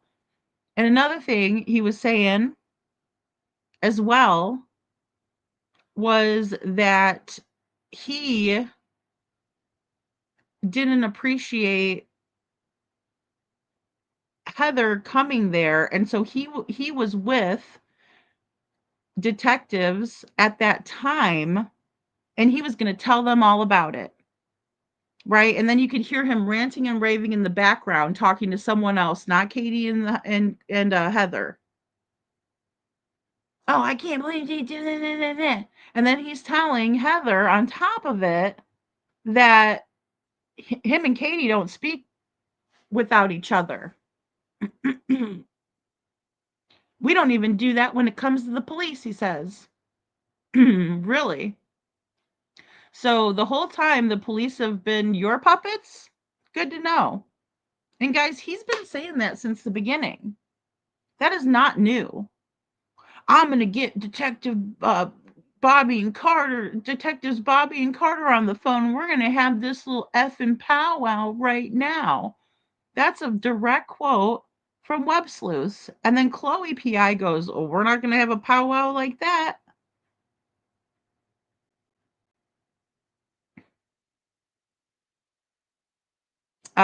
Detroit says, "I watched it again on Josh and Chris McDonough's podcast, and it was a great breakdown of that phone call.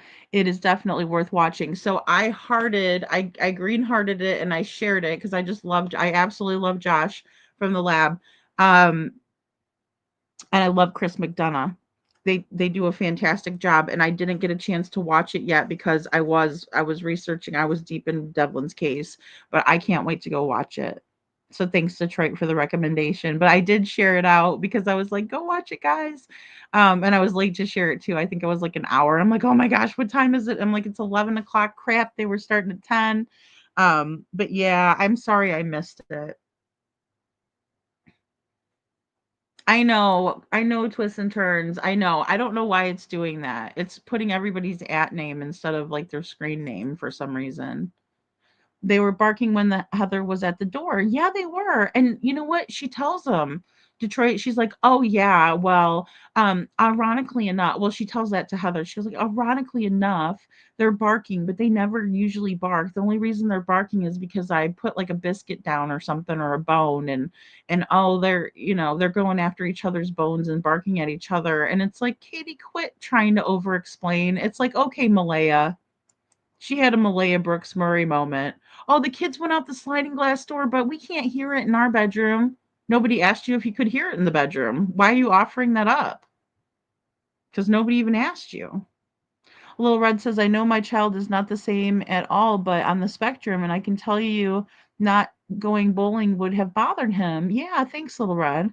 Once they decide that they're doing something, it's one track mind until they do it. Right? It's like completing a task, right? Little Red, thank you for sharing that with us and putting it in perspective. It's so important. I hear he didn't even have a doorknob on his bedroom door. Seth came in and shared that with us. Oh yeah. And I never take down my lives, and it's always, the live chat is always on. He had no safety, no freedom, lived on broken glass and eggshells. Oh, twists and turns. And I love your little kitty cat. So adorable. I agree. And see, I remember saying that very early on. I'm like, Sebastian had every reason to run away, but I don't think he did. And I agree. And yes, Seth said that the doorknob was taken off of his door. So like he had like a hole where the doorknob would be. Yeah, he did, KJ, and here he did. And I don't know if he said it in other places, but he said it here. He sure did. And I appreciate him sharing that with us. Detroit says yes, protection in numbers. You are not allowed to speak to my wife without me there. I know, right? And then he's like, and even the police know that. I'm gonna call Bobby and Carter and tell them. I'm like, do it. Yeah. He is such a man baby. Oh my God.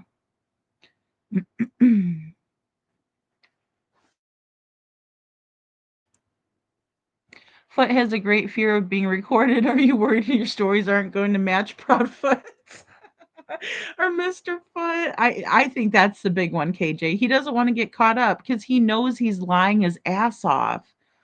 So, he doesn't want it recorded. Anybody that doesn't want to be recorded, especially like I get it if somebody records you without your knowledge, then most people aren't going to be okay with that, and that's going to be kind of a rough subject, right? Or a rough thing. But no, if somebody's like, "Hey, let's have a recorded call," then everybody's aware of it. It's fair. He doesn't like that though, because he knows he's about to lie and he doesn't want anybody recording his lies. I'm talking about the PI recorded it on recorder and not on her phone. I don't know, Little Red. I don't know because I know she wouldn't show Proudfoot her phone. So I don't know. Twist and Turn says, yes, Little Red, my son is on the spectrum and he will be 26 on the 29th. Oh, happy birthday to him. He's my rock and my reason for living. He's the only one that checks on me out of my 3 kids. He's a wonderful, compassionate, caring soul. Aw, that's so sweet, Twists and Turns. Aw. See, and kids on the spectrum, when I was handing out Sebastian's flyers and I was talking to people, one of the guys said that to me that I was talking to. He said, kids on the spectrum are so compassionate and caring. And he's like, it's amazing, what sweet souls. And I'm like, it is. Oh, it's Josh's birthday today, Bo. Oh my gosh. All right. Well, I'm going to have to make him a video. I'm really bad, guys. I'm so behind. Like, I haven't made November birthdays either. So, I didn't know it was Josh's birthday today. He must be a Sagittarius then, like me and Sebastian. It's the 15th. Or was his birthday yesterday? I'm bad with that anyway. I'm gonna have to. Where's Jen? Jen, where you at? Aw, nice to meet you, Tracy. Thank you. I don't know if they still have the dogs. I've heard different stories. Aw, Deafening Silence says my perpetrator used to lock me in my room by taking my doorknob so I couldn't get out, but it can work the other way where you can't keep it closed. Which scenario was it removed for Sebastian? Do we know? I just know that he didn't have the doorknob on there.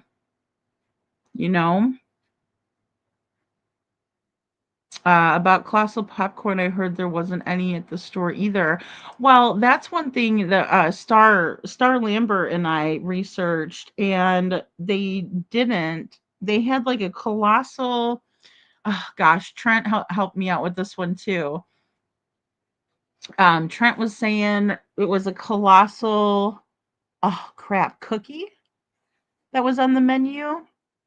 Because we looked at the menu and they're like, like, oh, there's no colossal popcorn. And then we're like, maybe she's talking like about a big popcorn. But then we figured out, no, there's, it was a pretzel, a colossal pretzel.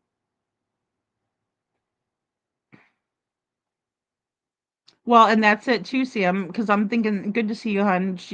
How did his door stay open with no knob? Or, excuse me, stay closed with no knob? And I'm wondering if it was open, and that's why, like, if Katie was sitting in the living room and Sebastian's room was right across over there, it's like wouldn't she just be able to holler or whatever? You know? Oh, I like the name Hayden. KJ Max says, Sam, if he had no knob, KP's story about not going in case he was being 15-year-old boy is not adding up. I agree with that 100%. Oh, Josh is younger than me then. Lucky. Oh, Scorpio. Thank you, mean people. Thank you, thank you.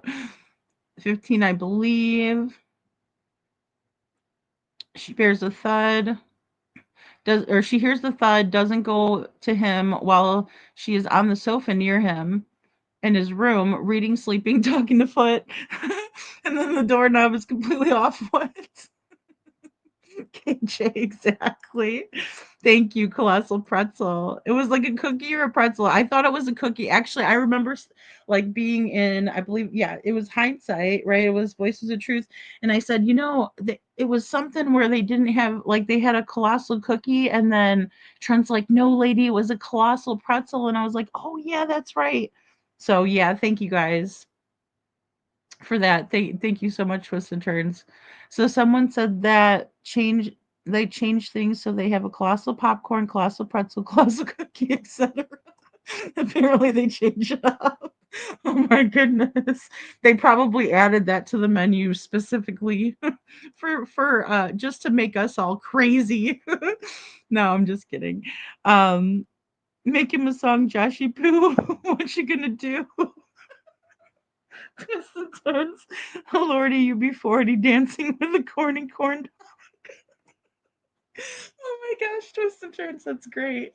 Oh my goodness. See, I'm not good at making the AI songs. I have not tried to dabble in that, but that would be perfect, right? Oh my goodness. That is so funny. I don't know. I should do like a blooper reel when Josh does funny things. He cracks me up so much. Like I just love going over and watching Josh after my live, and he's on and he's being silly and he just cracks me up. But I really Bo is laughing. I really enjoy his seriousness too. Like I can't wait to go watch him and Chris McDonough. Um Somebody has to go to. Yeah. Yeah. Well, and I think that's the most frustrating thing. I still have a feeling that some things are a brewing in the Sebastian Rogers case. And I know that I'm coming to a deeper understanding of the things that are going on in Devlin's case.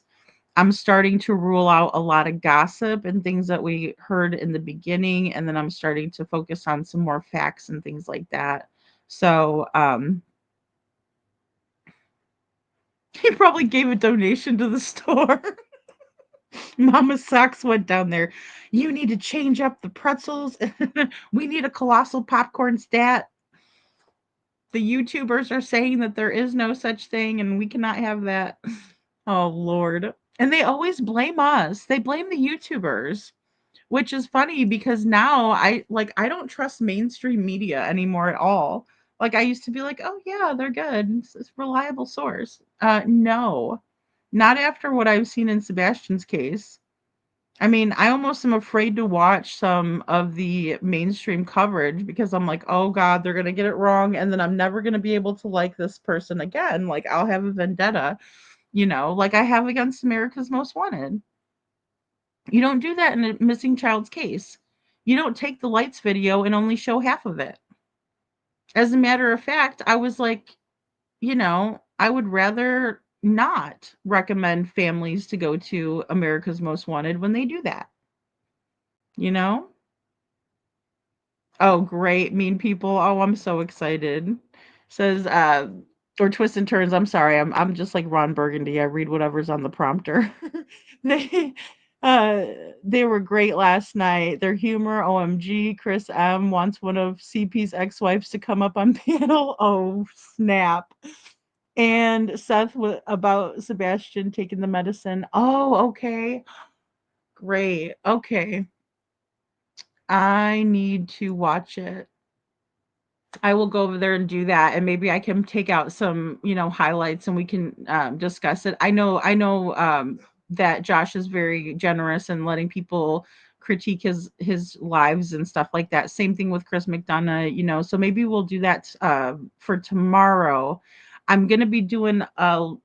I'm not gonna do a late night show because I do believe I'm doing a beach day on Sunday. Um, Deafening silence. Oh my gosh, AMW was a colossal f up. I agree.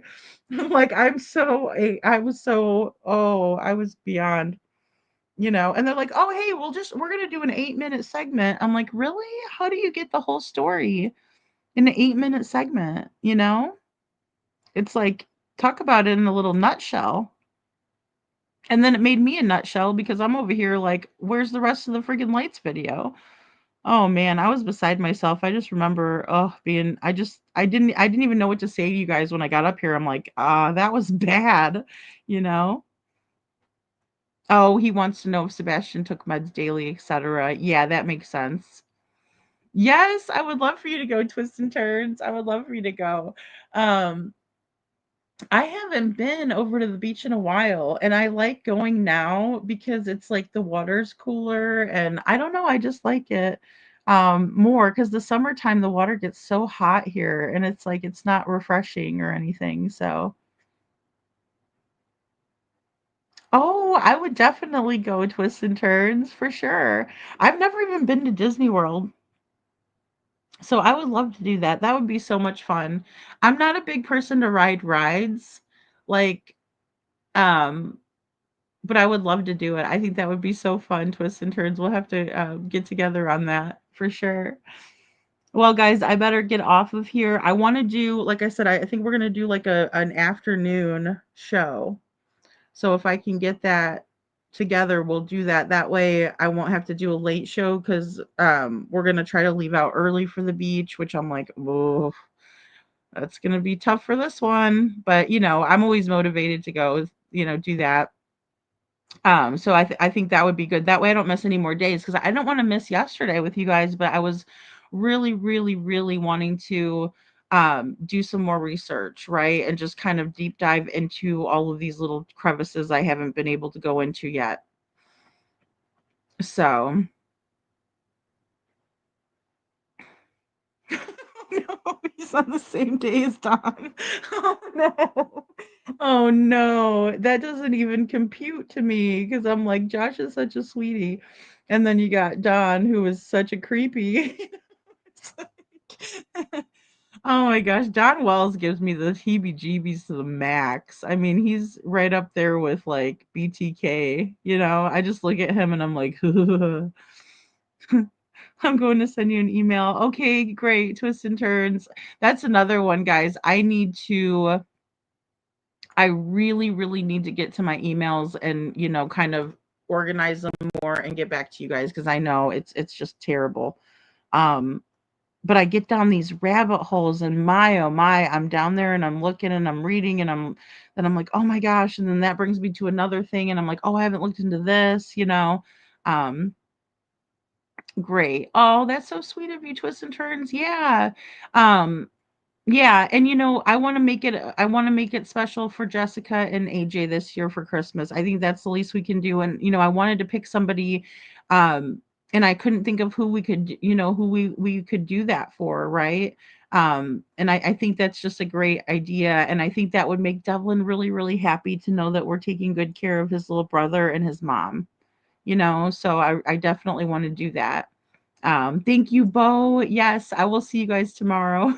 She says, "Oh no, Josh and Don are birthday brothers, Sam." Aw, aw. You're not feeling well, Sam? I know. I had that too. I hope you feel bad, or I hope you feel better too. I was feeling bad. Last week, like Monday, it was like it hit me and I was like, okay, maybe my voice is because I was talking so much. My throat was hurting and scratchy. And then I ended up getting like the nasally crap and my stomach wasn't doing too good. And then I finally, you know, kind of am over it. I still have a little bit of congestion, but it's nothing like it was, you know. So I hope you feel better, Sandwich. Yeah.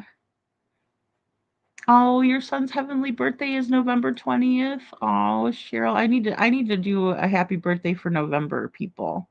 I do. Oh, how cute. That's such a good idea. And you guys are so good at that kind of stuff. I know that Tina had sent AJ some, they were called, oh gosh, what did Jessica call them now? I didn't know what they were. I thought it was like some little like developmental kind of toy, but they're called nourishing. And because AJ was, biting on his clothes and stuff, and I'll have to show them to you guys. I need to do a live where I actually show me, because I like doing that with you guys. But they're like little rubber sticks that you could they're like necklaces, and that way if he wants to chew, they're like little chewies, and then that way he can chew them. So I thought that was so cool and sweet. We are also working on some flyers to pass out, and some people local on the ground that are going to do that for us, and then they're going to take pictures and video for us and send them to me, and we can watch them do it. Because I know Tina's working on getting some Devlin awareness bracelets, so and she's just going to pass them out and stuff like that. So yeah, and we'll definitely, I know it's hard because I know Jess watches the channel, so I kind of want to do something special for her too.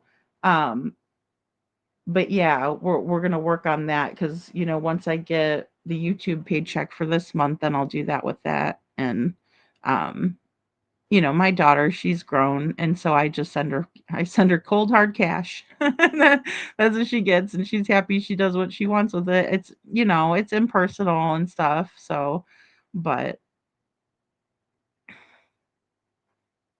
oh, great. Great twists and turns. Yeah, send me an email. That would be wonderful.